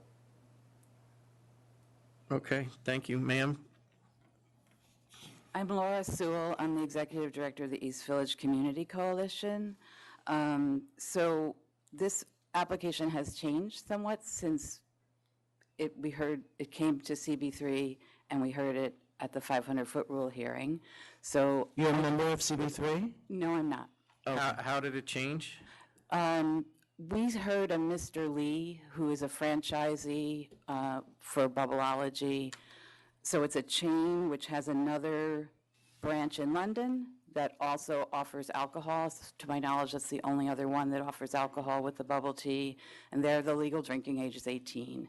Mr. Lee has experience owning a traditional bubble tea shop and a T-Mobile store, but never has held a license.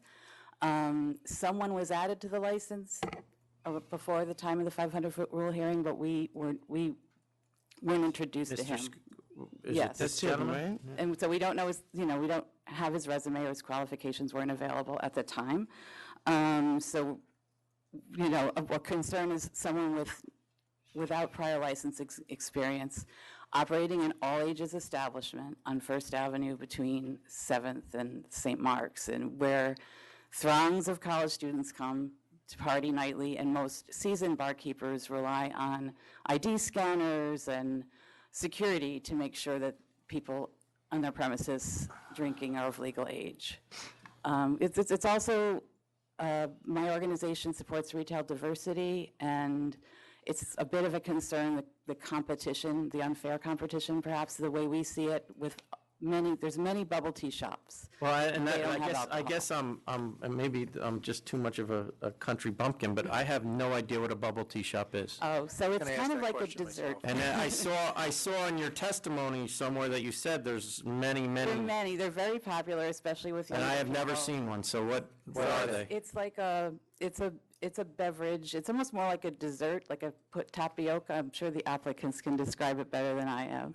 And that you add sweets and different toppings. Tea infused, I think Tea that's what it says. infused. I was going to ask them about that, yeah. Yes, so I'll let them describe it. But it's basically, you're spiking a dessert in a very, in an area where there's a lot of young people there drinking, and underage drinking is definitely an issue in this area. I'm Yeah, sure no, you know. I'm familiar with Okay, it. so my wife- those are the concerns. Thank you very much. Thank you. If my wife hears about spiked desserts, I'm in trouble.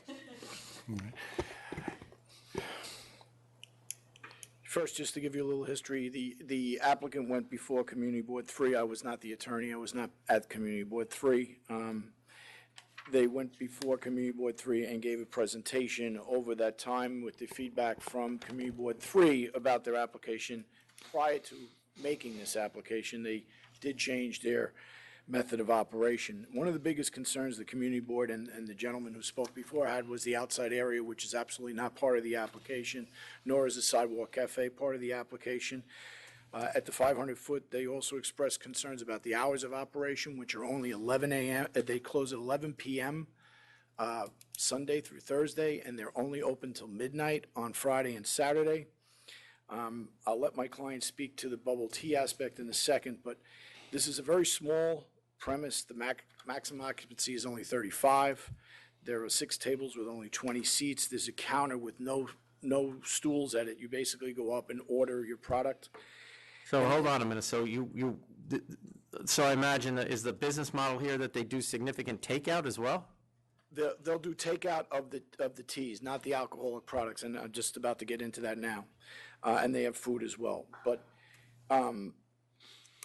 it is not a typical bar in the way you would think there's a bar there. There are only 10 specialty drinks which include alcohol.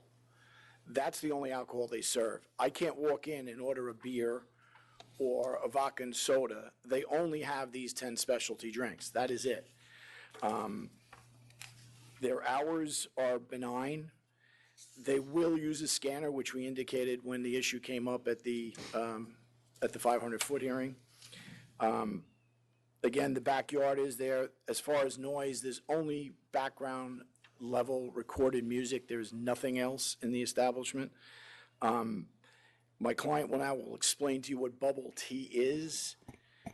He does have experience. He was involved with the operation. And this chain that started in London that is now here in New York. And I'll let him speak to that, what bubble tea is, and answer your questions. Yes, how you doing? Thank you. Just to clear it up, bubble tea. I know what bubble tea is, but you can explain it to him. I'm another country bumpkin. I don't know what it is, though. So it's basically flavored teas with different tapiocas, different flavors and infused bubbles into the tea. The concept came about from this chain. Most of the bubble teas tend to, from what I've seen, tend to cater, or in most of the Asian communities, this bubble tea chain tends to cater more to I would say, Western or Americans as far as our target market or our demographic. Like I said, bubble tea is very simple. Just we have tea with tapioca, and like I said, we have what we call pop and boba, which are bubbles that have flavors infused, mango, passion fruit, several different flavors. The alcoholic element is a part of the chain over in the UK.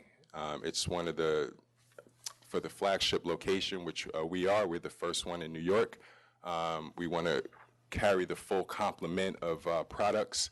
And like I said, it's very, very controlled, closer to a daiquiri than I would say any type of hard liquor or hard product.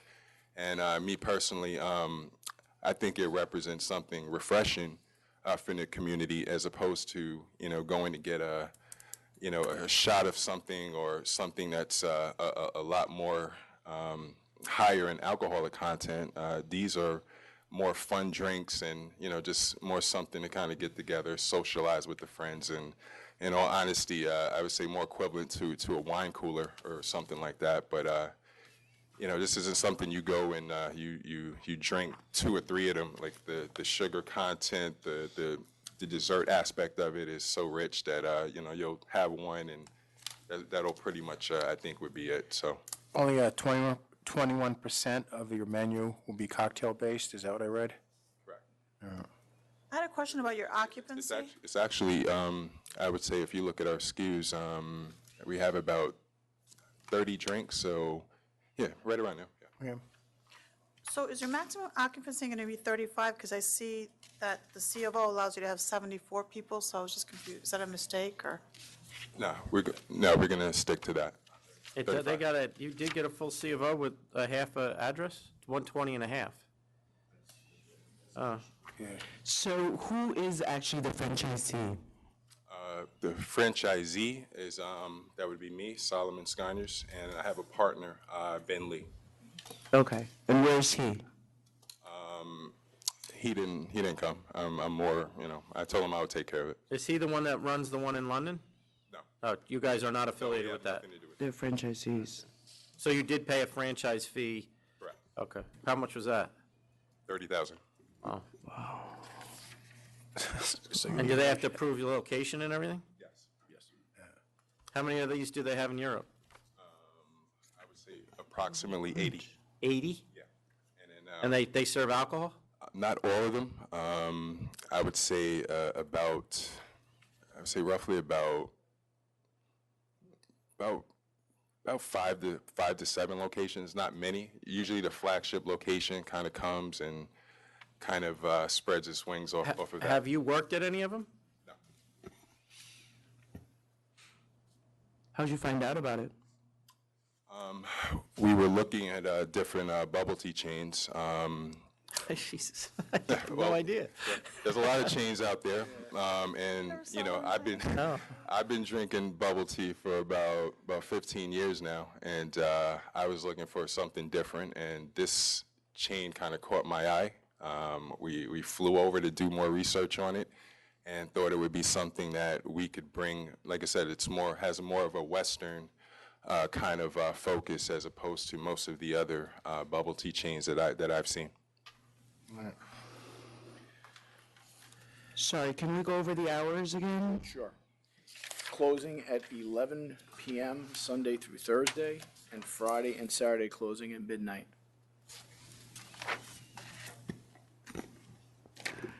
Do you have windows that open?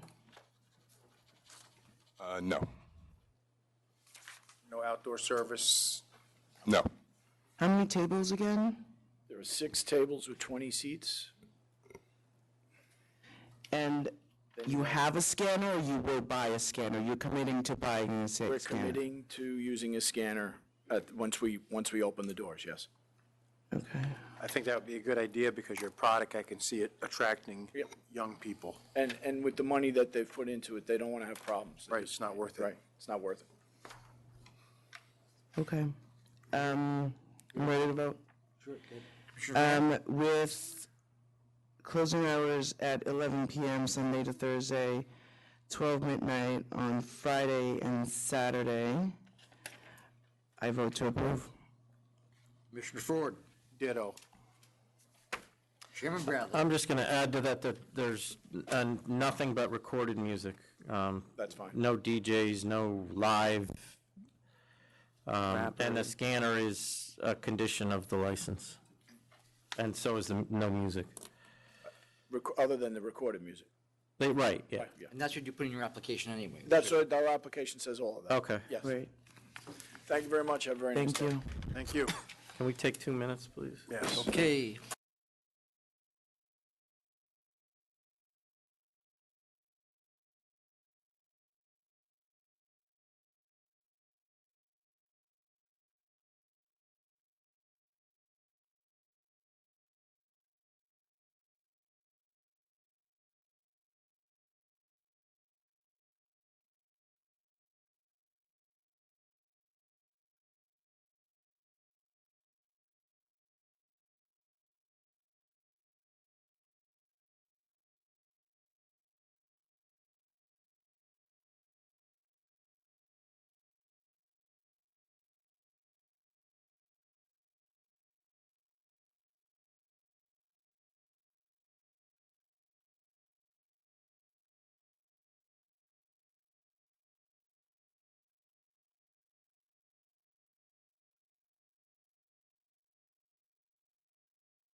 But you were there 12 years? Wow, so was I. You were there then when my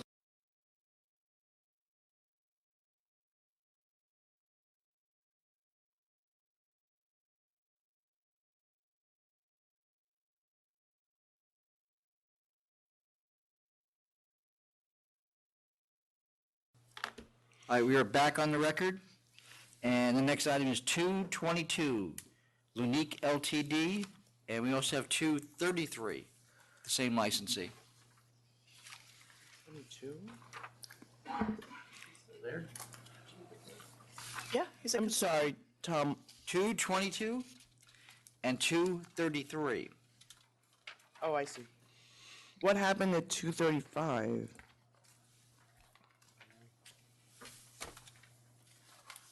Can you put your name on the record, sir? Good afternoon. My name is Joseph Alcine, and I'm the president of Lunique Ltd.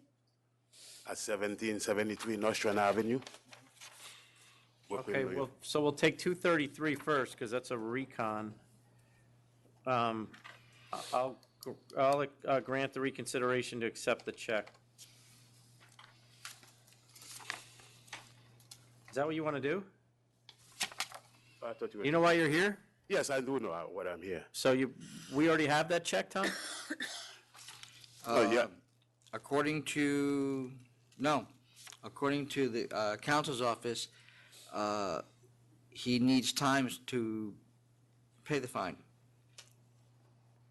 He needs the license back to But make the money to pay the fine. But on 222, he made an offer of cancellation.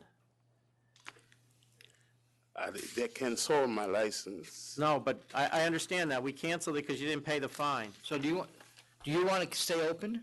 Yes. All right, so you want to withdraw your offer to cancel on the one case? Okay, so what happened is I just want to pay the fine. Okay, so you I have will two get cases on, all right? The first case is the one where you didn't pay the money, and we canceled the license. And counsel's office is saying you want to pay that fine now. Yes. There's a second case that Mr. Sullivan, is that Suleiman, is that you? Solomon. Okay, That's that- my attorney. Okay, he submitted an offer to cancel the license on the second case. So even if you paid this $9,000, you're going to get canceled on this case, but you don't want that. No, I don't want that. Okay. Hey, babe. So why did he offer that? Probably because the license was canceled on the non-payment. Okay.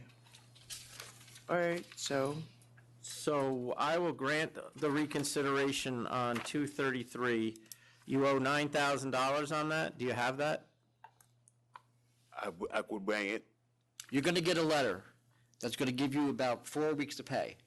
No, I want to pay now because Okay. I want it to be open now, please. So you'll still get a letter, and once you get that letter in a couple days, then send the money in right away. Okay. Okay. All right, you have that at home, though. You have that much? I go to my bank and just. Okay. So are you guys good with that? Yes. Yes. And then the other one, 222, I'm sending back to counsel's office. You Right. still have charges pending that you're going to have to deal with. You're going to get a letter regarding those. Okay? Okay. The second case that your attorney submitted a cancellation offer on, they're going to undo the cancellation offer, send it back to counsel's office, and you'll deal with the prosecutor. Okay. All right? All right, good luck. And Jack, what will he'll get a letter giving him his license back? That's them. Okay. How long, so it'll take 2 weeks, Tom? No, you're. No, to get the active license. No, because you just granted reconsideration that the cancellation is now undone. All right, so you can open. So, Thank you. You can open immediately. You have the well, license? no, give us until tomorrow so we can advise the Enforcement Bureau, okay, to get your license back to you, all right? Then you can open, and then you'll have then you can pay the fine once you get the letter, okay? Thank you. All right. So they're going to bring him his, see, do you understand what I'm worried about here? They're going to bring him his license? No, you'll have to come to enforcement, come back here like tomorrow to get your license, but we'll let them know that you're coming in, okay? All right, thank you. All right.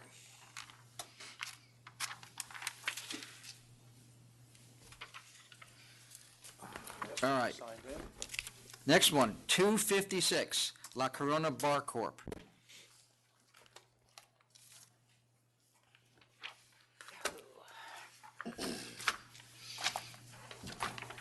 Good afternoon, members of the authority.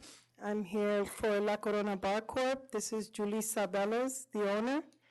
La Corona Bar Corp is a Mexican tavern bar serving I'm going approximately... to interrupt you there because I think this young lady is waiting as a Okay.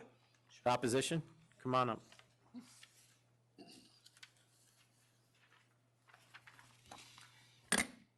Good afternoon. My name is Alyssa Tucker. I work for the Belmont Business Improvement District, which promotes and expands the economic well-being of the business community and the community at large. That La Corona Bar Corp is applying for a liquor license in.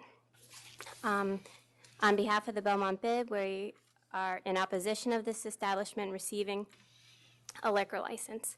The location was formerly Bucanas Bar and Restaurant, and while it's in operation, it put a strain on our local 48th precinct and added no benefit to the local business community or its residents. We have a report from the 48th precinct that reports that while Bucanas was at this location, 4 assaults took place, 2 misdemeanors, and 2 felonies. The 2 assaults were a result of the security assaulting patrons. 1 assault was a stabbing that occurred in front of the location, and 1 was a fight inside of the location. Both of these assaults resulted in arrests. Additionally, there are a total of 6 calls to 911, a number of disorderly patrons, patrons with knives, underage drinking, intoxicated males, and stolen property. Further, 3 summons were issued for the sale of alcohol to minors, disorderly premises, and the absence of a liquor license. As the Business Improvement District, we have also received complaints from the residents regarding noise and that the location was operating as a strip joint. Based on the reports from the 48th precinct and from the concerns from the local community, the Belmont BID is asking that this liquor license is denied once again. The location is across the street from a park frequented by young families and their children. It has tarnished the community, and we ask that you please consider our concerns for an orderly neighborhood and for the safety of our businesses and residents. Thank you. Thank you. Thank you.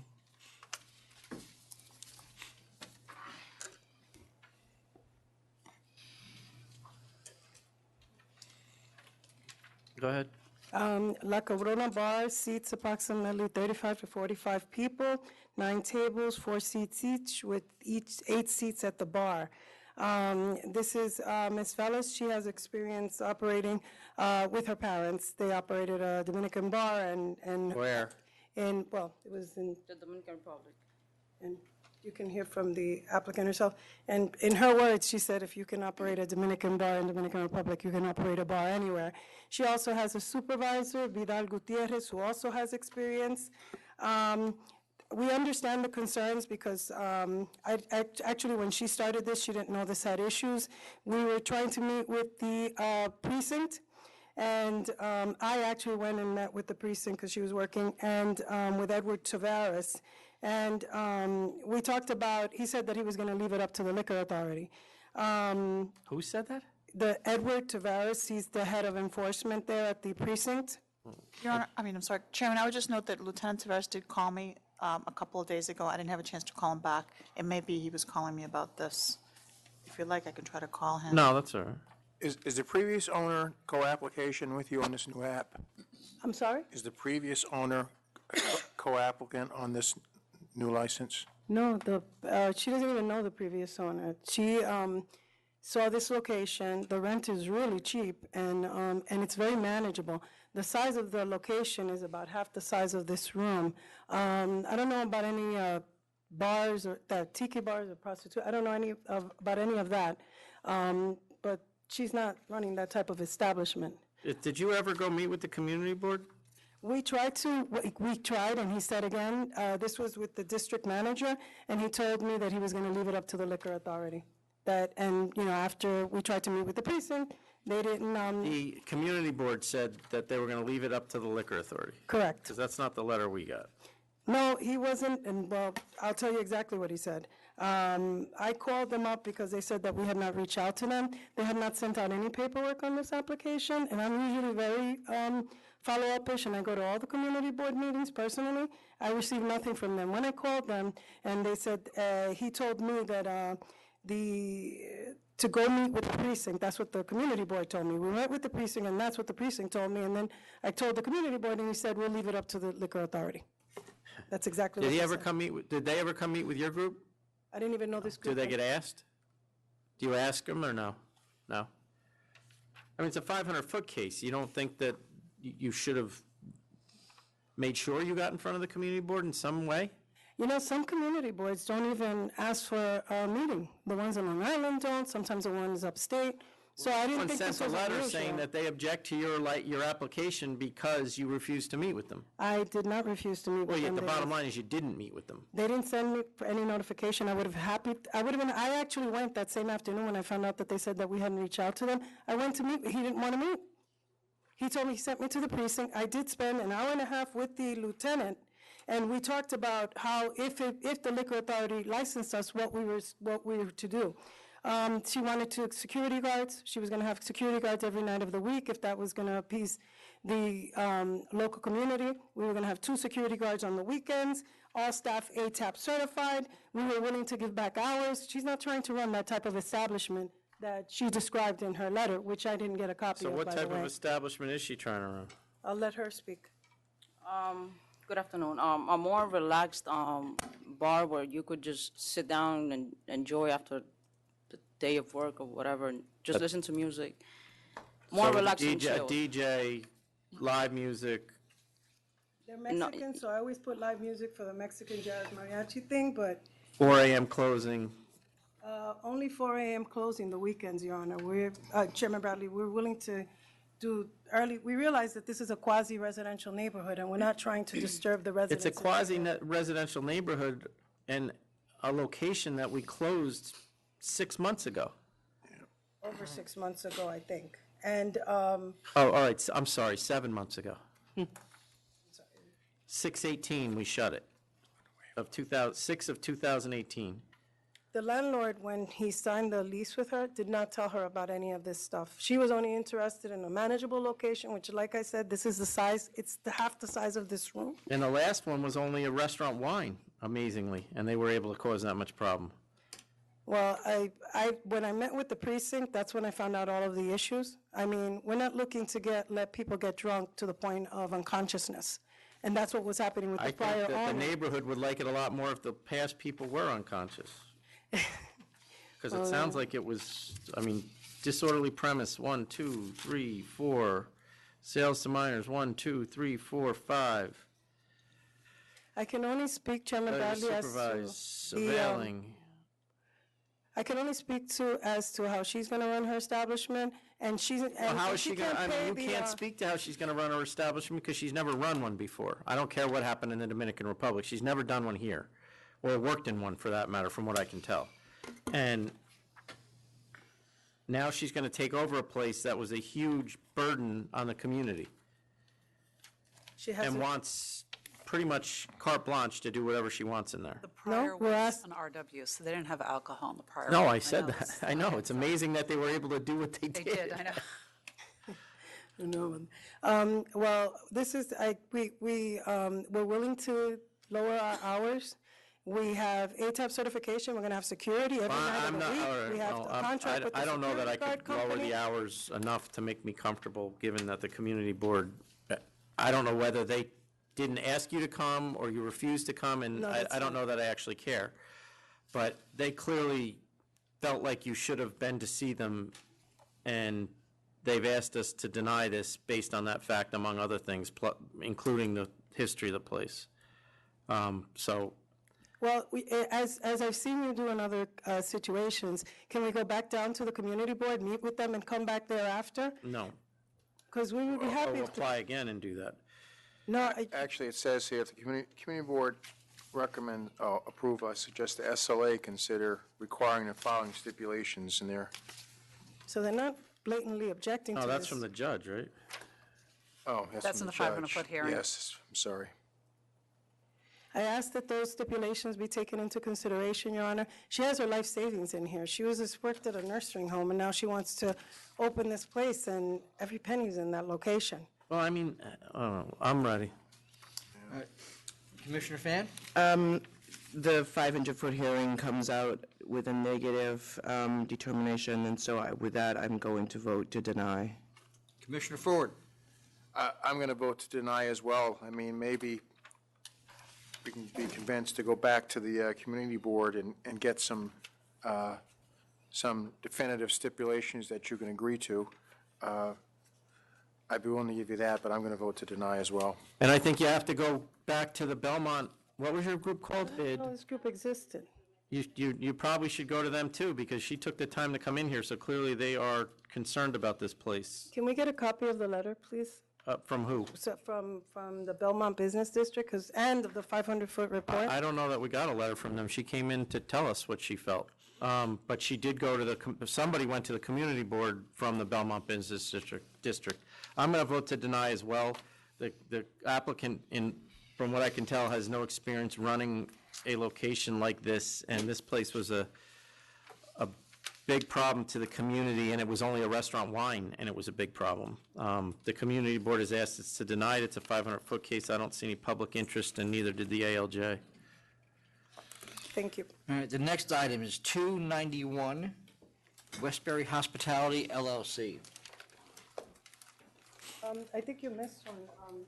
I'm right behind that. The sign's right behind it. Chairman, Mr. Brown? Why don't you have a seat, and Mr. Brooker will come up. All right. 291, is that it? 291 Westbury Hospitality LLC. Good afternoon, Mr. Chairman, Commissioner Ford, Commissioner Fan, Max Bookman for the applicant. With me is the applicant, Peter Rafano. This is an application for an on-premises restaurant license. The reason it's before you is because the prior licensee you canceled. I have 3 points that I want to make, which I think will assure you that you're not going to have similar issues with the current applicant that you had with the prior licensee. The first is that there's no connection whatsoever between this applicant and the prior licensee. Mr. Rafano got this space from his real estate broker in an arm's length transaction. He had nothing to do with the prior licensee, and no one from the prior licensee has anything to do with him. Does he know them? Doesn't even know them, has absolutely nothing to do with those people. We actually, to be quite frank, only learned of this issue of the prior cancellation when we learned that we were coming to the full board. We didn't know why. Second is that the method of operation that we are proposing is very different than the license that you canceled. This is a restaurant with recorded background music only, no dancing, no DJs, no dance floor, no security. Hours? And that leads me to my third point. We discussed the hours with the town. The town has approved in stipulation format, similar to the way the city community boards do it, hours of 2 o'clock a.m. on Fridays, Saturdays, as well as Sundays and Mondays. But they kind of did it weird. They did 2 o'clock a.m. on Sundays and Mondays from the months of September to February. That's because of certain basketball and other sports during those months. And So Thursday night, they're open till 2 a.m. Saturday night open till 2. No, I'm sorry. Wednesday night open till 2 a.m. I think the easiest way to do it. Wednesday and Thursday till midnight. Okay. And the other day is till 2 a.m. Okay. And open at 11 a.m. every day. Yeah, they're doing lunch. So the town, and I don't really care one way or the other, but they let you stay open till 2 o'clock on Monday? Because when I first was applying, it was for football season, and now Sunday and Monday are big for basketball season. So my bar component of the restaurant is sports oriented. So you asked for those hours? Yes. Oh, okay, all right. But the town agreed to it. In their resolution, the town says we recognize that we don't want to attribute the sins of the prior location to this applicant who's completely different. Okay. We don't have that letter in our package, do we? We don't have the stipulations. I did provide the resolution with my materials that were we sent have to the that. full board supplemental. I can hand my copy up. Would you like that? I see a letter from the village. Yeah, there's a letter, but there's also a resolution from September. After the letter, there's a resolution. I didn't get it. I have it. Yeah, it's I didn't get it, I said. I know she has it, but I didn't get it. but that doesn't matter, I believe him. Go ahead. Sure. Would you like my copy, Mr. Chairman? No, I'm fine with it. Okay. So because the town has approved them with stipulations, you're not going to, get a call from the town saying, we're thrilled that this prior license was canceled. Why'd you just give these people a new license? They know he's coming. They like his method of operation. It's different than the prior applicant. No connection with the prior licensee. So I think for all those reasons, you could be comfortable. I approving did this. get it, Tom. I take it back. It's in the supplemental. Okay. All right. And no, the music was just recorded background? That's right. No promoters? No promoters. No live music? No live music. And he's hiring a manager? That's right. Do we have that person named yet or no? Do you have a manager? Yes, Sam Rose. Can you send that? We don't have that, right, Jackie? No, I don't think So we're going to need that. And he would only be on Monday to Wednesday. The main nights I'll be managing. Okay. Okay. All right, Tom, I'm ready. Commissioner Fan? With the town's hour restrictions, no promoter, no DJ, right? No DJ, no security. I vote to approve. Commissioner Ford? Same here with all the steps that are in the resolution that you've already agreed to with the town? Yes. Okay, yes. And Chairman Bradley? Same for me, with all the stipulations from the town. Before I sit down, our temporary operating permit was conditionally approved last week. We tried to pick it up, but we learned downstairs that they didn't want to issue it, actually give it to us until this I'll send them an meeting email. was having. I'm sorry? I'll send them an email. Thank you. They can. You think they're still down there? Yeah. Yeah. All right. Well, it's They supposed to better close be. at well, they are, but the window closes at 2:30. I told them I'd be coming down. I signed in. They wanted to hear from you, though. Okay, thank you. Thank you very much. Good luck. Next items are 298, 299, Tijuana Sports Bar, Inc. Mr. Tavares, the reason the other case was called was because Ms. Tucker signed it in before you even got here. Your other items were signed in later. That's why they're not being called right now. Well, you thought your case was next, that's why. All right, nobody here for this? Is Mr. Palillo, is that who it is? Hold on. I saw him floating around. Oh, there he is. Frank's hiding in the back. Oh, no, it's, all right, so you want That to... was a dismissal. I figured you wouldn't care. You want, Oh, yeah, okay. you want to go ahead with this one? You already earned your money on that. You want to go ahead anyway? Is he, oh, it's not, What's going on? no. It's coming up for it. All right, no, pass it. We can hold it till the end. Okay. 296, Sophia Deli Grocery Corp.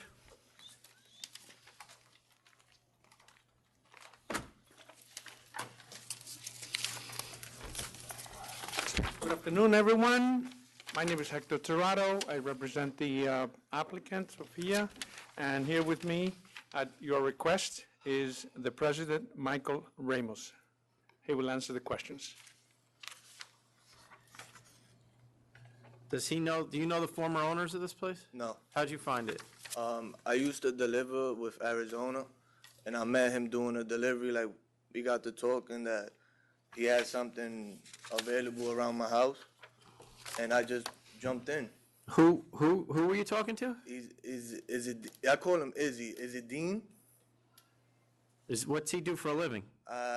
He worked in a deli. It was a deli that I used to deliver over here in Manhattan.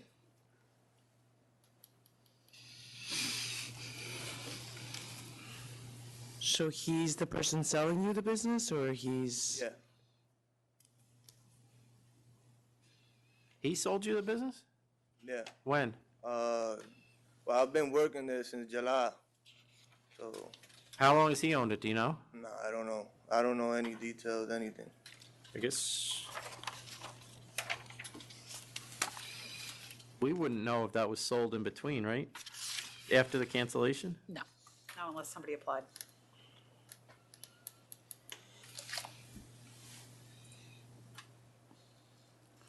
How much did you pay him for it?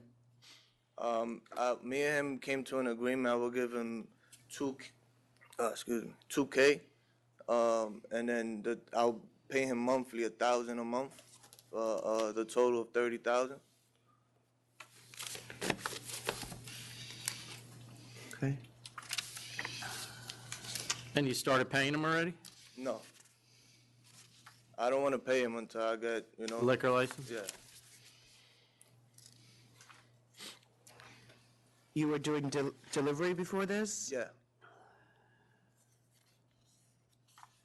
Do you have any other experience of running a business or? Yeah, no, well, the truck, I used to own the truck, and Okay. it just wasn't adding up, so,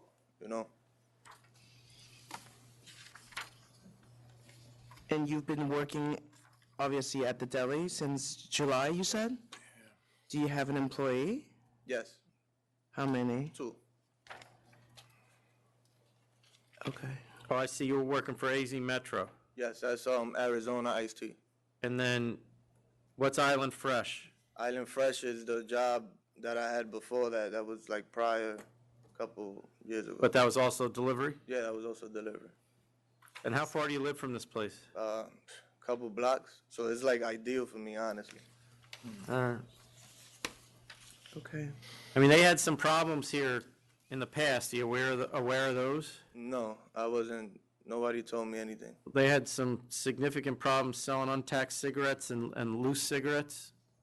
So you don't want to start doing that? No. And sales to minors? No, absolutely not. All right. You ready to vote? Yes. Yep. Commissioner Fan. I am going to vote to approve. Because there's lack of experience, I'm going to ask for a scanner. Commissioner Ford. Same here. Same condition. Chairman Bradley. I'll vote to approve too with a scanner. Thank you very much. Thank you. No cigarettes. Don't sell the cigarettes. Next item is 248, Santana's Liquors LLC.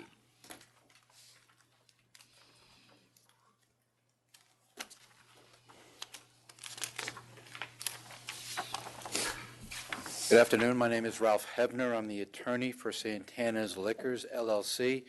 Present with me today is Juan Santana, who is the sole owner of the LLC. Is there anyone here in opposition? No. We did get a protest letter.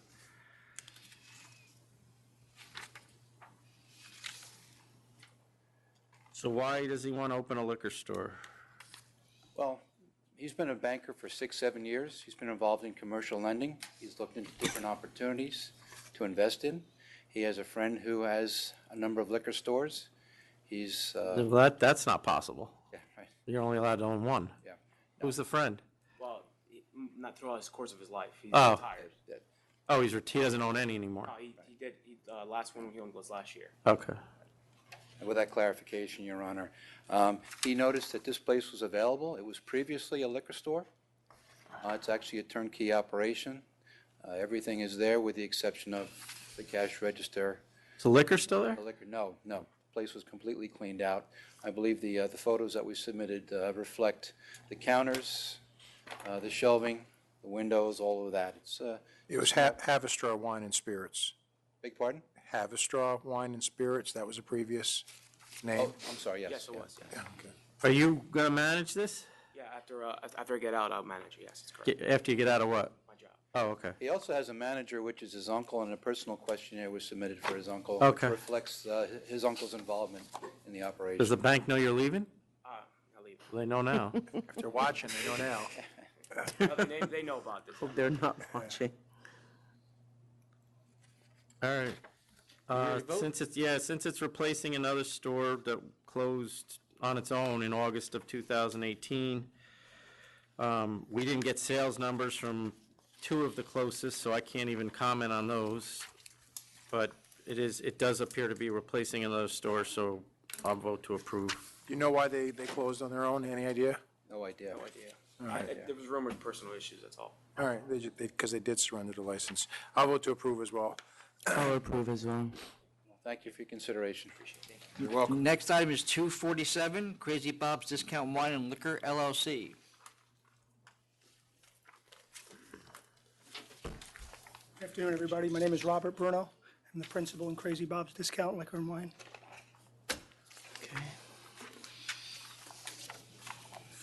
We have two protests. Anybody here in protest? No.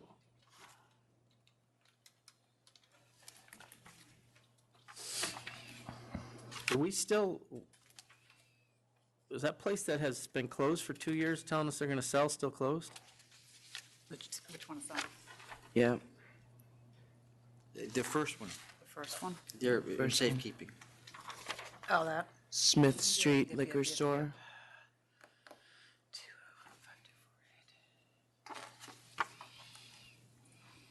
And they're over 2 years in safekeeping. What's our, I mean, that's, Probably now, but we'll see if they've, should be coming up on expiration. 2005240.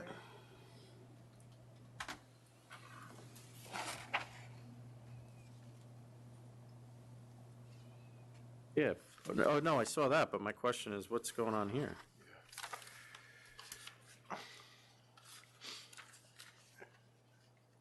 Well, while she's doing that, can you just, Nothing else, we've got nothing new on it. We probably just haven't purged the drawer. is that open?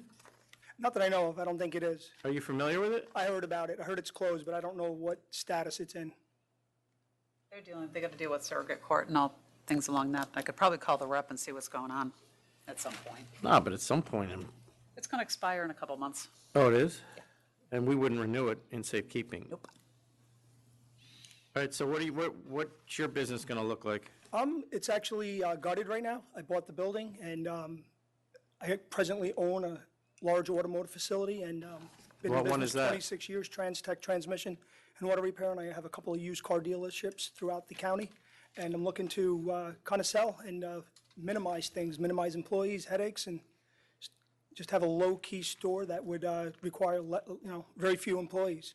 So, I have a passion for liquor, wine, and something I've always wanted to do, so I thought it would be a good location. I own the building, and I'm going to renovate the store to make it new and put a whole new storefront in, and the inside is presently gutted, so I did submit plans of some sort that had an architect draw up. So upon, if I do get approved, I would do the build-out and submit plans, more plans if needed, but I think. What was in this before? It was an old dry cleaner. Mm.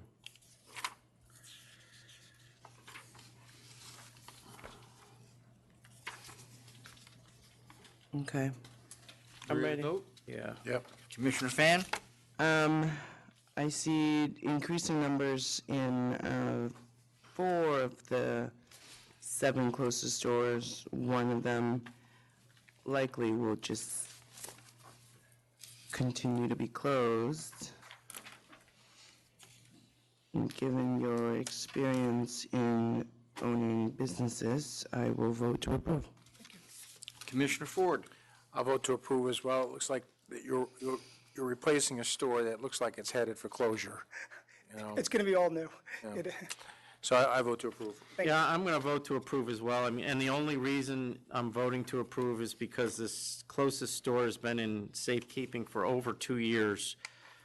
We gave them ample opportunity to sell the business, which they could have kept open and operating while they tried to sell it. It's apparently being handled through an executor at this point because the former owner passed away.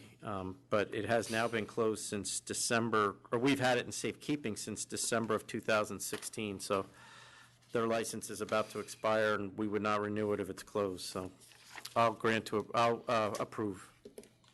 Good luck. Thank you very much, everybody. Next item is 206, Murray and Murray Enterprises, LLC.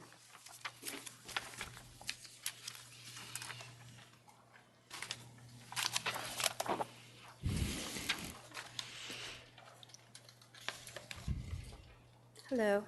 Good afternoon. Hi.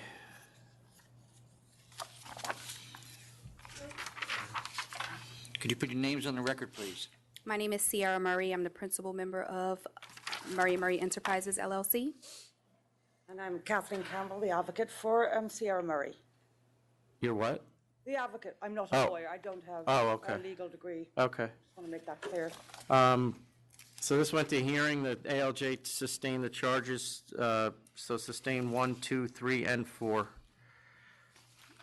Yes, that's correct. And I'm here today to request that the judgment that she provided be looked into a bit further based off of the evidence that was presented and also the documentation that was provided by the ALJ in the matter of the charges. On what grounds?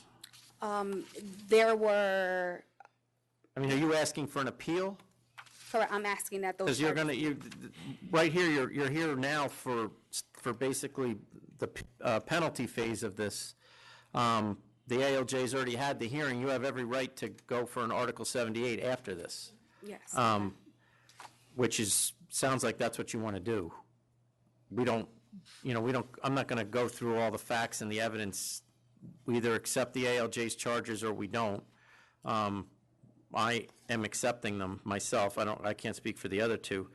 But they're pretty serious charges, and I don't see anything else we need to deal with here other than the penalty. Well, we were under the impression we could come here to appeal to this body. You can if there's mitigating factors or things like that, but I'm not going to rehash the evidence. That's not what we do here. Well, I would just like to just pinpoint a couple of issues here. One being the investigation. The investigation, there was no indication that the person was shot on my premises. And in fact, the fire alarm went off in my venue initially, which the ALJ did determine that the fire alarm went off first, which caused people to immediately evacuate. So security and employees directly. Didn't the individual die? And didn't they carry him out of your premises? That's correct. So you're saying he was shot somewhere else and walked in? It could have been, there's no determination that it happened inside of my premises. Okay. Again, the fire alarm went off and everyone evacuated front and entrance and back entrance. Okay. Also, we have to look at the different charges, especially number one, in that Ms. Murray has been charged with allowing this incident to happen. Whereas the Albany Police Department, and you have that transcript, obviously, I'm sure you've all seen it, testified that almost all the patrol people that day knew something was going to occur at Levels Banquet Hall that evening. All the sergeants knew. And it was also announced. But I think you're focusing on the wrong thing here. I mean, what went on with this banquet hall is it wasn't a banquet hall. She got a license to be a caterer and started using it. And when you're a caterer, it means you can have private events such as weddings, things of that nature where people are invited. What happened here is she turned it into a public club. And that's what the evidence, at least in the decision, showed. And she was warned about it before the shooting ever happened by my agency because I directed them to warn her. And then this happened. This was a public event. You called up her phone to find out what was going on, and they directed you to go to her establishment where someone unfortunately ended up dead. And to address that situation, when you say that my phone number was on some type of document, there was no document found linked to my business, to myself, as me paying anybody to report to call. Ma'am, my are you business. sitting here denying that you were running this as a nightclub on certain occasions? I'm not, absolutely. Okay. I have well, here. Then that right there is your issue for appeal. That's what we call that. Okay. So I'm going to sustain all 4 charges, and I'm going to revoke and bond. Commissioner Fan? Revoke and bond. Based off of a Mimosa Mother's Day brunch that happened 1 to 5 p.m. Okay, excuse me, the members are voting. Commissioner Ford? Yeah, I'm going to revoke and bond as well. And you'll get a notification, We'll and at that point, you have 30 days, I think, to do the appeal. Or no, do they have to do a reconsideration? Not for disciplinary, all right? So there'll be a revocation order issued, and, which will replace the summary suspension, and then there's 4 months to bring Article 78 after that. Okay. So there you go. You have 4 months after you get the letter. Thank you. Thank you. All right, the next item is 309, Atlantic East Group, Inc. Anybody here for that? 309, 309, yes. Farouz. Good afternoon, members of the authority. Aurelia Tavares for Farouz in Astoria.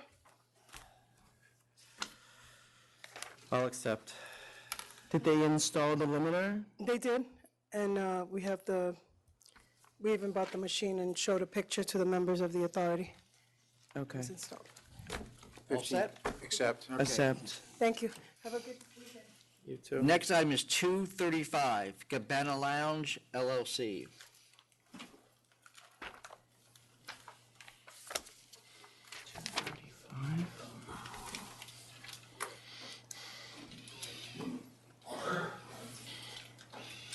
Good afternoon, my name is Frank Palillo. Introduce yourself, please. Vincent Bonadonna. Peter, happy to answer any questions you may have. Are you familiar with the history here? We are now, yes. What do you mean now? Today? You just No. No. So why?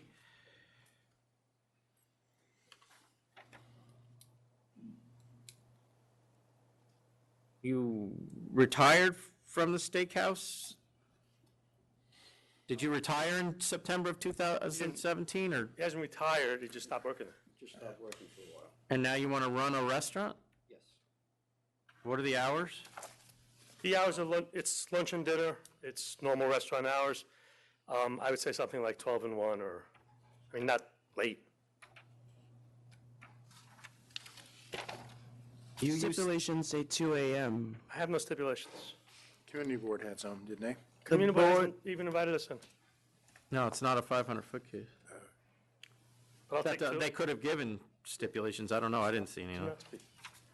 I have Community Board 11 stipulations, days and hours of operation are 6 to 2 a.m. all day.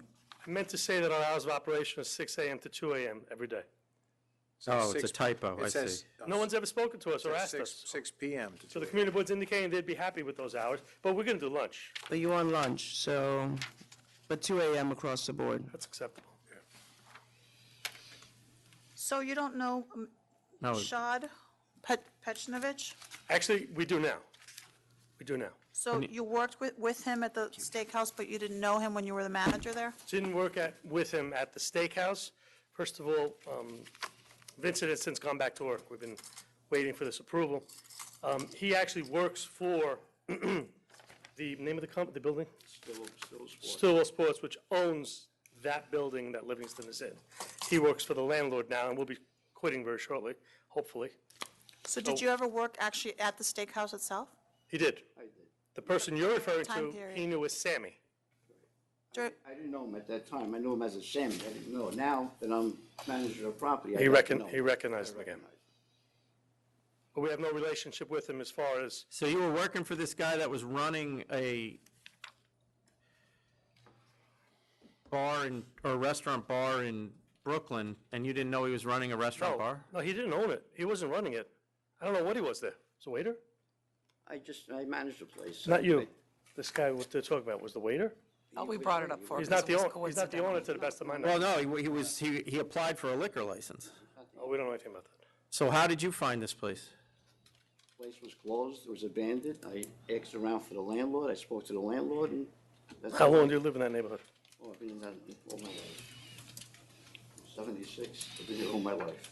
And while you're working with this Pet Shinovic, who you knew as Sam, you weren't aware that he was applying for a liquor license? No.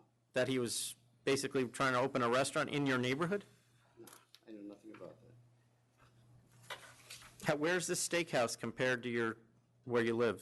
Where you live? Yeah, the place you used to work, where is that compared to where you live? Living room. Corner. Right around, so that's also in the neighborhood? Yes. How many people work there? Roughly 15, 20. And what'd you do there? You were the manager? I used to manage. I used to, take orders in, put them away, and make reservations. People used to call just to keep myself occupied. What was he doing? What did he do there? Sam? He came in after I left. No, when, at the steakhouse, Livingston, what was Sammy's doing? Waited on tables, whatever. Yeah, you have to also understand the relationship, is that Vincent's I'm family. trying to. Vincent's family's been the property managers for the new landlord, which is called, again, Stillwell Sports, which owns 4 businesses, It's the whole block. 4 storefronts in a block. So he grew up there. He worked there for years for both the landlord, that restaurant, what are the other stores there? There's Dollar Tree there. For the other stores that he was involved in, all these stores, And a gym. and a gym. So You worked for this family for that long? That's his family. No. his family worked his for, Oh, I see. I can't, Stillwell. Stillwell Sports. Can't remember that landlord's Oh, name. got it. Okay. Stillwell Sports. And when you say your family, who? You have kids too? No, He's talking about his parents. my parents. Your parents work for them too? So I recall when the prior application was disapproved, because actually the licensing examiner discussed his disapproval with me. I recall that he was concerned about the size of the tables, that, you know, that there seemed to be a lot of open space, indicating that it was more nightclubby than restaurant type. And I see that you're using you have the same layout as the prior applicant? Yeah, I've heard that before. I don't see how it's tables and chairs, there's a area between the bar. There is, where we intend to have private parties, a mezzanine that is wide open. And we will have private parties in the mezzanine section, that's correct. But as far as tables and chairs, it's normal restaurant layout. It's not, it's no dance floor. And what's his plan on, as far as hours that he's gonna do? How long are you gonna work? Well, I figured I'd come in maybe from 6 o'clock until 11, 12. 7 days a week. I'm around, I have nothing to do. Fine. Just the guy you want. I still have some energy. What is this notice to revoke from DOB? What does that mean? I have no idea. Notice, I'm sorry, Commissioner. This is in the community board letter, so you didn't go in front of the community board? Never invited. But there's a whole letter that they wrote about your application. I don't know how they got it. Maybe they foiled it. No, you gave him notice. Yes.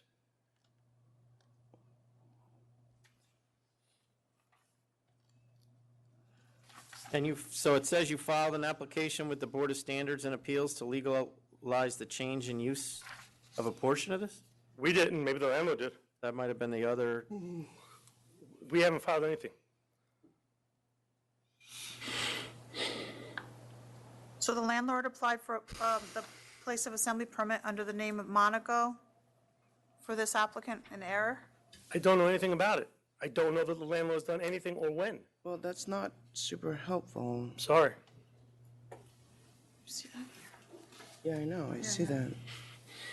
But we didn't do it. I mean, Monaco was the last licensee. So do you know if you have the proper CFO to No, this is, see, operate? this letter is not related to his application. This letter's a month before he filed his application. Right. It's from the old application. So they were called Cabana as well? That was the, No. They weren't called Cabana. but then why is this, We put up why the does sign. this have, Lounge co- LLC. why does this have the right? Yeah. This doesn't make any sense.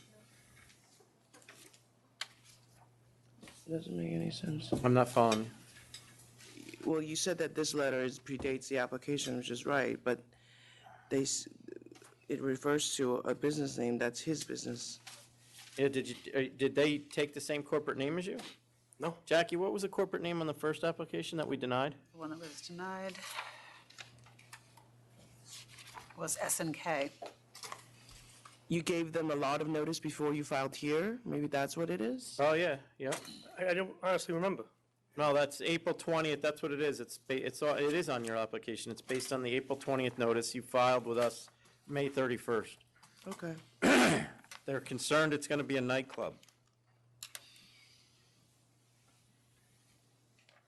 Again, there's no dance floor, there's no live music. And they do use the word Monaco, which you're saying you don't have any Oh, idea not where that Monaco. came from. That could be a typo. I mean, at the time, according to your notice, you were requesting 6 to 2 a.m., which would suggest it was more intended to be a lounge, as suggested by your name, than a restaurant. I'm as sorry, you're Commissioner arguing Fan. now. Commissioner Fan, Yep, we never told them hours. My notice doesn't have hours in it. okay. I didn't, Well, they have a lot of information for some reason that you did not they give them. called us in, it would have been a lot easier. I could have met with them and explained things. Yeah, his notice is in here. It doesn't have hours on it. It's super weird.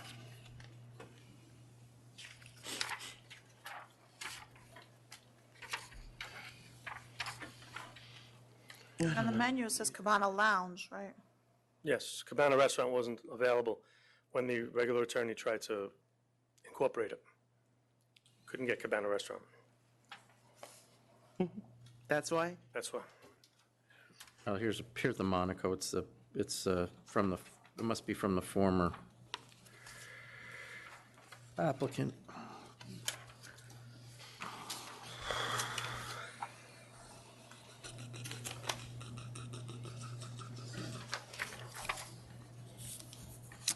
Well, how do you feel about no DJ? DJ was only occasional for private parties. I mean, it's not, I would say no more than 6 times a year. If it's make or break, we'd walk away from it, but we'll come back at a I certain mean, point. they're concerned that it's going to be a club. I'm somewhat concerned that it can turn into a nightclub. I realize that is not his goal right now, but Would you live with that? DJ? sometimes goals change. Just trying on the weekend, to have the DJ just on Friday. I know, and but Saturday. If I had to, I would live with that's the end of the conversation. All right, I'm ready, Tom. Yep. Commissioner Fan. I'm gonna vote to approve with no DJ, no dancing, no live music, 2 security guards on the weekends,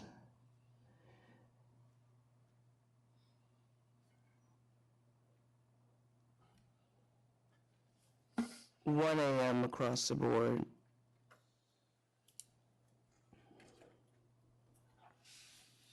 Commissioner Ford. No DJ, no dancing, no live music. 2 security guards, 1 AM. You want them to have security guards every night or just weekends? I said weekends. Oh, did you say weekends? Okay. I'll vote to approve on the same grounds. Chairman Bradley. All right, I'll do. I approve on those grounds. If he comes back in a year and we don't have a problem, he can have 2 AM. I was just going to say that we're going to Yeah. do something like that. Thank you. Thank you. Next item is 260, First EV Pizza, Inc.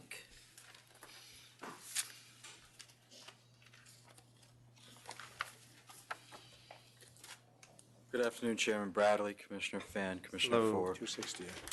Alex Victor for First EV. I'm here with Anissa Maloney, who's the applicant's principal. I know we have a lot of information in the application, the 500-foot, and I submitted a supplemental letter. You know, I think we're here, but we were here, well, I know we're here about the history of this place, but we were here in May of last year to address and resolve sort of all the matters related to the prior history. Yeah, but there was an availing. And Just because it gets resolved doesn't mean you just get another license. no, but she's been we've addressed it with you, and we've had licenses issued to the principal after that violation, and she wasn't involved in that violation. She got a license since that violation? Yes. But What happened? in front of us. It wasn't through licensing board. No, we did not have to appear. But we have the same setup here that we had approved before. Yeah, but the previous license here was also canceled. So the previous license at this location was canceled. Ms. Maloney had a pending application with the authority that was put on, well, I guess it was denied or put on hold and wouldn't get processed until that violation was resolved. The only reason she was delayed by it or affected by it is because her business and personal life partner share a business on the west side. Right. So she was tangentially or collaterally involved. Well, I mean, and for all intents and purposes, it appears, although they're not married, if they were, we would be doing the same thing.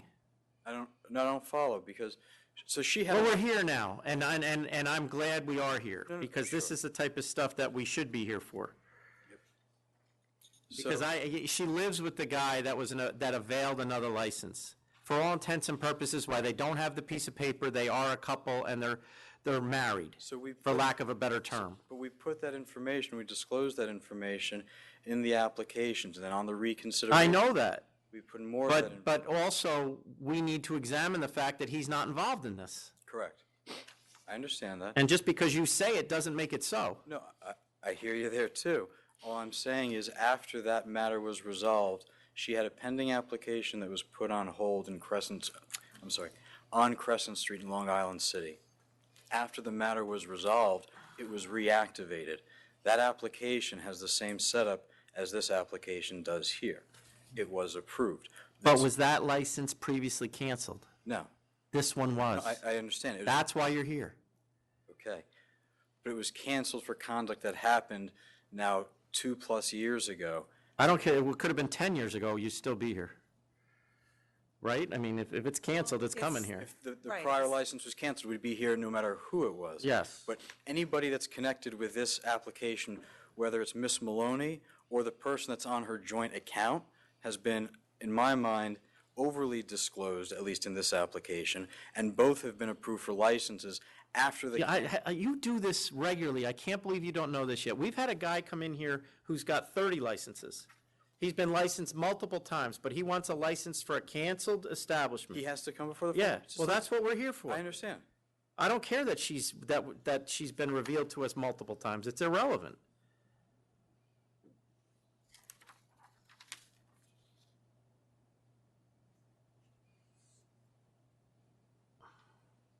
And is the only reason he's not on this license, is he on all of her other licenses? No, How many is he on? just one. She operates 2 businesses separately. He operates 2 businesses separately. They have 1 business together.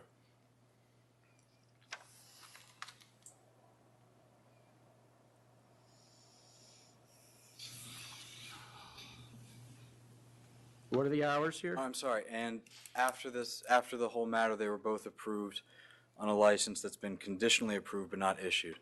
Where's that? That's at 100 Broad Street. Do we have that? Yeah, that's. No, I mean, do I have it on here or no? Yeah, you do. Okay. In the back, page 2. The hours are Date. 11 and 12. This is It's a on their pending location license. that's been licensed for 15 years, if not before. She open 11 to 12? It closed at 11 during the week and midnight on Friday and Saturday.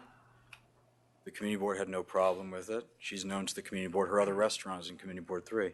Community board letter says no objection, provided you With the stipulations. original stipulations to the document. I can give you a copy of what they are. That would be good. Because I don't think they're in here.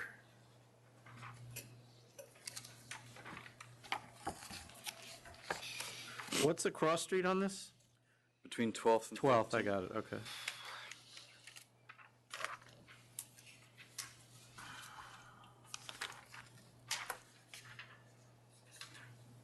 Thank you. So the stipulations are full-service restaurant, Italian restaurant. Hours of operation will be 11 a.m. to 11 p.m. Sunday through Thursdays, and 11 a.m. till 12 a.m. Fridays and Saturdays. No outdoor space to be used. Will not have DJs, live music, promoted events. Any event at which a cover fee is charged, scheduled. Will play ambient background recorded music only. I will not apply for an alteration to the method of operation without first coming before CB3. I will not participate in pub crawls or party buses. No unlimited drink specials. Not have happy hour or drink specials without restrictions, without time restrictions. I will not have wait lines outside. And residents may contact the manager, yada, yada. Is that dated All agreed to. February? I'm sorry? The bottom. Is that dated February 5th? This is dated February 5th. Got it. You Okay. have it? I just need to transfer it, but Okay. you don't need it. I'll take it. Got it. All right. With the 500-foot hearing finding in favor of the applicant and no objection from CB3, which is shocking, with all the stipulations that you agreed to with the community board, I will vote to approve. Same here. I vote to approve those stipulations. I'm going to vote to approve as well, but Michelle Iuliano is not to work or have any part in this. The best thing to do would not have him in there, period. So, Yes.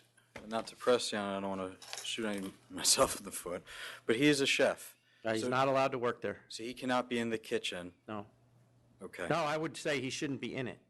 He clearly, and I realize you didn't do this, but he clearly held himself out as the owner, apparently forged documents, forged a renewal.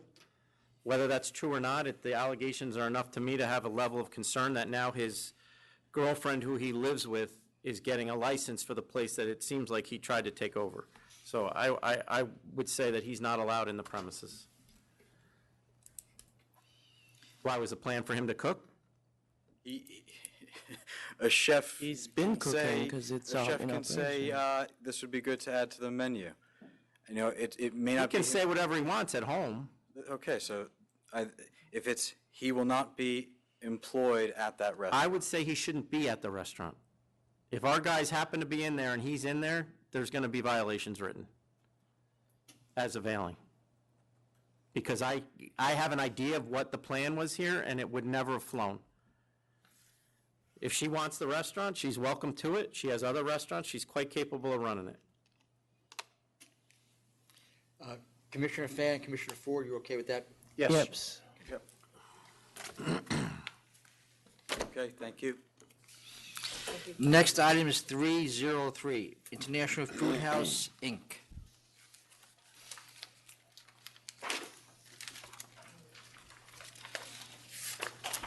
Mailer took care of this one for you, too. We did a better job. Yeah, I know.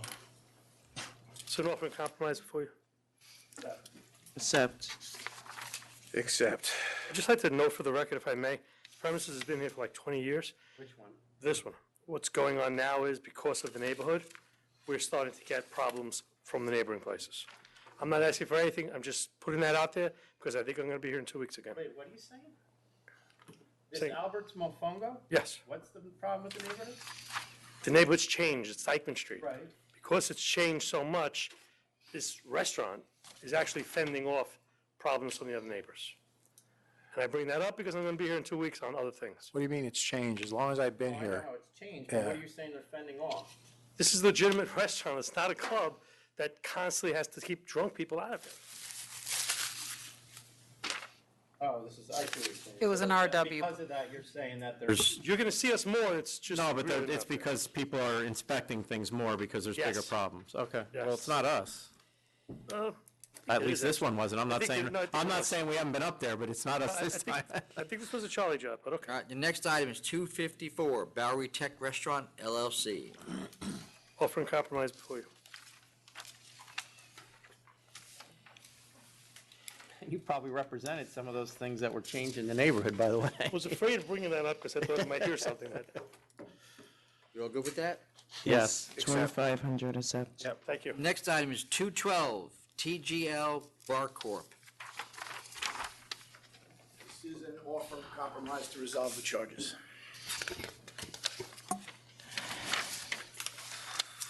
So, the patron died from the punch to the head? Correct. Is that it, they hit the curb or something? This was all in the papers. It is hit the curb, right? Yeah, this was, the guy went outside, they looked at each other, he hit him, he went down. Soccer player, right? Yes, correct. From Ireland, yes. Oh. Yeah, this was the, in fact, we were borderline going to try this because the police basically said we didn't do anything wrong, but in order to get this behind everybody, we put in. Yeah, I remember that. That was sad. Yes. We all good with it? Yes. I'll accept. I'll accept as well. Next item is 213, Juan Hal Restaurant, Inc. This is also an offer of compromise to resolve the charges. There are 5 dates mentioned here for disorderlies. Are you on 213, right? Yes. 213. Together, those make the focal point charge. Oh, I see what you're saying. Okay. Yeah, the focal point in this case is really difficult to imagine, only for the fact that this is in a mall. If you know this building, this is one of those vertical malls. It's in Flushing. There are countless small shops on the floor, and then the restaurant.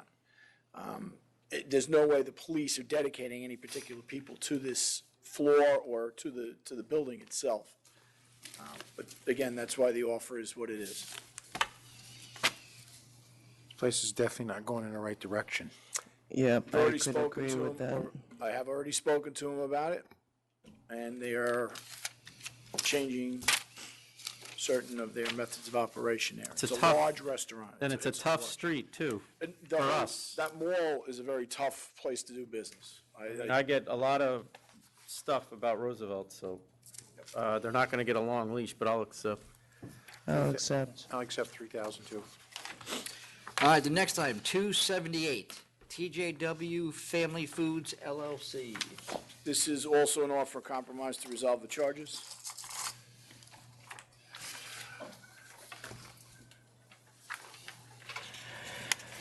It looks like they're not closing by 2 a.m. That was the allegation. They definitely know they're supposed to. They claim that they close and have everybody out other than the staff at 2. We've also just, because they've been there a while now, we've also, and these are the first problems that we've had there, we have given notice to the community board to change the method of operation. To a sports bar. Change the, well, again, I don't think they're a sports bar. They're saying they're a sports bar there. Well, they said they weren't going to have, what? They were going to have no more than 4, now they have 8 televisions. I mean, that's, good luck. I'll accept. I'll accept. Make sure that change comes here, Jackie. Yes, absolutely. I guarantee you it will be to you. Have a very nice day. You too.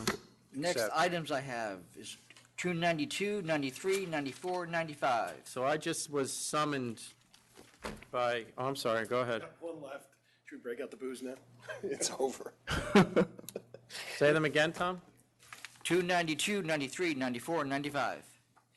And it's not Chow Hung this time. It's not yet. Well, I think that's soon. It's now Chow Hung. No, it's El Palo. This is a restaurant wine. I thought we said we need to bring them in. What happened? We did need to bring them in. And they didn't bring them When we in. got the notice, they were already away visiting family and weren't able to get back for now. Well, I can yell at you through them, yell at them through you. I mean, they're open 3 years. It's just a mess of a place. This is a restaurant wine. They I'm at cancel.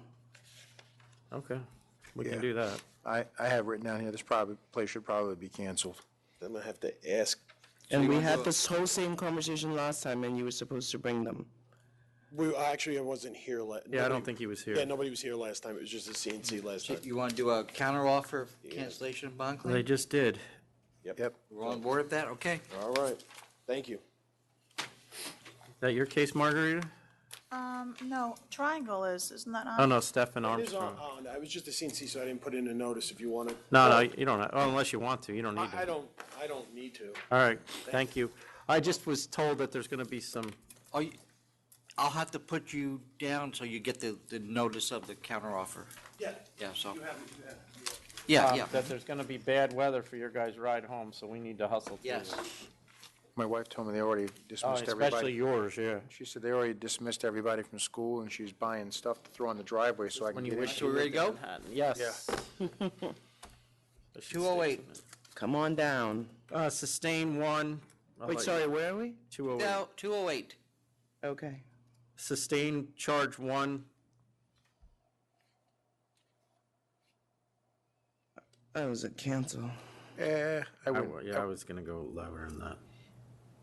It seems like Father and son kind of it seems like a fine line with me. I'd be okay with him getting officially added to the license and get past this. He's going to have trouble getting on the license, so he had one canceled.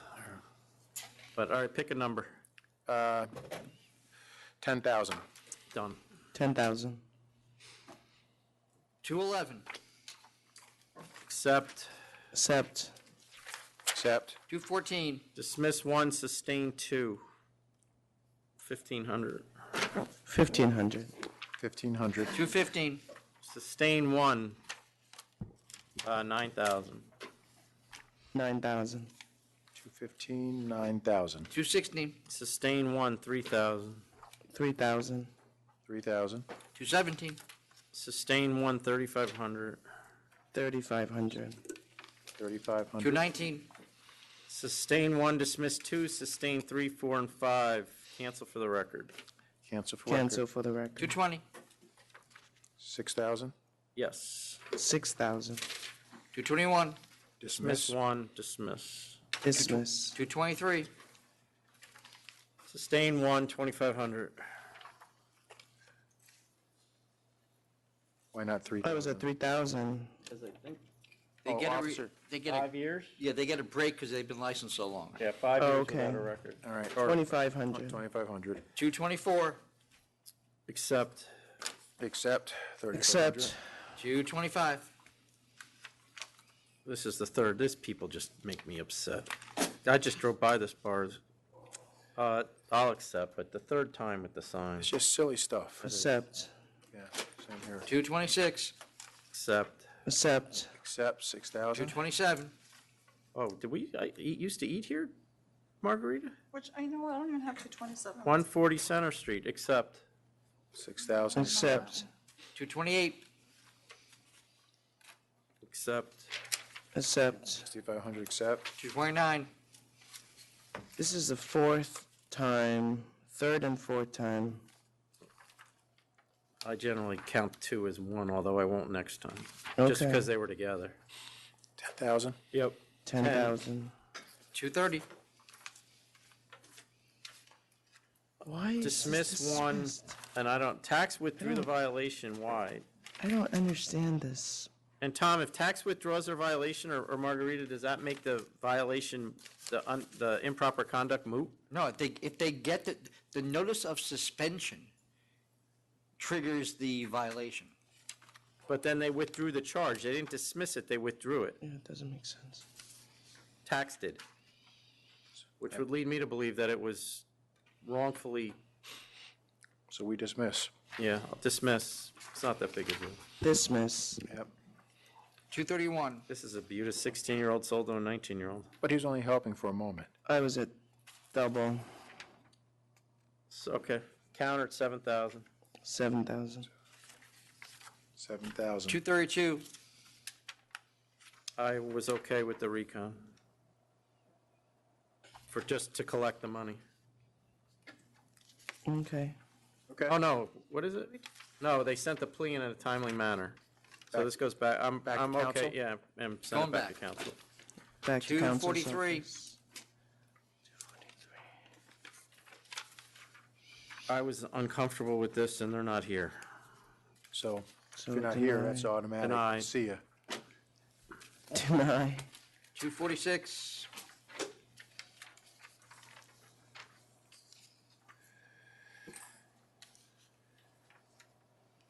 I wasn't really that comfortable with this. I'm not either. No idea what's going on. Not here to plead your case either. No, deny. Deny. Deny. 252. I was on a no as well. Yeah, I was a no. No. Deny. Denied. Deny. 253. Accept. Accept. 6,000, accept. 255. Accept. Accept. What is zoo? 1,500, okay, yep. Oh, good? Yep. 259.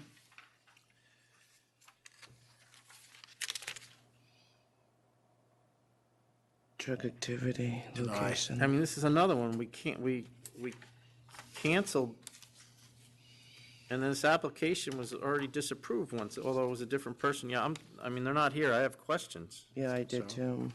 So denied. Deny. 262. Bad place. 8,500. Accept. No, Accept. I'm sorry. I countered at 17. Okay. Double. 17,000. 17,000. 263. Accept. Oh, I'm sorry. 1,500. Closed by Department of Health. But did you say how it's much? closed. 1,500. 1,500. Oh, is it closed for good? It's been closed by Department of Health.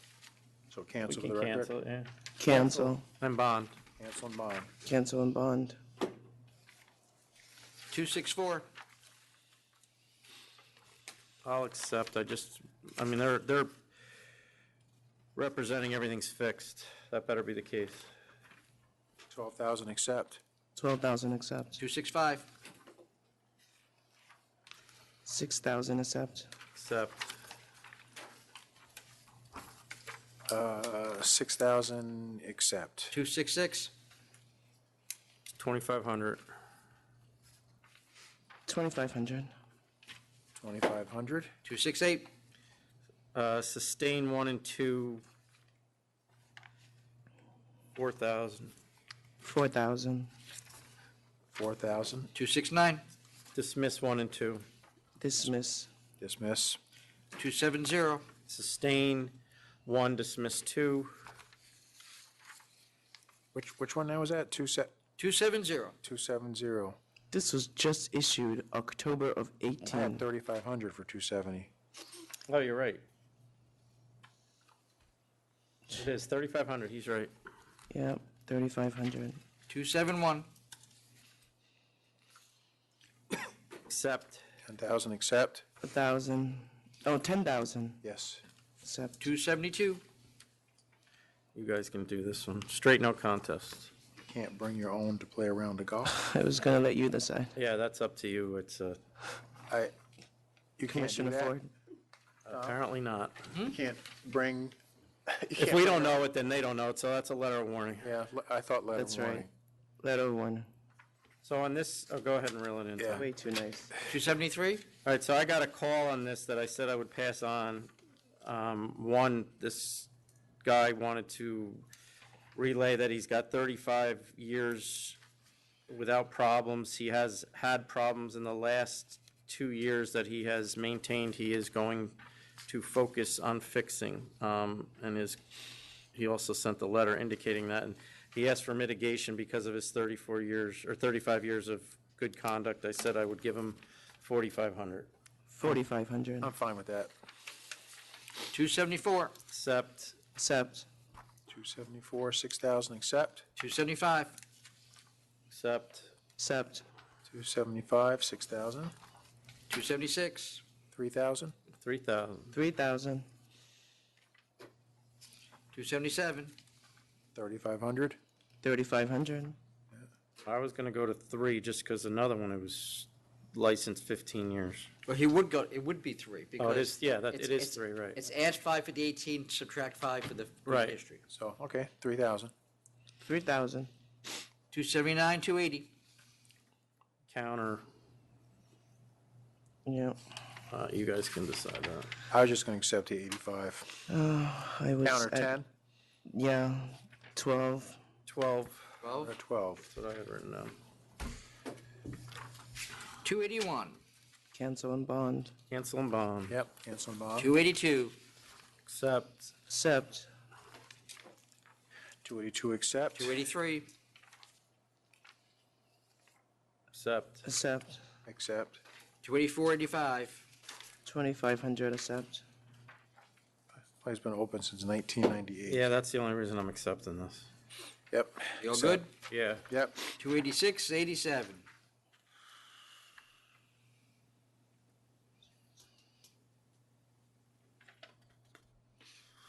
$3,500, all right? Yep. I think that's All cut right. and break, yeah. Oh, good. I'll issue the renewal. Okay. Yes, you Accept. can renew. Is that a renewal? Yeah, it's, Yeah, you can this renew is them. nothing else left. 288. Withdraw 1.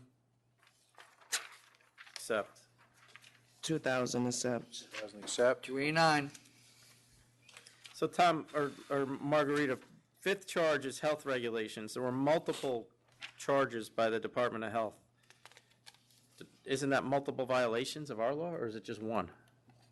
I mean, it's really just, you can consider all the, So it's up to you? yeah. Okay.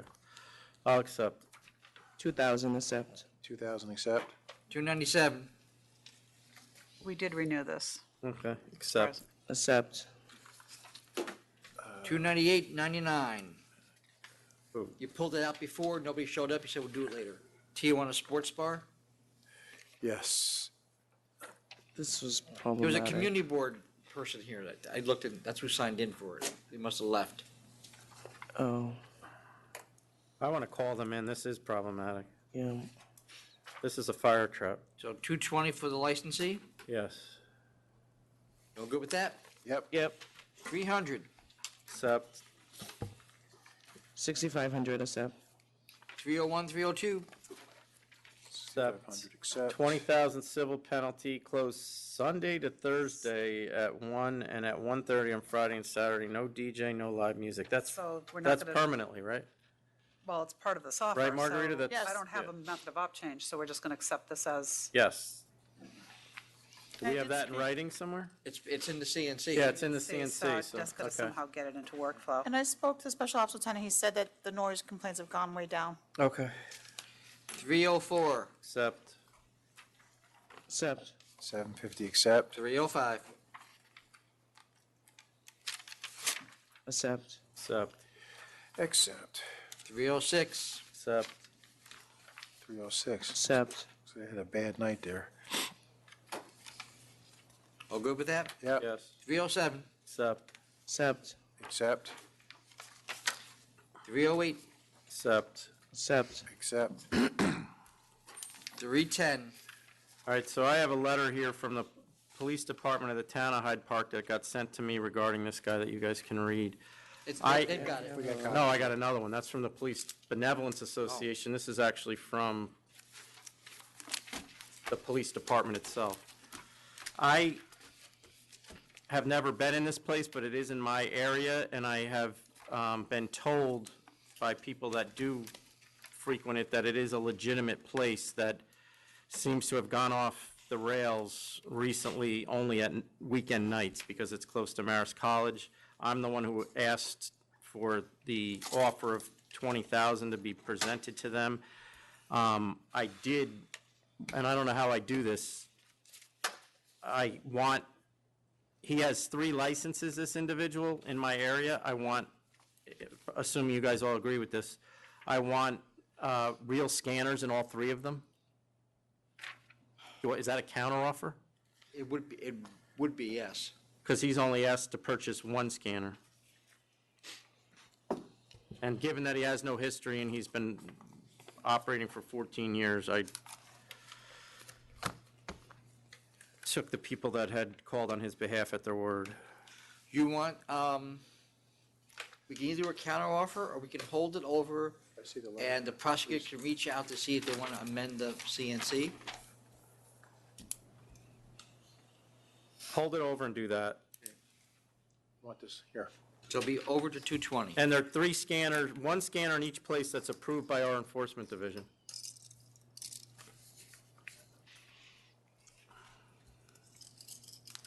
All right, I'll talk to the prosecutor and see if we can get them to Here, submit get something that for the goes to next Tom, meeting. too. That's from me. They didn't vote on this yet. Yeah, I'm okay with it. That's fine. 220? I mean, Lisa's right next door, I can, Oh, it's put over anyway, okay. all right? Yes. All right, I have nothing else. Chairman, you have anything else? No. What about 3? Wait, we have 311. 311. We, I don't know, 311. why did I Oh, not? no, we did. 2,000. Oh, 2,000. 2,000. The place closed, or what's the deal? Well, if it is, it gets canceled anyway. Oh, there it is. That's wrong. Huh. Okay, Okay. We're adjourned. thank you.